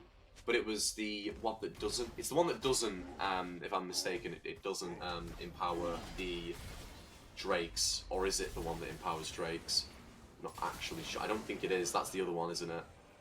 That's the one with the roses. You caught me in a situation. Oh, where no. I'm not sure, because that monster's got a lot of text on it. It does, yeah. I'm pretty sure this I think they Atakan, the both ferocious one, is the Guardian Angel and the kills, and you get 40 gold per kill. And I think the other Atakan is obviously the Rose Petals and the empowering of Drakes. So, fortunately, slightly for Vertex, you're not going to have to face that quite, but... Faulty, have they found the pick? He has got a little bit of follow-up here, as he is with Horia this time, but Akers is so tanky, has so much HP, and they're not dealing nearly enough damage to him as fast. He still hasn't fallen. Meanwhile, your entire team's dying, and yes, you maybe found the pick onto Akers, but you've lost your AD carry in the response. Harry Carry getting knocked up, but he won't quite fall, and it's a 1-for-1 trade. Top lane of AD carry if you're on the side of Vertex. Well, I think with the Callista at the state she is, this is just a time to get onto the Baron. With mid pushing in as well, that will delay Faulty or Oreo coming across. They will have to at least think about answering it. So much percentage health damage here from Broad and Friends. It will be a little contest on the objective, but it's coming in late. Yeah, just about being picked up by Sin as Broad and Friends. I mean, you've got all the tools now. Look at Sin go, just absolutely annihilating poor Kakashi, who had a pretty decent game early on, picking up some very nice ultimates, but Harikari will fall, and you might have played something unorthodox. You may have gone for the on jungle. Yeah, it may have worked actually surprisingly well early game. You know, you guys had a gold lead at one point, but being unable to pick up those towers when it mattered and not quite finding the right picks with your Twisted Fate, letting Sin completely annihilate your entire team, maybe mean that you might lose, and it might be Bron and Friends continuing their undefeated streak. It wasn't clean, but Bron and Friends, they don't mind that. They like getting a bit messy, and at the end of the day, who cares if it's not clean? As long as you get that win, as long as you go 5-0, that's all that matters. Bron and Friends continuing their unbeaten streak as they take down Team Vertex. 5-0, not to be sniffed at all. I think that's a real showing from Akers. The amount of times that we just saw everyone have to go top. That was absolutely wild. The question on all of our minds might be when Brod and Friends and Venom Crest will finally. Oh, it's the last day though, isn't it? It is the last day of the Best of split. It is on ones. the 17th. Yeah, of but that would February. be so good if they are able to continue the unbeaten streak and you got both unbeaten teams just going at each other at the end. Venom Crest are going to make it clean, right? And then Brod and Friends are going to look really good. And Yeah, who's gonna maybe. win? Who's going to win out? Messi or Difficult clean? question. Messi or Ronaldo, no? So, yeah, I thought that was where you were going. All right. We are a little bit behind schedule. Everyone We are. at home, folks. Me and Bennis have had a blast casting for you. And at the moment, you can catch Trajan and Blocks at the other half of our analyst desk over on the UKEL2 on Twitch with our other game, which right now is, reading off the sheet, do forgive me, 200 It's Bandits okay. versus Belfast Storm. Talking of the Venom Crest servants, as we were doing, we will be back after this break with the second half of this evening's programming with Venom Crest Serpents taking on Venom Crest. They've dropped the Serpents. That's how that's going. Venom Crest versus Eversia. We'll see you in a few minutes. Bye-bye.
Hello and welcome here, everyone. We are excited to be back on the second half of the day. Now, of course, you can see a brand new set of faces, some from NA, some from EU, but all the love in the world for League of Legends, and hopefully we have a lot of fun. My name is Orbital. I'll be the loudmouth of this desk. We got Black Bloxer as well. Actually, that's not Black Bloxer. We'll get that changed, don't worry. We also have Real Rev. Also, it's actually looking like Thousand Eyes joining us here on the desk. We'll start with you, Rev, because you are obviously not Black Bloxer. How are you doing here today?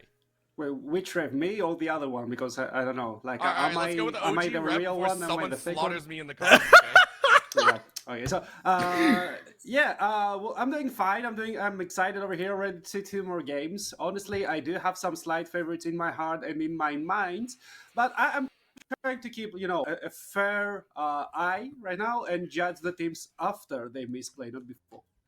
All right, well, there you go. And looking at you, Thousand Eyes, I mean, do you have your eye on anyone here today? As I believe this is actually your first time here on the desk with the Four Nations broadcast with the UKL. Is that correct, or am I completely wrong? I casted, but I have not been on the desk. Okay, So, okay. but yeah, no, I'm excited. I mean, first game we have Venom Crest versus Aversio. Just like obviously Venom Crest has been doing really well. Aversio has been struggling, but a win for Aversio would look really, really good. Yeah, I mean, that's the best way to do it. And honestly, we would love to talk about the players and everything like that, but I want to double check because we are a little bit behind schedule, and I know the teams are very, very excited. We're going to try and get draft up as soon as possible. But while we sit here and talk about this, we do have to talk about the fact that Aversio is currently 1-3. And now there are some caveats with their current record. A lot of people in the scene, plus our analysts and casters here, all kind of agree. Aversio has kind of gotten the harshest part of their schedule out of the way. It's on the tail end right now. They have had a very hard struggle. It's still up against Venom Crest, though, so it's still par for the course for what could happen here. Is that correct, Rev? I mean, I'm not really sure if I completely agree versus the hardest part. Maybe the most bamboozling. I do not consider Verdicts, let's say, to be one of the hardest teams in Four Nations. Maybe one of the most unique one, yes, when they were not prepared. But this is also something that you must show if you want to survive this battle over here. We have a battle royale. You don't want to be towards the bottom half because those Div 2 teams, they do be looking scary. So what I can say about the Versio is that they don't look completely lost. But apart from that, I'm afraid that they have a lot of puzzle pieces that are still missing. They can't really find them, and they can't really pull them together. So I don't expect them to strike right now, but I would like them to at least put up a fair fight so that they have something to watch over at the VOD review and be like, okay, if we improve these, then we're actually a contender. Ooh, I like it. I like it. And would you agree with this, Thousand Eyes? Yeah. I think the way that you put it, Rev, is like ideal, right? Like Aversio getting a win would be insanely good for them. But I think the best that you're really kind of hoping for is to be really competitive in this game. If you can go toe to toe and at least hold your own and look good, because Aversio just has not had everything come together. Even in their win looked rough. They had to come from behind, fix a lot of mistakes in that game. So we want to see them just succeed and get things done in a game without major mistakes. And already looking into the draft, as we mentioned, we are taking a look. Venacrest will be on the red side. I don't know who exactly won the 1v1, which is still very fun to watch if we ever get the chance to do so. Yeah. But multiple APs banned out here. We've seen what the Aurora can do. The Victor has been such a namesay in the mid to late games. The Aesol as well, a little bit targeted, but the Corki and Skarner, which surprisingly is on the blue side banned this time, meaning Aversio is like, we just don't want that power pick.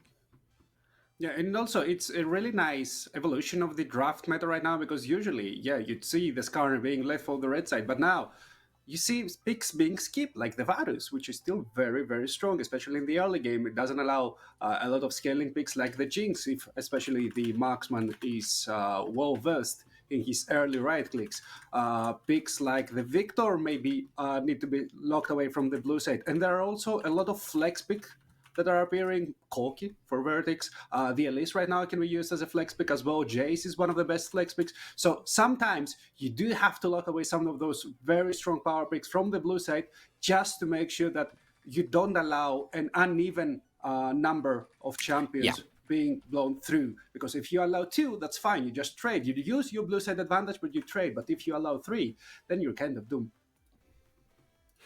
Yeah, I think that's exactly right, right? Like you don't want to give more power to your opponent. That first pick is coveted because you want to take away what is good before your opponent can get it. I think the Varus is not bad here. Varus is obviously, a bit flexible. Also just does a lot of damage in the current state of the game and can play really far back if need be. The Jinx is that kind of just snowball hyper carry, and with the Wukong, already looks like Venom Crest are looking to get that mid-game skirmish team fight set up. And I mean, that's the right way to do it, especially with the Jinx in tow. You already know you're aiming for that mid to late. Yes, the Jinx builds coming in are quite fun to watch, but you're bringing CC in most likely in that lower grounds, or you're going utility. One way or another, the Wukong does slot in well. So Aversio sitting there going, okay, we're already looking at this powerful team fight composition, so we want the lockdown ability, which I appreciate the Vi. This we've already seen do well in trying to pick a singular player off, plus the Chain of Corruption can do so well. I mean, no cats are harmed in the making of this composition so far, so I mean, Thousand Eyes, this is Aversio already understand where they have to put their eggs. Yeah, they're saying, like, get that Jinx out of the fight as soon as possible. Also getting that long range with the Azir now to pair with the Varus. Their backline is set up. Their damage looks good. It's now just getting that front line and that ability to get that Jinx. Now, what are Venom Crest going to answer in terms of keeping that Jinx alive? I think that's really the big question. Cassante is not a bad option just to bring that space to make sure Vi has a harder time getting back there. Ooh, heavy front line as well. The Cassante being drafted in now, meaning Venom Crest are, I would say, slightly short range in their engagement tools, but if they get on you, they are going to stick very, very well. Now deleting the other engage options, the Camille just like, yeah, we don't want to touch that. Please don't pick that up. Iglos could use that quite well and accessing the backline once again. I'd love to see maybe the Ornn being taken away as well. Maybe it's not the best counter into the Cassandra, but it's one of the best into the Jinx. A long range, immobile ADC, you just slot in long range engage and you should be finding Dante into it. Because right now, the only thing I'm seeing Venom Crest do is actually somehow mentally challenge the Versio. I was talking about how the Varus slots very good into Jinx. You take it, you blind Wukong, which is for me, at least for me, it's a slight crime because there are a lot of answers. Even though the Monkey King is so strong in this meta, there are answers. You can pick some AP into him. You can go and pick split pushing or pick composition, and you can really nicely play into the Wukong and dismantle his team fighting capability. So right now, you do have the option of showing your strength as a Versio, but if they don't, even if the actual strength comparison between their team and the Venom Crest team is is big, that could show trouble for the rest of the tournament because they are having one of the best drafts into Venom Crest draft. I could see that as well. Heavy bans coming out here. Top side fully functioning with the Camille and the Darius, but mid lane focus. Aversio banning out some uniques as well as some meta. The Orianna makes sense. Don't want to give the Wombo combo with the Wukong, but the Kayle, you don't want to give late game scaling against the likes of the Azir. The range power that can come out, I want to say doubles as a very strong carry in the backline once you get that late game, so it makes sense. The Venom Crest now going down the list of how do we want to play this. Let's get a different carry in there. Let's get one that can also access your backline very easily. The Akali locked in, but I see some eyebrows raised here. we're gonna have some fun with this one, I think. Yeah, no, the Akali is interesting because it's gonna have to be like, can we get ahead against this Azir and get things done to get onto that Varus? Aversio now need to find something similar like that Cassante to be able to provide that front line so that the Varus and Azir can exist in these team fights. Rel is a good start for those team fights and to just kind of let that engage happen or to just stop the front line from just pushing forward here. But I think you do need a little bit more because that Akali can very easily destroy this Varus Azir, and Vi is not going to do anything to stop that. Yeah, it's kind of countering the whole Vi instinct because usually you see like the lacing players, all the Vi players are just looking up forwards and they just want to engage and once again engage. You can use her to disengage, but then you're placing yourself at a slight weird spot where you have your best way of engaging where the enemy team can do absolutely nothing about it. You just point and click your R and the enemy Jinx can play the game. and you're just using it to save your carries, if you can't really deal with the enemy threat before the enemy carries get going, then you're kind of doomed.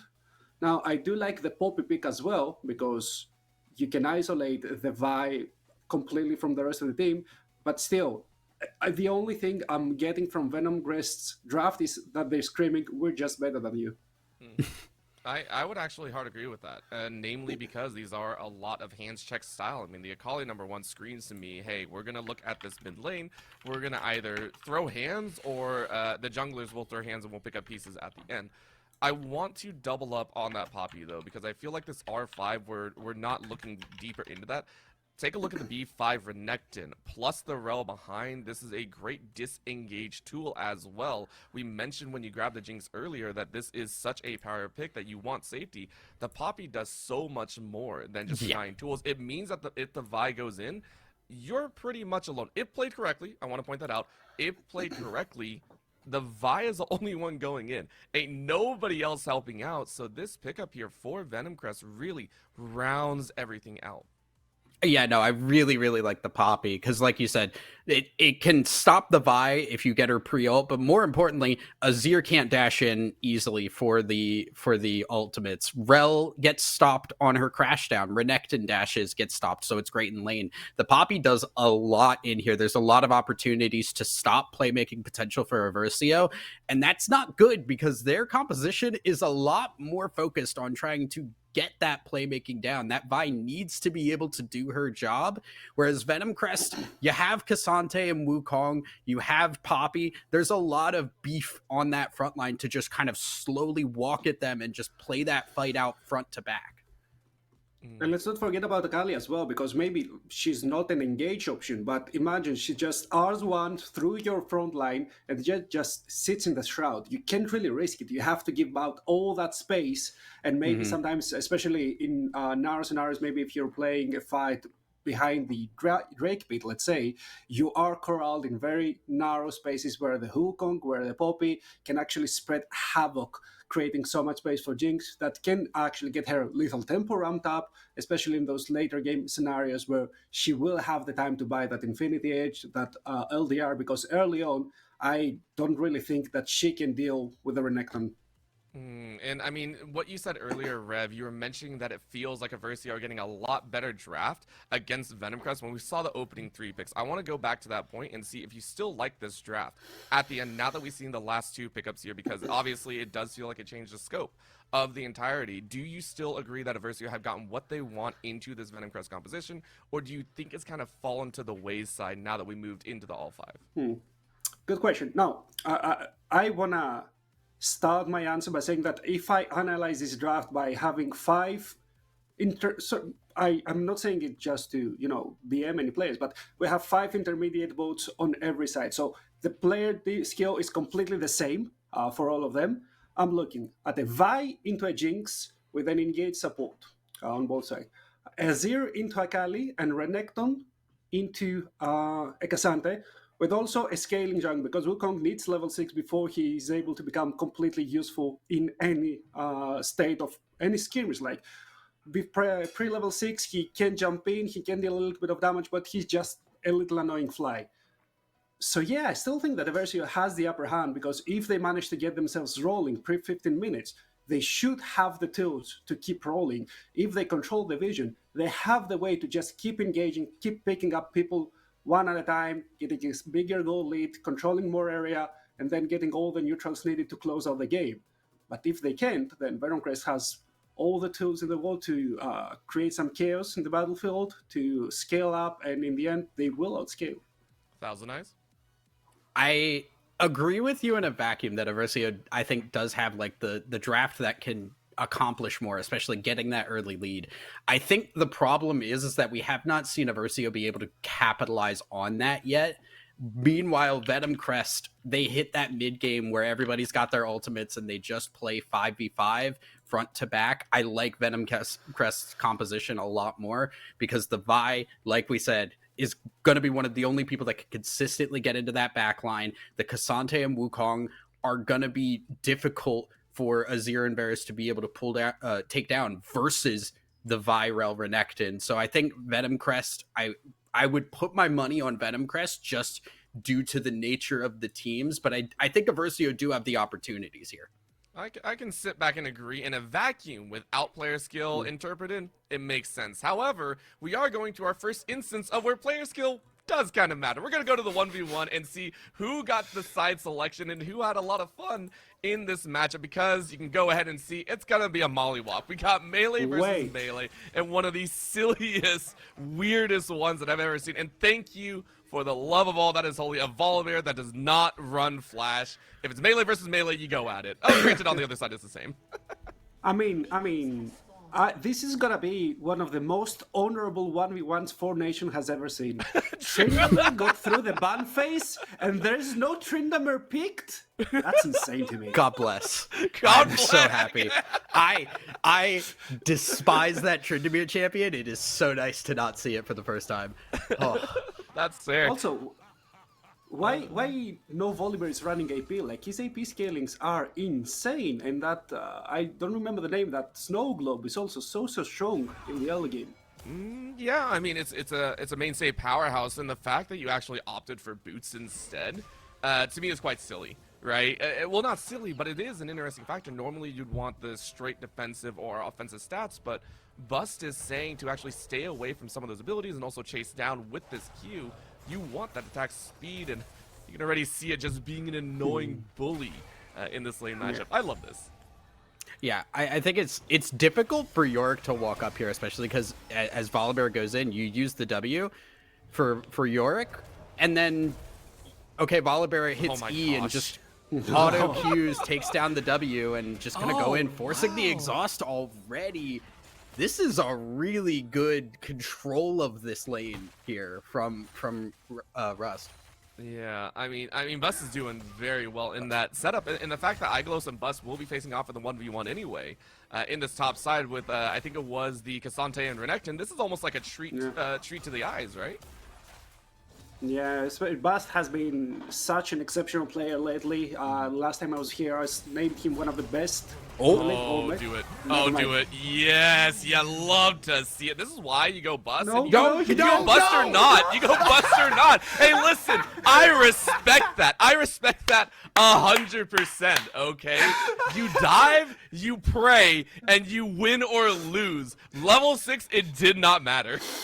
I mean, you know, especially in the top lane, I did challenge myself once to like climb the ranks as a top laner. And the worst thing is that if you want to play top lane correctly in that isolated 1v1 scenario, you do get bored. Okay, you are playing chess in an action video game. So you know what, Bast? I completely understand. All right, well, with that being said, we have our thoughts about the draft, but let's see what our casters say as we got two fresh casters on the desk. Allpsych and Rob, take it away.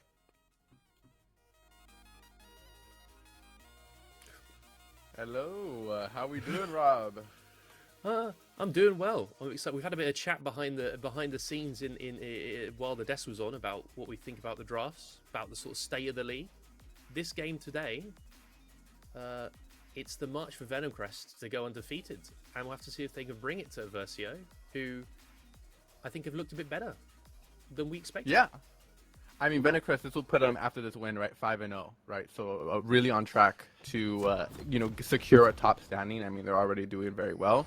So this game is just an important kind of, just like along the pathway for them, right? It's an important way to get to the top. And Versio here, they're looking to start climbing themselves, right? Sitting out with that 1-3, looking to be 2-3, maybe try and come up the mid-lane pack here. But game starting off already, and I got to ask you, what is your idea about how maybe this game might go?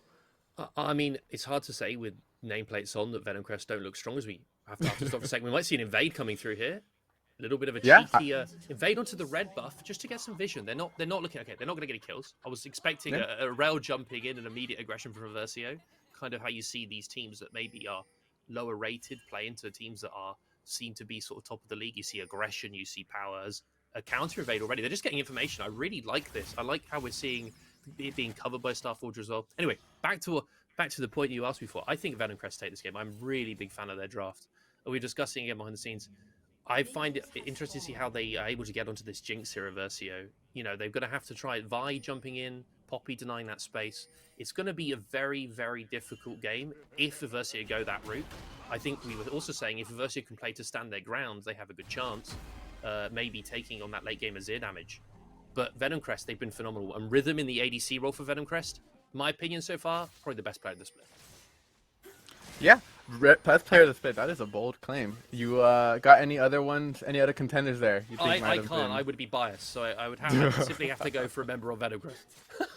All right, that's fair. That's fair. As the game starts off, and as you said, yeah, just looking to get vision. They're gonna get ideas of where these junglers are starting, and all in all, game starting off pretty tame here. Just no first bloods or anything like that. Too fancy, both these teams, right? I'm assuming very controlled, very disciplined here, and Eve here, just trying their best to keep this game going well.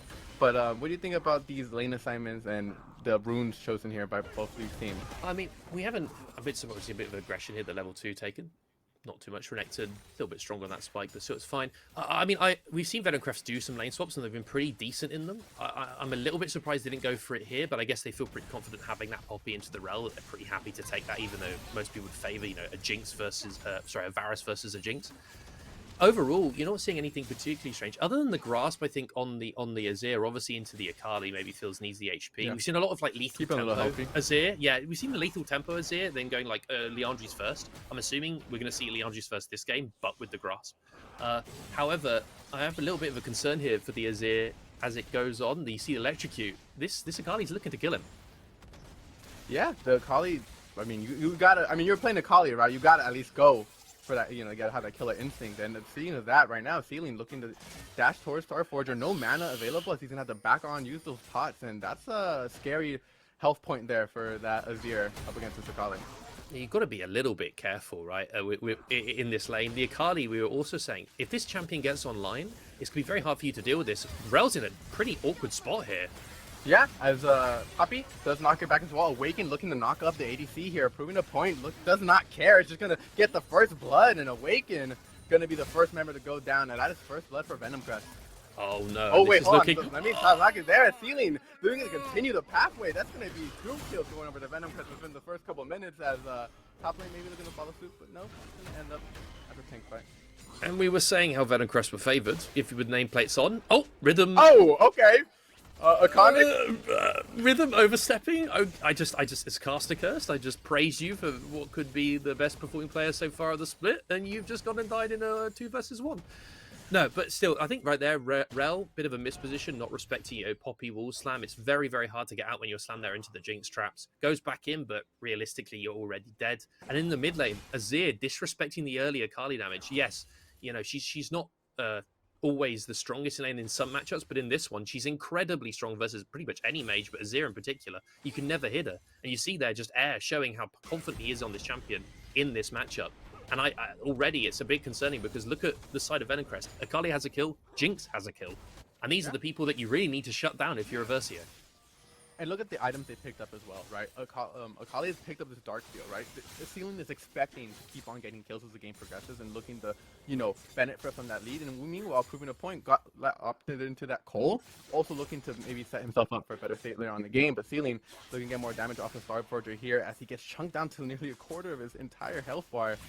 This wave is very bad for him. And we did see Air play, I believe, in the very first split when the UKL came back in 2023, if I remember correctly. He was subbed in for DMG Esports, I believe, at the time. And he played a couple games, or 1 or 2, and I remember him having a great Akali performance. So I'm a little bit surprised that they've gone for this blind Azir against someone who's so confident on this champion. And you just see there, just the level of performance from this Akali.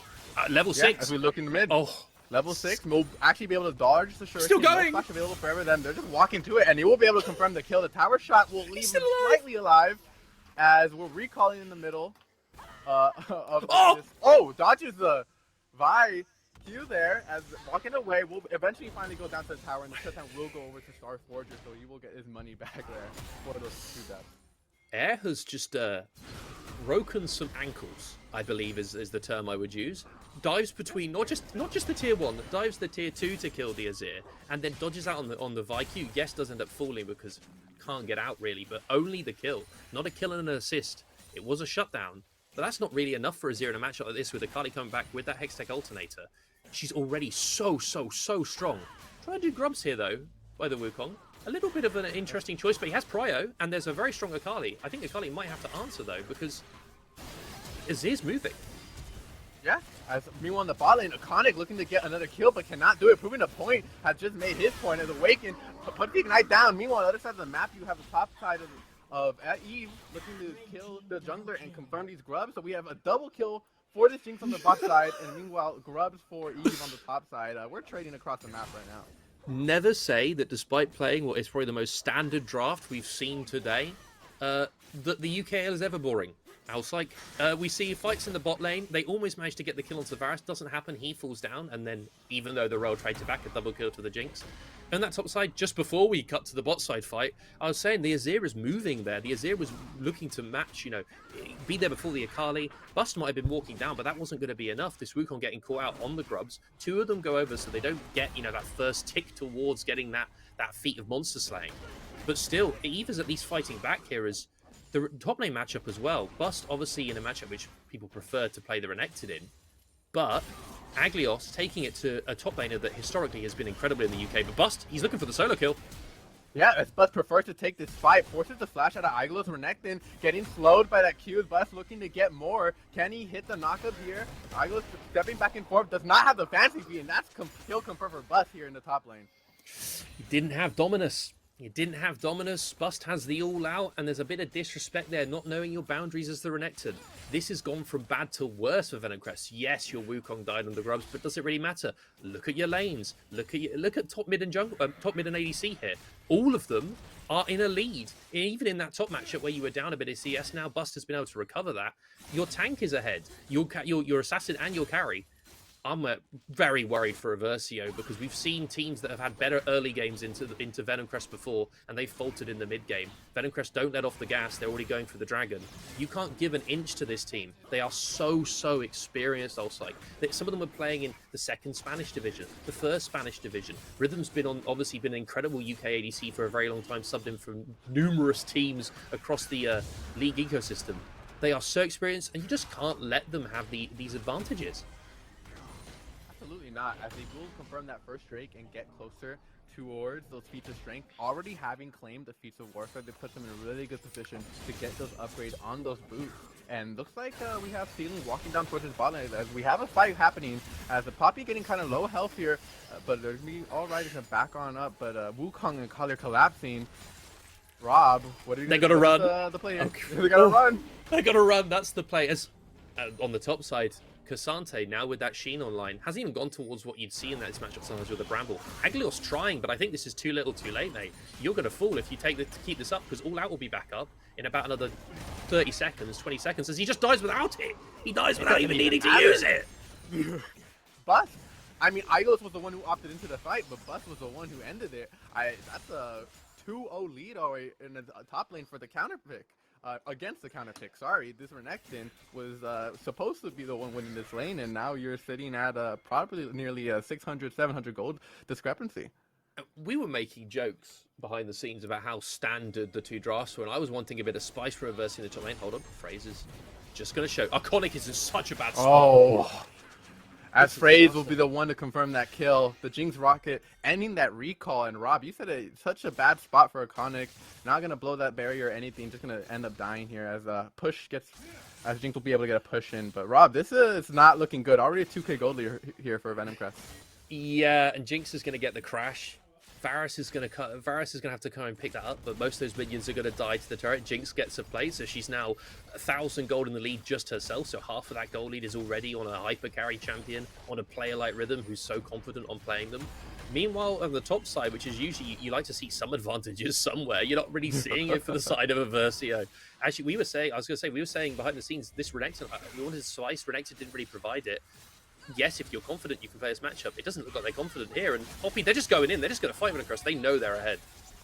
Yeah, absolutely. As Ceiling does hit that shuriken, but does not opt into taking it as a fight breaking down here in the bot lane. Iconic thinking he could win that against BF Sword Jinx, as they've proven a point will be onto his 4th kill. Now, meanwhile, it looks like they're going to try and get the Void Grubs here up in the top river, Eve, as it looks like Venomcrest do want to contest this. Poppy pushing forward, gets a knock-up onto the two members, just the Renekton. As the fight continues, now it's going to be Keisante engaging. The Zero Wall will push away most of the team now. Maybe it's Eve's fight to win, as Ceiling is weighing inside the cloud. And it looks like it's going to be Eve to win the fight. Bust is trying the best to get another one back, but no, Ceiling re-engaging with the perfect execution. Knocked back on the Azir. I was wrong, as Phrase and Bust chasing the rest of Eve down to the ends of the earth. That's going to be 3 kills for Venomcrest. And I like how Starforger initially played that, using the Emperor's Divide to actually sort of separate the fight and allow you to play onto one member of Venomcrest, but in the end it didn't matter. Yes, the Poppy fell, but that was way afterwards, and you just didn't have the damage. I believe it was the Akali was in the middle of the enemy team. That's an Akali. How are you killing it? She's in the Shroud. She's absolutely fine. So while I kind of liked how Aversio tried to approach that, I feel that maybe it's just a little bit too late. They are already very far behind in gold now, almost 4,000 gold lead now at 12 minutes. That's absolutely insane. The bot lane is almost spiked to a 2k only. 1.7 is close enough. This Jinx getting a solo kill as well, I'm a bit worried, because I would have favoured Venomcrest's team fighting, especially with the players that they've got, and I think that Versio needed to smash lanes, and that's just not happening. Point, you know, you were talking about experience, right? And I'm sure that's playing a massive factor here, but then there comes a point as well where the wallet is just too big, you know? The experience might not even matter in the end when you're just so rich. As Iglis looks like he's going to get into another fight here with Bust. I don't know if it's going to lead in anything, as just not trying to trade right now. No all-out available, but these lanes just continuously getting pushed here in the bot lane. And all's well right now, as we see maybe the Vi looking to go towards the top side here, maybe try and get a kill. No perfect execution available for Air there, so it doesn't go in, but Aglios going back in here, looking to try and take this into 2 versus 1. Season desist, but Burkhan will be able to lock him up for just long enough for Iglis to get into range, but he has such a big shield, the unstoppable. He gets one back. That's gonna be, that's not allowed. It's a 1v2 and he confirms the kill. Now, meanwhile, on the bot side, you have the Poppy engaging onto Awaken. We'll be able to back on out. The Chains of Corruption do land onto the Jinx, not proving a point, not able to kite it out. But all in all, that's gonna be a 1-for-1. As Ceiling actually looking to avenge his fallen top laner. Brickham running away, maybe trying to give a kill over to someone else. As yeah, no, I don't. Ceiling will be finally able to confirm that kill as Phrase gets the kill on his opposing mid laner, and it's just bloodshed all across the board here for Venomcrest, just domination. Another fight breaking out here as Poppy uses that steadfast presence to stop the Awakens engage, as the hammer sends Iconic back, and they're going to be able to use this moment to do more damage to this tower. Venomcrest get everything. Venomcrest just get everything else. Like, they trade, essentially you see the mid trading for the jungler and the jungler trading for the mid laner. They get both those kills. Aglios here, I was saying again, I want to see Build Black Cleaver. I don't think it matters that he's so far behind. I just worried right now because Perfect Execution wasn't even used by the Akali. Aglios, you're dead, mate. You're just gone. And it didn't even matter. I mean, they have Storm Surge already and upgraded Boot 7 stacks on that Dark, so this Akali hurts. It's panic stations for Aversio, isn't it? Right now, you're bleeding. I mean, it's not just a bleed, it's a hemorrhage. You need to go to hospital ASAP because this is just... You've got to do something. Phrase is already coming into your jungle. Bricken can't take this buff, so that's probably gone over. He doesn't want to run the risk. Phrase is actually just going to back off, so maybe they'll end up giving it over. But your Akali is solo killing the enemy Renekton, so it doesn't matter who wants to match her on side. Both of them die, Azir or Renekton.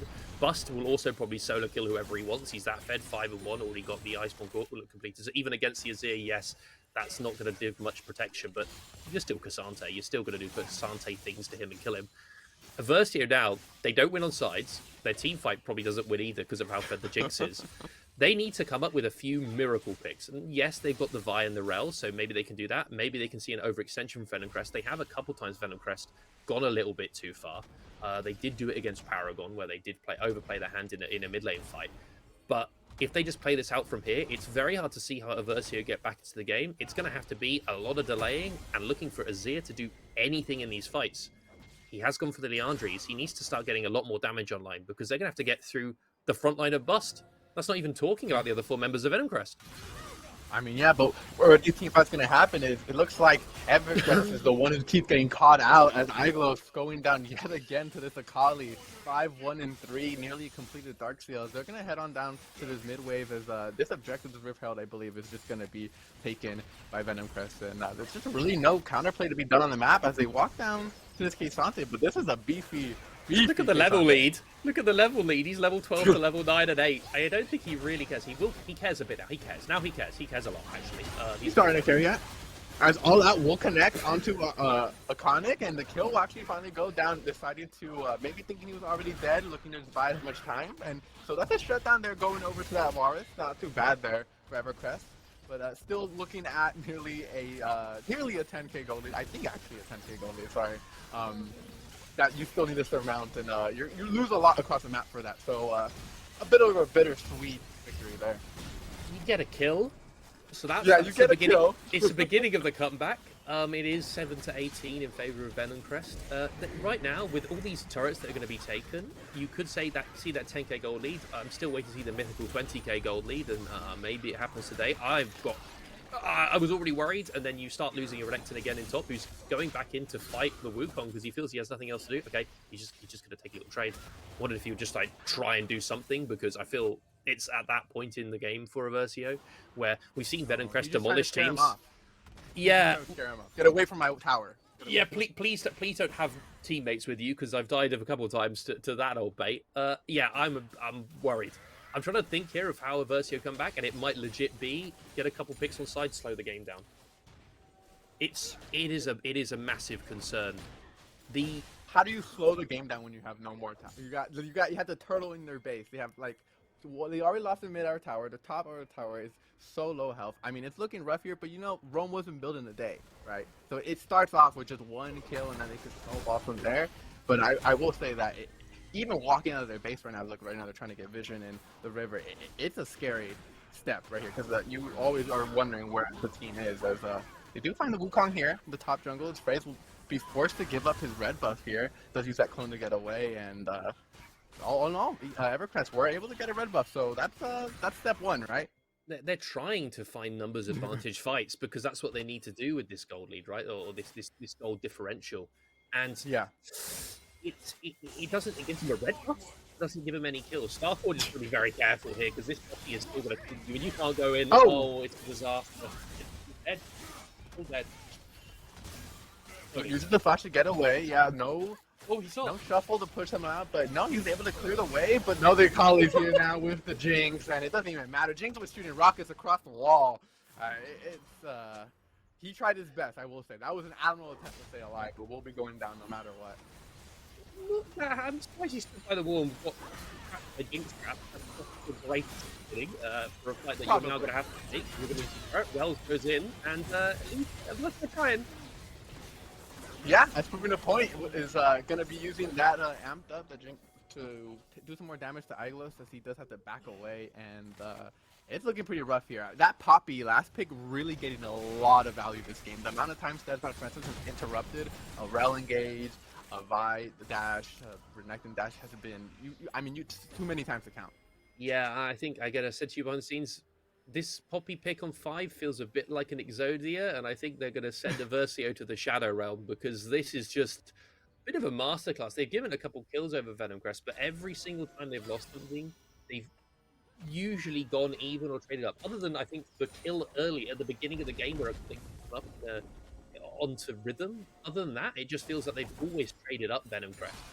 And when you're in that scenario, it's very, very, very hard to break out that cycle as a Versio, because you've got to look, you're so far behind and you're constantly losing members, like right now. Yeah, as Iglos will be getting away to that last pet. As re-engaging now onto the K'Sante. Jolina just kind of get out as Vi using that season assist yet again, but it doesn't matter. Execution will be able to confirm that kill as Iconic actually does get the shutdown onto the Sakali. A lot of gold in his pocket. Bus is keeping the rest of the support and top laner away, as the rest of his team is just doing work here. And now they're fighting their sights onto Otacon. Bus claims down Awaken. Wait, he's going still underneath the turret. He gets the double. Bus popping off. And this is a signature pick for Busters. Starforge is also caught out his base. Luckily, there's a base gate there, so he can just leave. Or not. Never mind. Wukong follows him over the wall. This is a bit of a disaster for the Azir. He's going to fall as Yeah, well, I Frey imagine. doesn't care. We'll just dash over with the clone. Over the wall does not matter, and that's going to be an ace at 20 minutes here for Venom Crest as they push onto this Nexus area. I'm actually just backing out Falcon to look for that Otacon, but pure domination. Yeah. Nothing else to call it. Sort of from start to finish, really, at the moment. It feels like they're sort of, they're crossing the T's and dotting the I's. They're just putting the finishing touches, the cherry on the top of this game. Right now. Yeah. If you're Reversio, you hope that they throw Atacon. That's unironically, I think, the play. Yeah. You're down 3 Drakes. They got feats, of course. You are down 10k gold. How much gold? 10,000 10K gold, yeah. 10k gold. You also have a difficulty looking for engages into their team comp. If the enemy team sort of lock rank, it's very hard to get on top of a Jinx that has 4,000 gold pretty much lead by herself. You need to look for a bit of a miracle. Action can do that. It will end up being, whichever Action is there, it ends up being one that will shred them. And they're looking for a pick here on the Poppy, but I don't think it's going to be enough. They have to back off. Yeah, they're just so scared of support members coming through. As on the side there, we don't get to see it on display, but as Akali's already killed the Azir, you've got to go here, Eversio, and the TP's coming in for Bust. As the TP is cooldown is coming through, Bust is already there. Awaken tried his best to get to this Jinx, but the Titan is too superb. As now Iglo's here, trying to help out his team and counter this top laner, but the knockup onto the ADC. Double kill for the Jinx, moving a point, looking to get more. Oh, triple kill denied by Phrase, but it doesn't matter. They're just looking to end this game as Iglos gets knocked up against this inhibitor. They're just walking down to the bot lane, and that's going to be another ace. Meanwhile, Feeling, I think, eliminated Scarforger. This is going to be, I think that's it, Rob. Yeah, I mean, it's going to be hard. Azir's going to have to do some magical play here at a 1 versus 5 to keep this game going. Very unlikely. Venom Crest, from start to finish the split, have looked unstoppable. And they look unstoppable again in this game. Who's going to even take a game off of them at this point? They could go all the way. Look at their performance. It's ridiculous. They're just slowing up. As the Unbelievable. Nexus does go down, and Venom Crest will take the win, putting them at 5-0. Rob, I'm speechless. I mean, there's not much. I'm sure the analyst desk will have some words to say on this game. It was pretty much flawless from start to finish. One hiccup at like 3 minutes, which wasn't even important. Let's be honest. Dying in that situation not really important. A disaster for Reversio. They looked like they were taken apart. Venom Crest looked disgusting. They looked unstoppable. Everywhere on the map, Venom Crest, if they were losing something or if they were making a play, they were certain to get something for it, regardless. Or if they were doing 2 things on the map at once. It was just non-stop pressure from Venom Crest onto Eversio, and it just seemed like Eversio just couldn't keep up. Yeah, I mean, we'll have to see if anyone can take I them think down. with that, we'll send it on over to the analysts to see what they thought, right? Oh, over to a break. Analyst.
And of course, we are back with a game of all games at that point. This was one that we sat there and said, wow, we went from 40-some minutes to a 23-minute banger. Venom Crest is on fire. And many would sit there and say, what did Aversio do wrong? But to me, it felt like asking, what did Venom Crest do right? The entire time looked like they were dominant, and I don't even know where to start or who was the most prominent on that side. I mean, for me, it should have been there, right? You're playing a matchup which might not be the most losing one, but you're playing a melee assassin in a meta state where we say that the best assassin is Skarner and all of those HP building bruisers, and you're playing into a rage champion who can easily poke you out and control the lane, and suddenly you're solo killing level 4 and then level 6 again between the inhibitor towers. That was disgusting from her. He completely dominating that mid lane, and for sure completely shut down any dreams from Aversio scaling through the mid lane early in the game. Yeah, I mean, I think Bust, though, really controlling that top lane can change that game, because you pick that Renekton with the expectation of you are going to control the lane so that the buy has the ability to do things at least on one side of the map. And the fact that Bust not only did not lose that lane, but really just took the Renekton down multiple times, solo killed, and then you have to send the buy up there to help your lane that should have been winning and in control. That's kind of disaster. That you are in disaster control already. I mean, I think that's fair to say that Venom Crest have shown that there is a reason why they are now a 5-0 team, matching up with Broad and Friends, who are sitting at the top of the table. So the only one that seems that they could touch Venom Crest would be another undefeated squad. So we'll see if that does happen later on in the future. But of course, we are getting into our next matchup here on the day, the last BO1 that we're going to have on the day for this Monday setup. It is going to be Rise Gaming going up against Good Chi, and there's a lot to say about this matchup, specifically the fact that Good Chi have yet to show up, sitting at 0-4 on the day. Still need to see a lot from them, and honestly, this feels like one of the best chances for them to get a win on the board. They're going up against Rise Gaming, who are currently 2-2 in their own rev. What do you think of this matchup? I mean, I'm not really sure. Hypothetically, if we just take a glance at the standings, Rise Gaming should have the upper hand. They have like a semi-stable team right now. They do look to be that kind of bouncer where if you belong to the top of the table, they let you through. If you don't, they knock you out of the club. But I'm looking at Good Chi, and for me, it's a team that should have rolled slightly better at least. Like, I'm looking at those names. Yeah. I've seen some of those people before, Chover, Shin. I do have a feeling of trust in those players, and that's rare for me because I'm usually the first one to banter everyone down.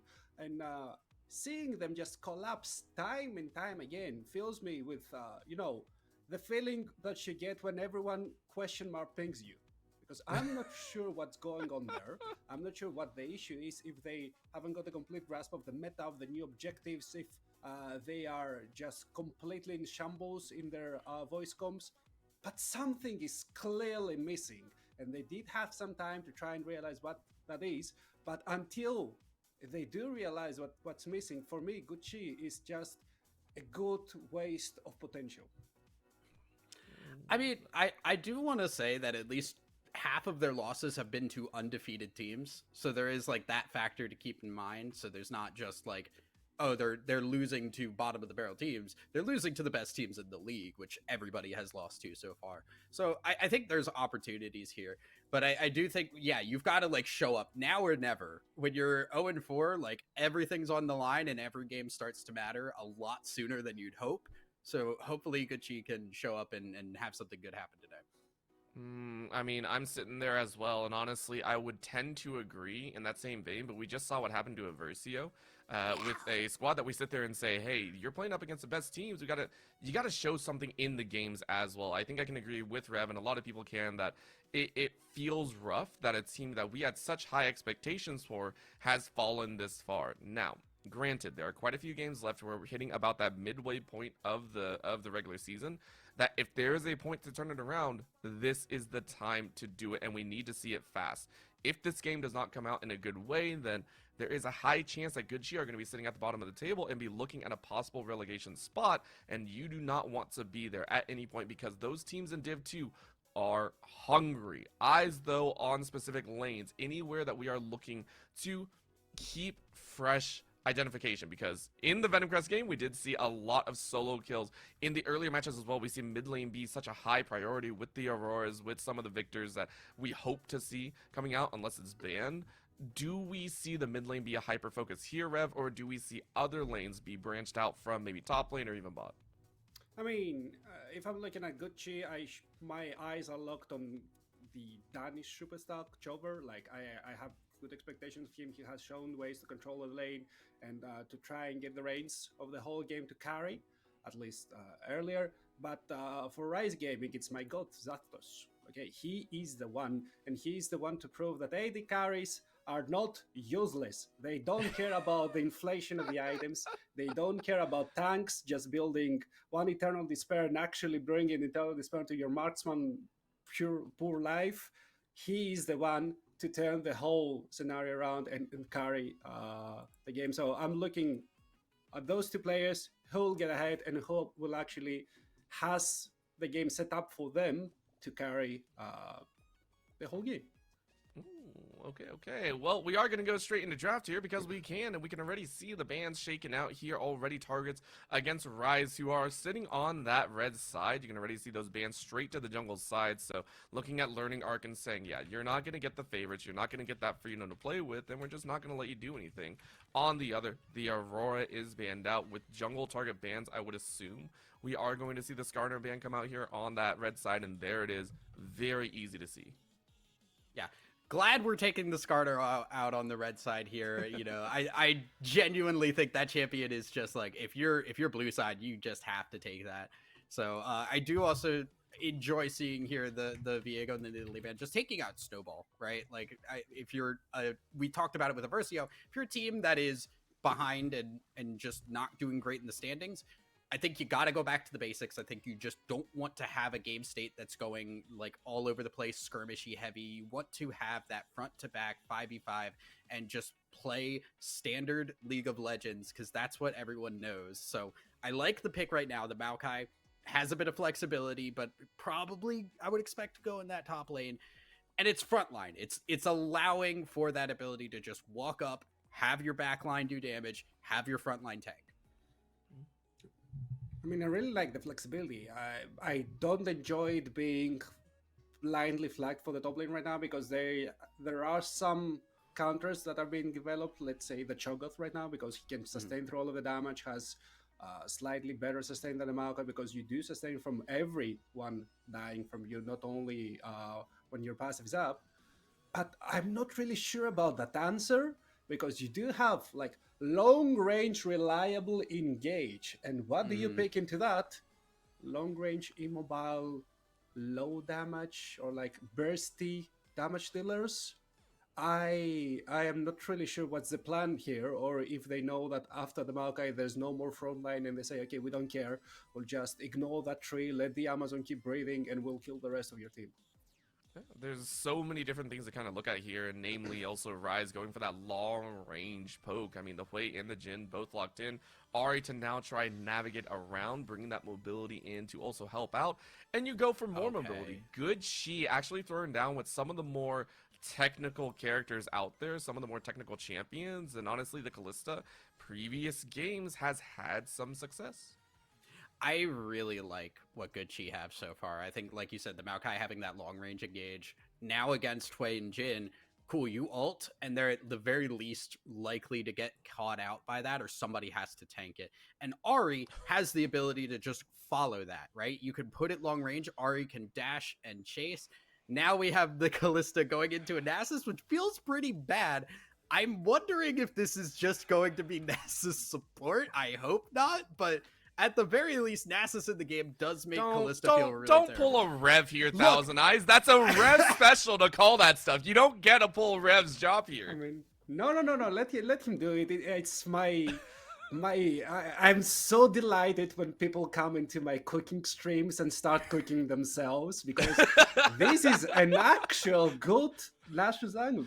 What do you want? Well, you want two things, okay? Tenacity and HP bars. You tank the Maokai ultimate, you see anyone approaching, you're like, nope, stay there, you're really slow, you're really tired. Kalista can never play the fight, especially like I'm pretty sure it's 8 seconds if you max out the W with all the CDR that you will be building. Yeah, and the only caveat right now is that, at least with your team comp so far, you have to build tenacity. You will be the one face tanking the Ari Charm. You will be the one face tanking the Nature's Grasp. So you have to have a way to, apart from using the W, reposition, place your E as well, and then actually your Jin can do damage, because everyone forgets that Nasus E shreds armor.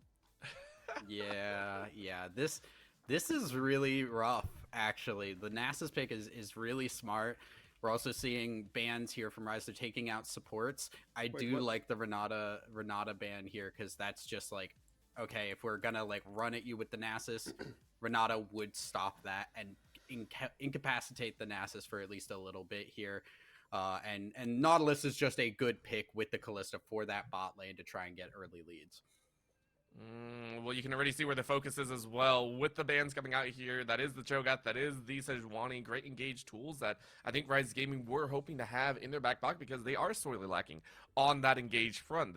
This would almost be like a perfect time to grab a Nautilus or something of that sort, get a little bit of close range action, or be able to lock down that Kalista fully instead of just having those slows. But instead, you go back with what worked for Venomcrest, and in the face of 3 different leaps, granted one of them you can't really block, as it is a underground tunnel, but the Poppy comes right back out. Now the question is, where does this Poppy go? I mean, anywhere, right? You have flex her at an R4, you can still select what you want as a counter pick, but I think hypothetically you do slot her in the jungle position and you wait to see what your answer for the top lane will be. Pending enemy support lock-in as well, because if Gucci picks something range into the Nasus, I don't really think that you want to keep the Nasus down there in the bottom lane. You want to have him top lane, scaling up into that Cassante. So I think that's fine. The Poppy is excellent here because you block 2 mid-range leapers, or at least 3 right now with the Cassante, and also you can then send away flying the Maokai when he actually engages on you, so there's nobody touching your team if you do not want to allow it. Now, the thing is, what do you pick into the Nasus to try and punish it? Because for me, that's not really it. I haven't seen the Ballista in some time. I've seen Kalista with a lot of other things. The Galista, I think, with the Renata Glass, you've seen a lot. But the Ballista has been out of tune for, I think, a while, mainly just because it's a one-trick pony. At the end of the day, we have to call it what it is. You grab one, you pull them away, and you get the kill. That's fine. However, for Rise Gaming right now, they take a look at that and say, okay, obviously, Hui or Jin is going to get pulled. What do? We need a third, I want to almost say mid-range carry, even though Graves is extremely short range, but you do get that extra damage buff. Again, though, this does leave you without a lot of proper CC, so Rise Gaming saying more damage is way better than more CC.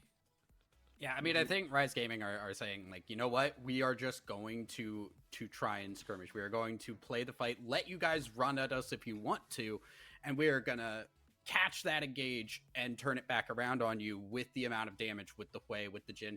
Poppy, even from, like a tank perspective, does a lot of work.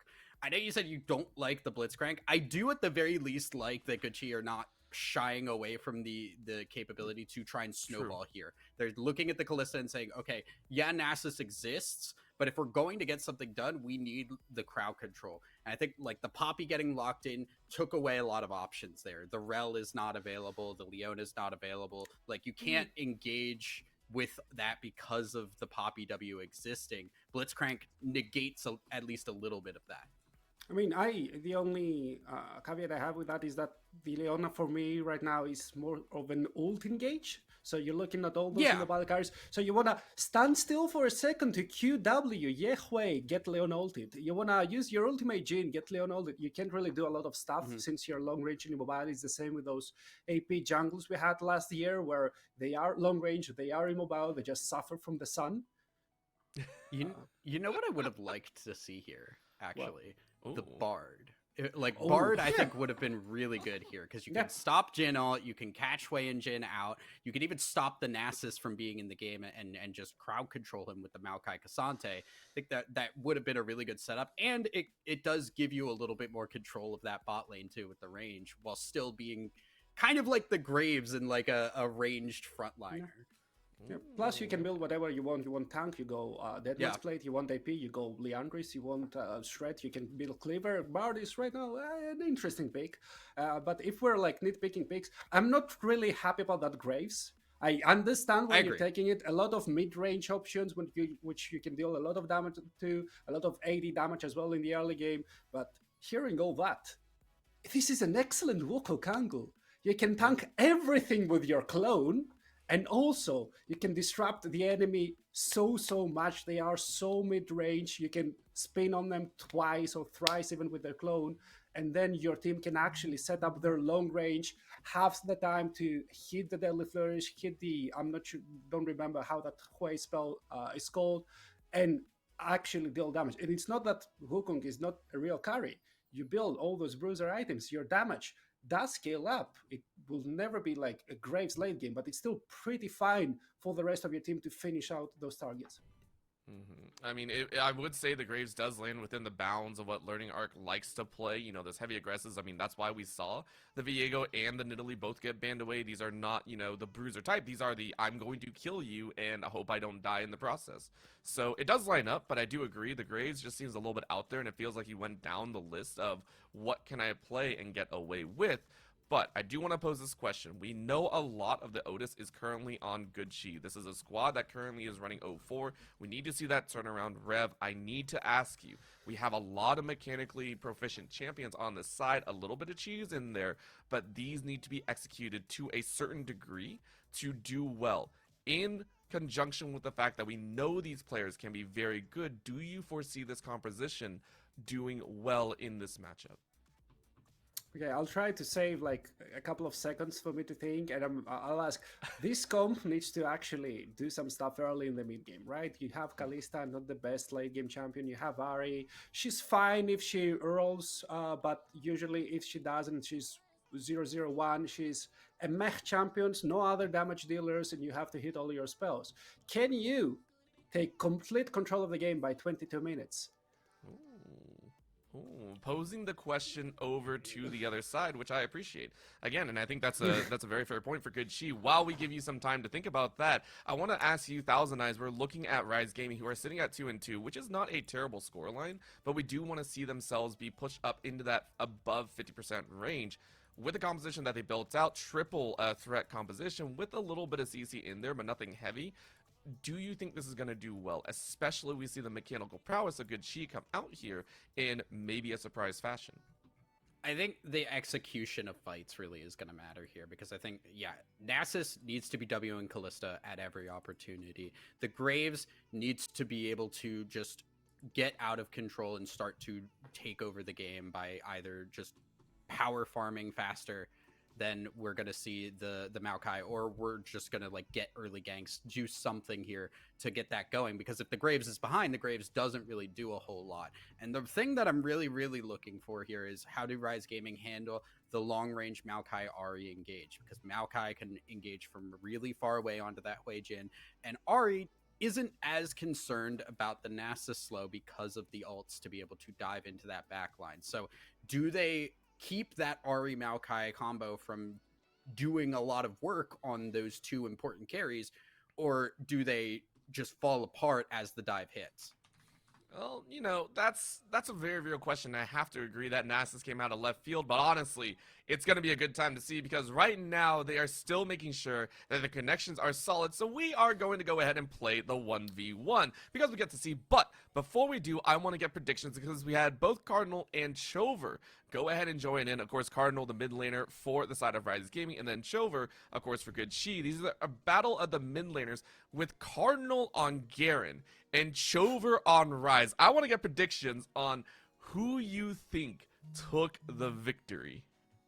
I mean, it's over for me. Rise is also like a very cheaty champion in those one runs because usually you get your items and that's how strong you are. But with Rise, you get the tier and you suddenly start to scale up. Okay. I'm going to go the other way just purely off the Garen pick because I think that champion is disgusting with the Axiom Arcanist. Like, that ult just does disgusting things. Okay. Hold on. Rise, and you're good. How are you getting Axiom Arc in a 1v1 duel? No. Axiom Arcanist. Oh, okay. Axiom That Arcanist. makes more sense. I'm not going to lie. The It rune, escaped my brain. not the item. They for some reason named them very similarly, and I don't know. We did get a Tryndamere ban, thank goodness. All right. All right. Well, we go into it, and this is one of those points that I always feel like a 1v1 has a secondary effect, not just giving you the side selection, but giving you the idea of, hey, we can have a great game based off of this early start, win a 1v1, get a little bit of the mind games going. I mean, that's true also. And sometimes it gives you completely false info because people tend to not take them completely seriously, especially if you do consider your team to be the better team. You're like, okay, we don't really care. Or sometimes you don't want to show the other teams that, hey, maybe everyone is picking blue side, but I want to pick red side and I don't want to show that I have the tech from red side. So I'm always taking them with a grain of salt, honestly, myself, especially when Chover walks in that rush like that. Wow. And again, this raw damage that comes out, I love the fact that you pointed out that whenever you play Rise in a 1v1, it feels good if you're allowed to scale up, but I think Cardinal also understood it's just like, you're not winning off of CS. If you're Garen here, you're not winning off of CS. Like, you are winning off of getting a kill, but you already burned both summoners, so it's like, dang, how am I even going to close that gap? Yeah, but I mean, I'll be honest, the summoners were not needed to close the gap the first time. So there is the possibility of just walking up there. Do you have to be careful? Garen passive does exist, so has to play back a little bit here. But still, it's very scary because as soon as Rise gets under like a third HP, he's just dead to Garen ult. Yeah, there is like I want to say like an imaginary threshold when it comes to the Garen art. And I think that's kind of the fun way to put it. It's an imaginary threshold. It's not a true execute level, but it will. I'm pretty sure eventually they're going to put an execution level on it and just be like, this is the level that the sword will annihilate you. Good luck. And we're like, yeah, thanks. We didn't really need to know that. Yeah, please don't give it ADS, right? We have Let Garen have one two skill. extra training wheels on Garen. You now have 4 training wheels. I mean, I think when you're playing Garen, you have like 14 of them. But that's fine. True. It is a tractor trailer. You don't have any skill shots. training You don't have wheels. anything else. It's just like, go kill. And look at that. I love that you go ahead as Chover. You have a little bit of fire under your belt. And now you're going to go ahead and TP in just to ensure that you don't have any missed CS. The as tower. You're trying to go for the tower. And you know Cardinal's like, yeah, I don't really have a I choice here. gotta go for this. Yeah, you just have to catch the wave, sacrifice all your HP. It's not a great time. The best you can hope for is getting in on this, which as soon as you're rooted, yeah, you can't spin. It hurts. This is every top laner's nightmare, by the way. Oh, 100%, yeah. I mean, I don't know. I think that just Chover did because I remember when the LEC came to Athens, like the LEC finals, people from XL were doing 1v1s, and I played Garen versus an LEC player and I won. Yeah, that's well, that's not good. LEC. That's That's LEC. not I good. just want to point that out. Hey! Chover goes ahead and takes it, so that is going to be the win. I say that with all the love in my heart because, of course, the LCS is no more, and I swear if anyone played Garen in there, it's just like watching an NA chase all over again. I wanna cry whenever I see that champion, so... that is going to be Chover, of course, winning, so that goes to Rev, getting that one marked up for their scorecard, and, you know, it's what we understood. It is very, very simple, to say the least, and, you know, it's a grand old time. Can I have just a small asterisk? We were talking so much about the Nasus being support and the Poppy top lane, but it could be the other way around still. True. Yeah. I didn't want to mention it because I thought we were going to have more time to talk about it, and then they did say that we had some technical issues, so I was like, oh, we could have mentioned it. Before we dive in, because we haven't seen it here on the desk, where do we assume it's going? Let's go ahead and play another prediction game. I think it's Nasus support. I think you pick the Nasus to deal with the Kalista. You take the Nasus into the Kalista, personally. I also think it would be funnier. So, like, I'm trying to will it into existence. I mean, I hope, I pray at night for that Nasus support.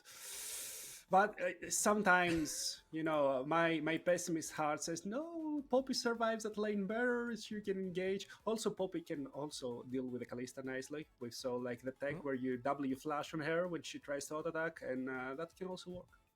Nasus is also not bad into that Maokai either. Yeah. Rev having an actual meta thought right there, just saying, hey, I'm going to go along that gentle line. I'm not proud of it. I'm not proud of it, okay? I want funny champions. Give me funny champions and funny positions. I love the fact as soon as you bring NA on, Rev goes the most serious that he possibly can. Yeah, so you know what? We're going to up. send it over to the casters before this gets even more wild. We are going to send it to Allpsych and Rob to take us into game. Hello and welcome back. I am Allpsych again, and Rob, how are we doing for the second match? Rise versus Good Chi. How are we feeling? Big, massive, important other synonyms match for Good Chi. It's going to be the match, the sort of game that decides if they are definitely confirmed to make the playoff push, or they're going to have to make some major changes, not in terms of players, but in terms of how they play. Because starting out 0-4, when it's only a single round robin. You've only got, you know, this is the halfway point. It's worrying, right? They have faced some of the better teams in the league. They faced Broad and Friends. They faced Venomcrest. They faced Paragon, and they also faced Nuclear Vikings, which I would say is one of the better teams in the league, but they also lost to them as well. The heavy hitters, let's say. The heavy hitters, 3 of them are heavy hitters. You need to beat the teams around you, and Rise is one of those teams that you can, who now sat at 2-2 for varying reasons. They're going to be dragged. You need to drag them down to your level so that you're sort of in that playoff fight. If you don't, you're going to have to pick up every win now to really have a good chance, a confirmed chance of not having to play tiebreakers, and no one wants to be in the bottom 2. I can tell you every team who's in Div 1, they don't want to be in the bottom 2 having to play in the relegations, because Div 2 is looking scary. So see if they can do it today, because Good Chi, they've got some good players, but they are facing a very interesting draft, and thank the Lord the Nasus has got exhaust. I was saying this to you, I did not want to see a Nasus not taking exhaust this game. Yeah, Scooby-Doo. Looks like he knows what to do here, taking that exhaust. And let's talk a little bit about this Nasus support, because not everyone may know. What is the game plan here for this Nasus, Rob? So we talked about it on the desk, but the Nasus support, very traditional, not traditional, but it's a very, it's an LS pick. If anyone knows who LS is, he loved the Nasus support into the Kalista. The Wither makes it still very hard to play the game. The concept with the exhaust is you wither into exhaust into wither, so no ADC can play. I'll be silent for a bit because there's a 5-man invade coming in on the Jhin. Yeah, as Arclight realizes a little late as he walks away, does get collided with the hook. He uses the flash anyways afterwards, but no, it's gonna get stunned up there by the K'Sante, and that's gonna be a first blood trying to give it to the Kalista, and it will be confirmed. And Model starting off the game with a nice little extra kill, and that's good for Good Chi. Yeah, I was worried a bit that Mara's going to have a hard game.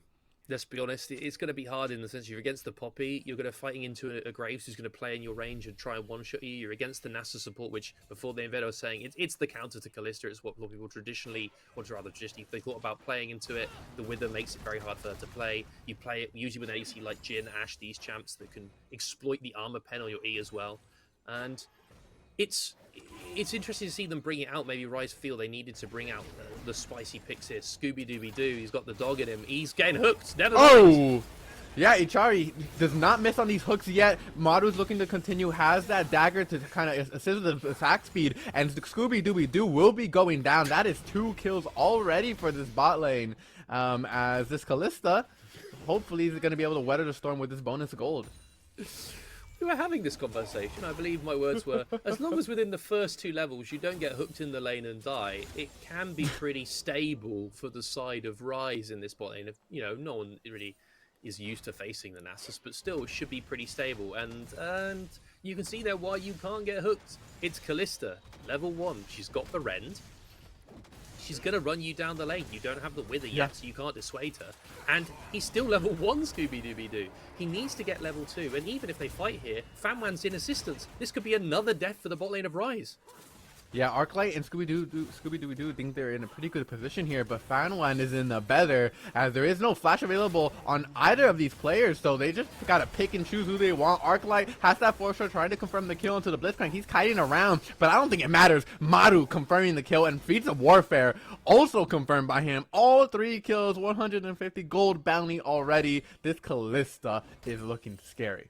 I have been high on this player in the past. I think he had shown some good performances. He joined about halfway through last split to Good Chi after they lost a bit with Zivi and Bibi, who were the ADC and top. They lost those players, brought in Shin, brought in Maro, and he looked pretty decent in their wins. It's good to see that he's been given the attention here. I was also thinking, you know, you've got to go bot lane into bot lane into bot lane here if you are Fanwan, because getting this Kalista in the lead, this is your main sort of win condition here, right? You're really going to be playing around that. It's good to see them playing towards that, but let's not forget, look at the difference Gold in the jungle right now. Look what the Grace is doing. He's doing exactly the counter to the play Fanwan pulled off. He's taking his topside jungle here. So now all that Maokai has is to go, sack that, I don't care. I'm now just simply going to go take my bot side jungle or the crab when it's spawned, and this could be a dive. This Graves is the win con here for Rise. The damage late game. Shin cannot give this kill over to this Graves. Shin trying to use that W to delay any damage that we're going through, but it does not matter. Learning Arc will get the first kill for Rise, and looks to kind of keep the momentum alive here. Arclight now being knocked up, followed by the hooks. Still no flash available. Has a barrier to try and stay alive for a little bit longer, but does not choose to use it. Maru just has too much damage, and Good Chi, 4 minutes in, look, they're already starting off the game at a good point here, considering how important it is for them.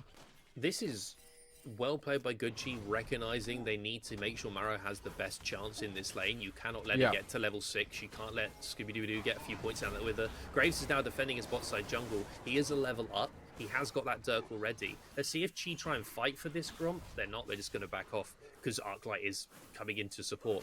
It is a disaster for Rise in this bot lane. I will say that the Nasus still provides value later, but a Fed Kalista is a Fed Kalista. Also, absolutely terrifying champion on current patch. Does so much damage, already has those tier 2 boots completed. The feats are looking to go the side of Gucci as well, don't forget, because they've already got those 3 kills. So upgraded Kalista boots, that tier 3 gives her even greater dash distance. Really, really scary time for Rise.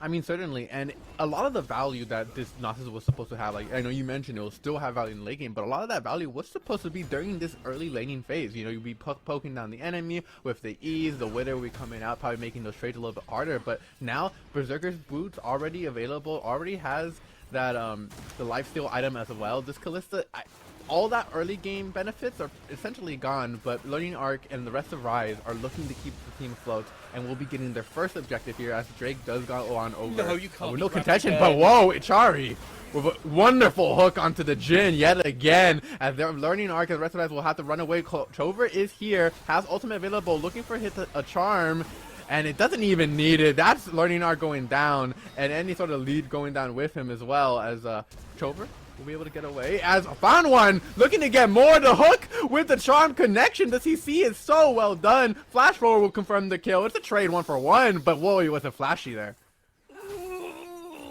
That's painful.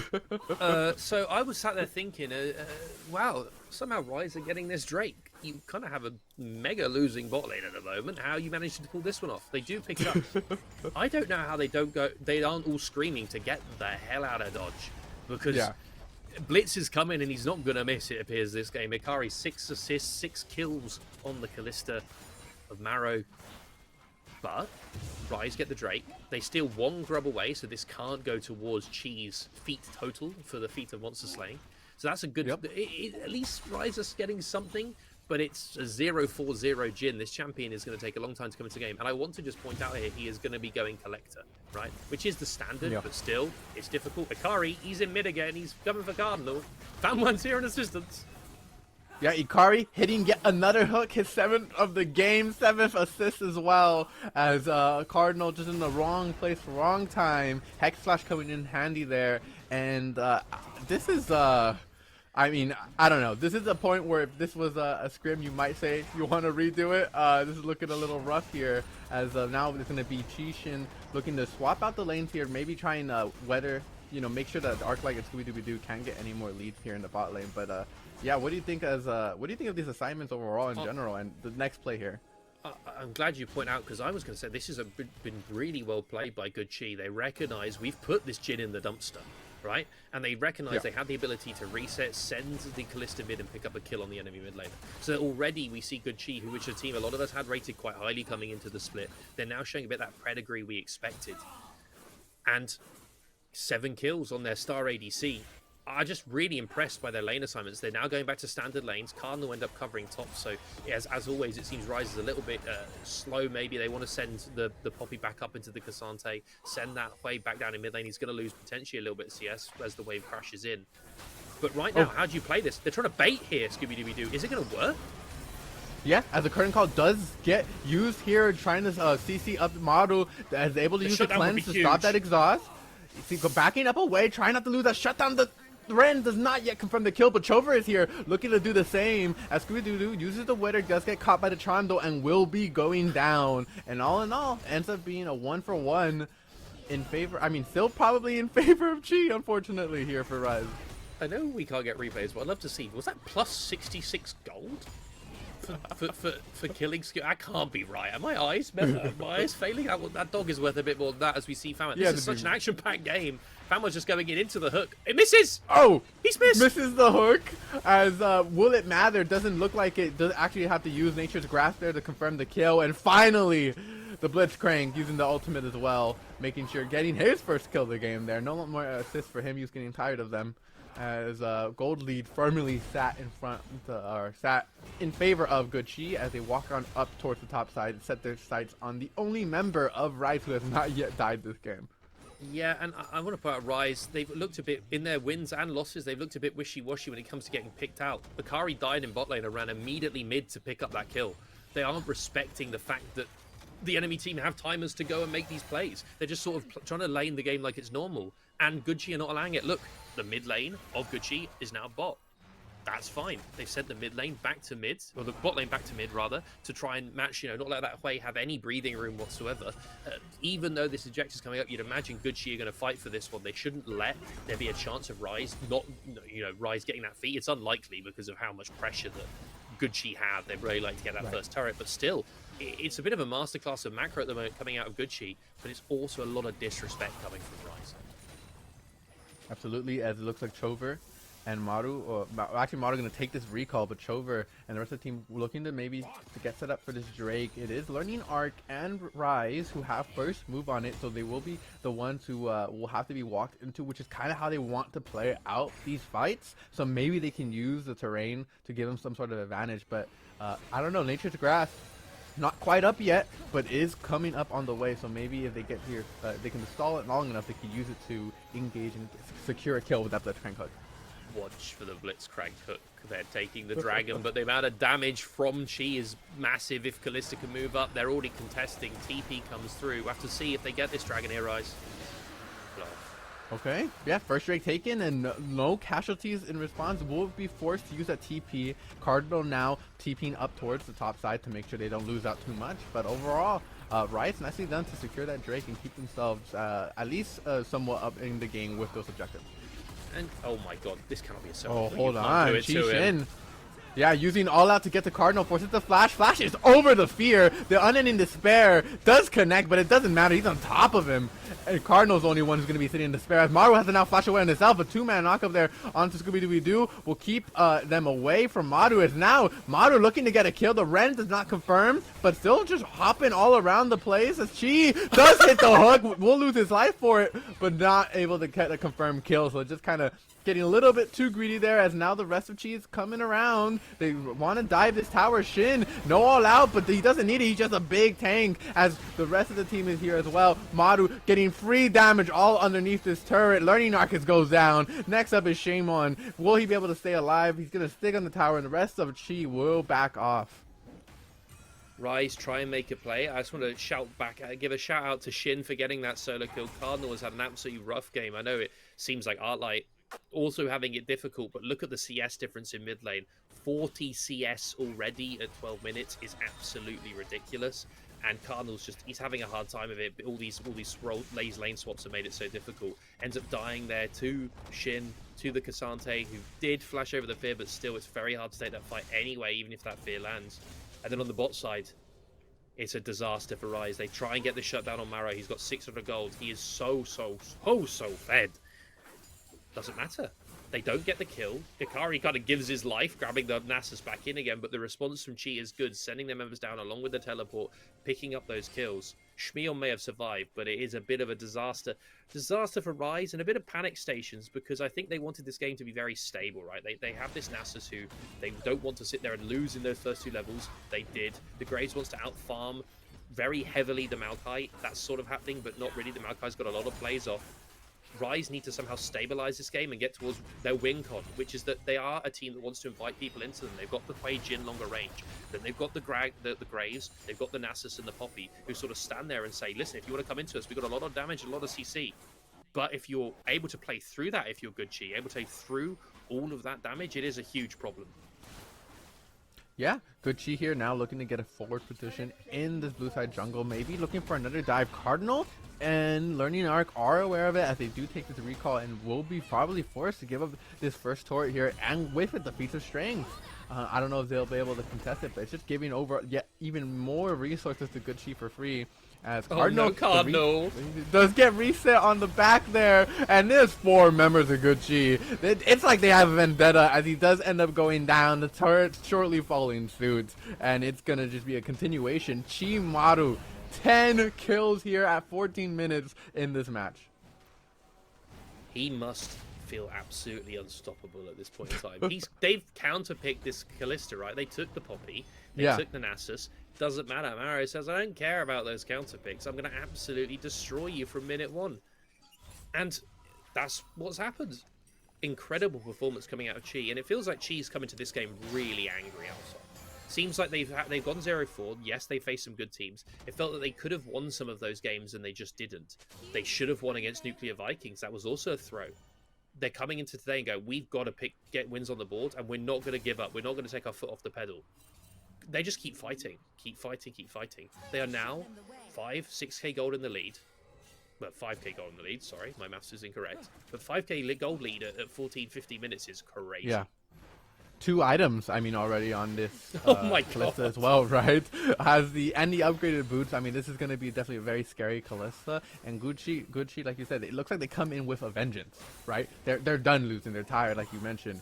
And there has to be a silver lining here for Rise, right? They have 2 Drakes available. There'll be 1 off from Soul Point. The question is, can they even contest any more Drakes from this point on? The next one is going to be up in 33 seconds, and it doesn't look like they'll have a position for it. I want to see what their response is to the 5 grubs coming out of Gucci. We just saw them take top turret now. If they're actually able to sort of match Gucci when they're rotating around this map using this grubs buff to take these turrets, then there's a good chance they have an ability to somewhat stabilize. It is going to be very hard.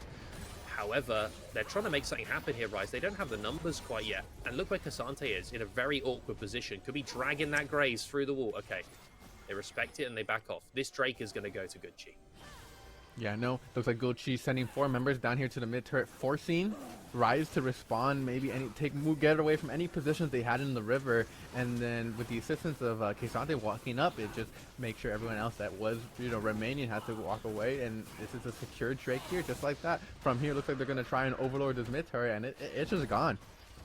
Yeah, they're using this Grubs Plus very effectively. They get the Drake, they also get mid-turret. Yes, Herald will probably go over to Rise. They're not really looking for this side of Gucci. They don't really mind about giving the Herald over. They're just simply like, okay, where's the next pressure point?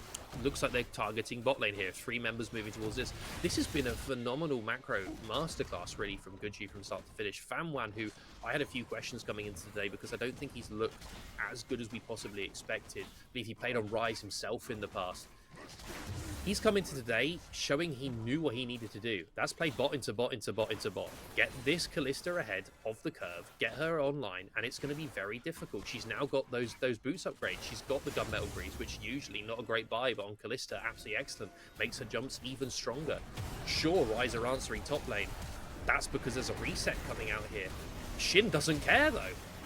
Yeah, Shin is just going in on out, using the all-out to go back way. towards his team. The Unending Despair does connect, but it does no damage. Shin is too strong. The knockup does keep Shimon in place for a little bit longer, but he's just living. He lives for so long and by so much time. Chover is now here trying to do the same, trying to pick up the pieces of what his top laner has left him. Flashing over, a lot of scrap going back and forth. Ikari hooking onto Cardinal, saving out his mid laner, and Arclight, meanwhile, throughout the entire fight, just completely missing. Couldn't get in and help out whatsoever. And that's just a nearly ace there for Gucci. Oh, and he's they knew! Charm. Chover hits with the charm. Now we got the ace. Oh no. Graves came back. No ace. So Gucci in the end responds to the play Ryze were trying to make. They don't pick up the kill quick enough onto Shin. They can't leave. They overcommit. They dive the Kazante. It takes forever to pass. And they arrive, Gucci. They respond and they pick up the kills. And you might question, well, Arclight had the curtain call. Why didn't he use it? That's because there is a very, very strong 10-kill Kalista running up his backside. He is sprinting behind him. Arclight knows this, knows he can't stand still for a second. And so in the end, they just don't get the damage from that Jhin at all.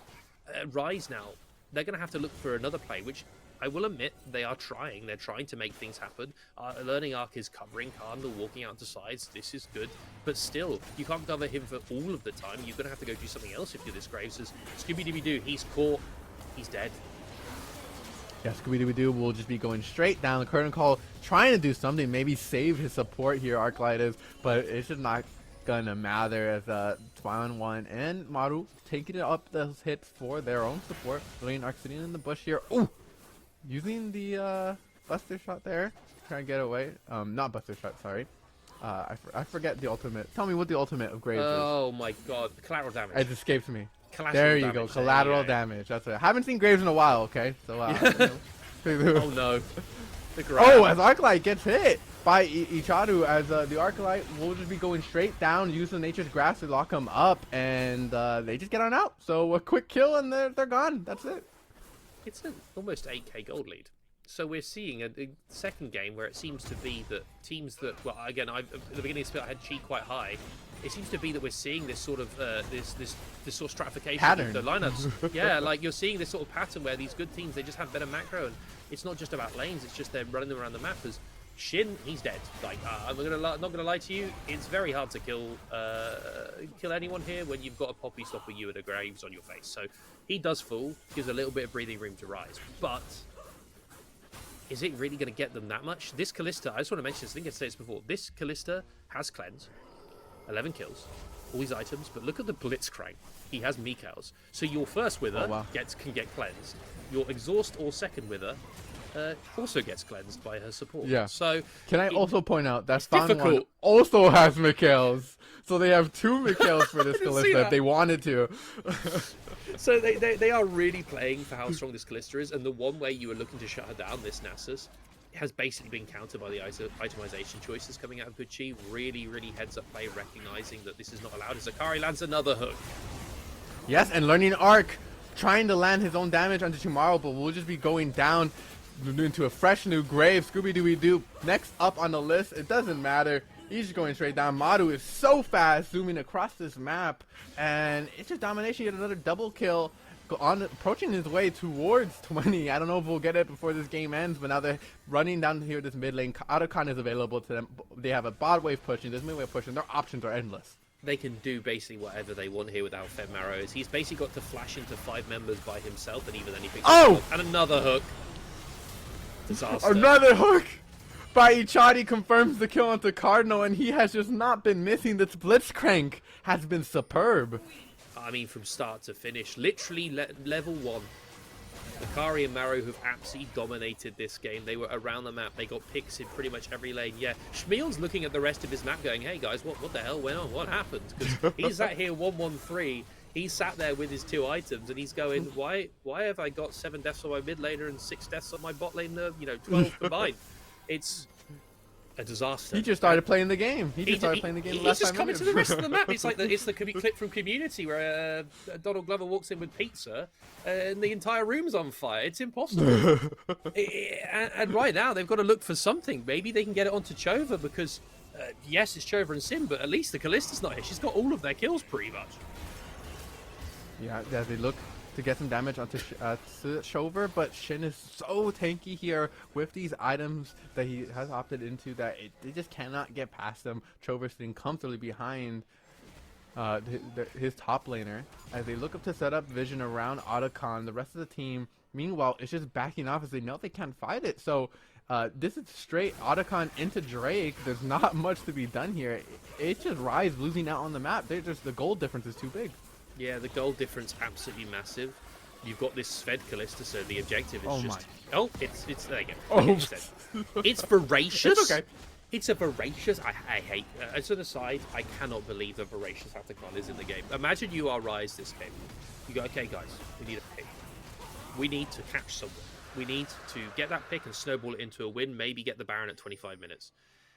Yes, the buffs will have fallen off, but you've now got to try and stabilize a game where everyone has a GA. You have a 13-kill Callista with a free Guardian, a better than Guardian Angel, because you don't even recover that, revive in that same position. You get sent back to base. Yeah. So it's a disaster for Rise that this is voracious.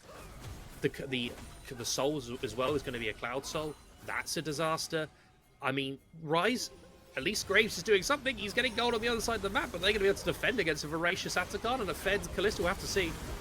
We'll have to see right now as the Nature's Grasp does lock up that Gnosis, followed by the hook here on the Blitzcrank, forcing the withdrawal, though. It was the curtain call, so it's a 4v3 here as Learning Arc was able to get a turret on the top side of the map. Now they're looking for more here, looking to get the middle inhibitor, and they just cannot walk up.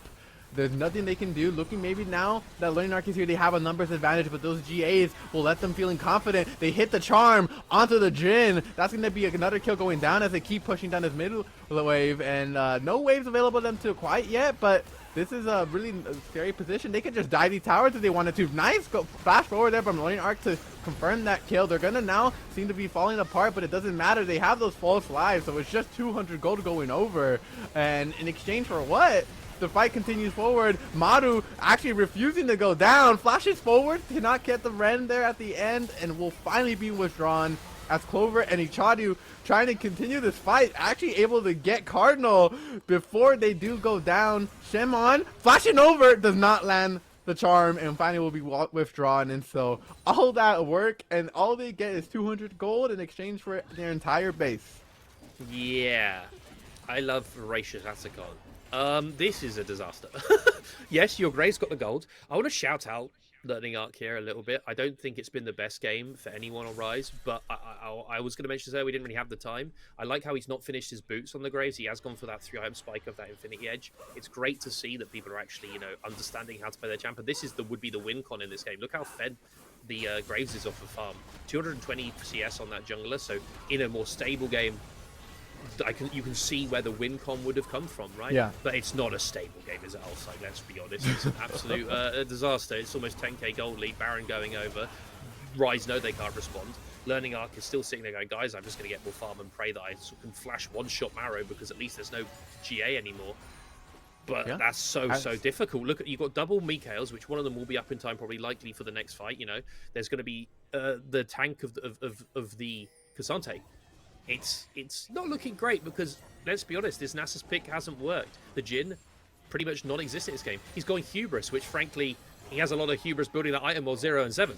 It's not a great start for Rise. It's not been a great end for Rise. We'll have to see if the Graves can do anything because Chia just knocking at the door. Yeah, the Nature's Grab will force everyone off of that top side turret and inhibitor as you have Shin just looking to get underneath the turret, tanking up all this damage. He's there for so long. As Chari looking up, trying to get these turrets. They do not have those GAs anymore, so these Hellfires are getting a little scary here. Curtain Gall does get used and forces everyone back off, and Rise are able to hold for just a little bit longer.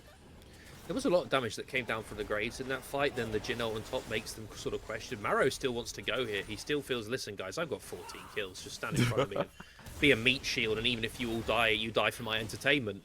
It's it's still going to be difficult. Look at the healing as well from Fanwan. He's already back up to, pretty much full HP. They've all TP back to base. The defense continues for the side of Rise. Absolutely. As the first turret does go down, if they make a fight now, it has to be here. This next turret is going to follow pretty soon as this wave crashes in. Shimon, oh, he hooked the hook lands a learning arc, and Maru gets that kill, eliminates the opposing champion Rise, and now they look to get the rest of the members here. Dashing forward is Chover, able to land his abilities and these charms, and they're just pushing forward all the way up to the Nexus and the Fountain. Down goes the Jin. It's up to Cardinal Les, but he cannot get the kill. First step from Maru, and it's in the Fountain. And that's going to be the game, set, match for Gucci. From start to finish, an absolute destruction.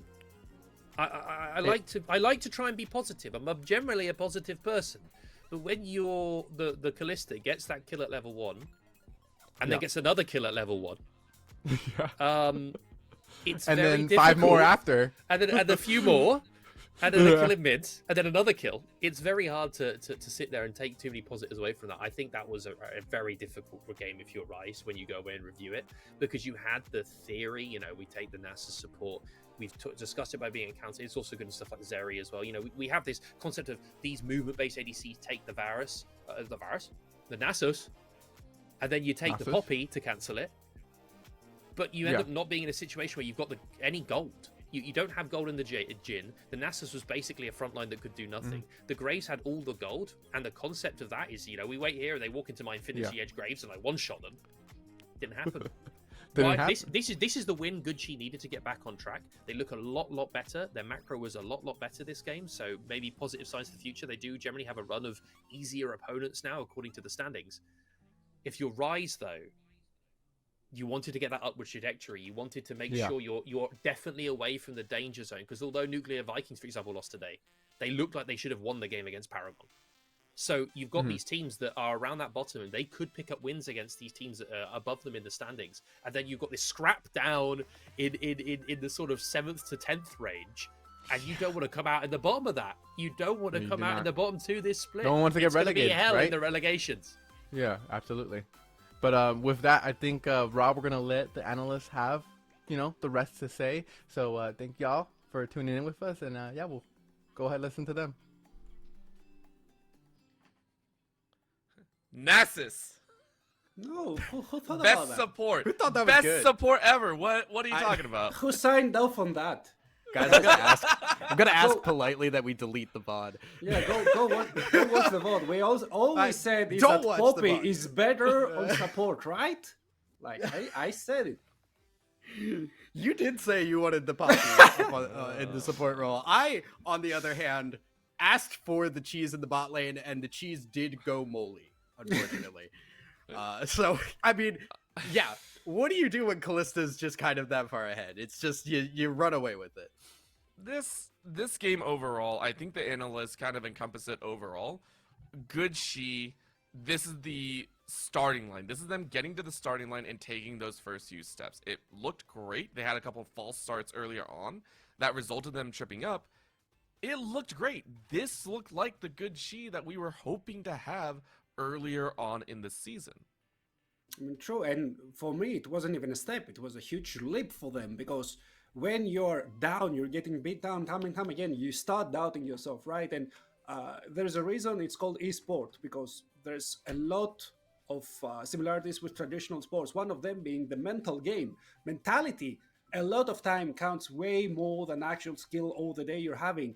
It's what actually brings you up to the competition, and this should have been a huge mental boost for Gucci. And I want to just dive into it, because it's important that we identify where it started. And it started with that Blitzcrank with Thousand Eyes. You mentioned this looked great. We have multiple as we get through this. Yeah, I mean, you go down to the spot lane, and obviously, how did that happen? Arc light flashing into the wall. And they importantly give that kill to the Callista. That is huge, because Callista needs to snowball to be relevant here. Get the kill, come in with a gold lead already, And then they just continue doing that. And not only do they continue doing that, but the Maokai eventually comes around and allows them to keep that pressure on. Good hook level 1. They get another kill, even through the exhaust. There's no slow there because you just cleanse the exhaust. Arclight now has to play safe. Maokai is pathing towards the bot side while Graves starts on the bot side. You have complete control over this bot lane, and the dive is just ready to go. I mean, Rev, you were even mentioning that this was like, how could they get away with this? And it feels like it came out of nowhere. Yeah, I mean, I went for a bathroom break. I'm like, okay, I was there for a minute, and I come back to a Jhin being 0-3. I was surprised, but now I see you're getting the flash out of the Jhin, you're getting the flash of the Nasus, you also kill them, but I don't think that the early kills, the first 2 kills is what matters. They are just the cherry on the top, the fact that the wave is ruined. We saw it being pushed towards the enemy side of the lane. You have to expose yourself and go into that really uncomfortable position to try and shove the lane with a pick, which isn't really famous for shoving waves. You only have 4 shots, and then you have to reload, and the enemy team can just tell their jungler, hey dude, you're playing a tree, you're low resources, go abandon your clear and go make sure that this lane that really lacks the snowball can actually snowball. That's just excellent. The first 3 minutes were exceptional from Gucci. And it felt like it expanded onwards all the way through the rest of the game. And when we saw this Kalista run it up, I think we were laughing about the fact that we had a kill a minute, and we were like, that's just on Kalista, because the rest of the map started to explode a little bit more as well. And it got to the point where the gold started to transfer to other lanes, namely the Cassante in the top side, that you could get away with a lot of silly stuff, namely maybe not keeping eyes on where your ultimate's going to take you. We have another replay coming up that was just shows why Cassante is annoying, but also how far ahead Gucci were, that they got so much extra gold in them. Rev, I mean, this was ridiculous. I mean, yeah, I was talking before, about the Lee Sin brain, the Vi brain. I think that just the Cassante brain. You do have that ultimate which can bring people over the wall. You just want to see the extra animation. It makes you feel good, fills you up with serotonin. And the fact that he lives for so long is just a Cassante moment, because you could isolate yourself. You could play versus an immobile mage, but you're like, nah, I'd win. And in the end, you know what? They kind of do win, even if it is kind of sketchy. They are quite ahead. They're playing without the Kalista. That should have been the best case scenario for Rise Gaming. And unfortunately, when the best case scenario sucks for you, I think you know that you're just done for the day. It ended with a delayed ace, by the way. I do want to point out, at the very end, we got the cleanup kill at the very end, which was a 5-kill run for them. So it was not just the fact that the Cassandra got away, but it was the absolute gold lead, which I love. I think I love calling it wallet whopping or whatever it is. It's just the wallet dip was a little bit too much for them. And Thousand Eyes, it looked great. And Rise Gaming, I mean, they had some ideas in there. It looked pretty interesting on paper, even leaning towards them to an extent. But even as the caster said, this is hard to go back to because the Blitzcrank threw everything for a loop. So, I mean, how do you even dissect this game in review? I mean, I think really it's just that first 3 minutes, like that first play around the bot side that got the Kalista ahead. It doesn't matter if you have the counter at that point, because you're down so much gold that the counter does not stop the Kalista anymore. You're no longer able to do your job that you picked the champion for. Therefore, an entire aspect of your team is no longer helpful. And you can't really go like, oh yeah, well, we could have done this, because like you just don't have a support at that point. You don't like have a champion that can do a whole lot. So I think really it is just like what happened in that early game and how do we avoid that, because that's how we get further into the game to actually break down our decision making in a way that does matter. I think that's a great way to look at it. Rev, I mean, there's a step in either direction. I mean, both these teams are still sitting in the lower 5 right now. And I mean, heading into the second half, we've talked about the need and necessity for a lot of these players to step up. What is the time frame for Rise Gaming in turn? We already know what Gucci has to do. They literally have to win out the rest of their season. For Rise Gaming, what do they look forward to in the next few weeks? I mean, I don't think they're in so much trouble, of course, having all of that chaos with everyone beating everyone in the lower half of the standings. I mean, from the 4th place downwards, teams have 2 wins and less. It's kind of weird, but at the same time, because there's so many, you just have to build like 2 of them to actually make it out, right? You have to be better than 2 teams in the 10-team division. So I think they're kind of still comfortable. I don't think that they should take this game too hard in their hearts. It was just those 3 minutes. They don't really give you a lot to VOD review and refresh your mental. They have shown that they can be a more stable team if they just respect the enemy team level 1. I would sit there and agree with that one. I mean, Thousand Eyes, any closing thoughts here on your end? Yeah, I mean, I think that's the biggest thing is the mental aspect, right? Like, you come into that game as Rise Gaming and you're like, this is a team that has not won yet this season. We cannot be the team to give them that win. And not only did they give them the win, but they gave it in a really rough fashion as well. It was just a stomp in favor of Good Chi. Now, the question becomes, how do you respond to that? Do you take that on the chin and get yourself back on the horse, or does that affect your mental going into the rest of the season? Because that can really be a turning point for a team if that really does affect you long term. I would 100% agree. Honestly, this game itself was a nice little treat for our eyes, showing that just about anyone can come into this league and show us a little bit of spice to end out our day. And granted, there's more action in the future just as well. We have Thursday games coming up with more action on the horizon. Another 4 to 5 games, depending if you're also watching in 2.2 and watching the other leagues as well, because it is so much fun watching all these teams battle it out to make it into the qualifying spot. But of course, that'll be it for us here on the desk in the second half of the day. I want to give a big shout out to Casual Cutie, as well as Bruh, as I lovingly refer to them, as well as Allsec and Rob, who did their amazing jobs on the desk. And then, of course, to Real Rev and Thousand Eyes here on the analyst side of things. Also to the first half of the broadcast, and to all the players that showed up and played out here today. It was a lot of fun. With that, go ahead and make sure to tune in to Thursday's UKEL 4 Nations broadcast to see which teams will continue to climb and which teams will falter. Thank you so much for tuning in, and have a great night.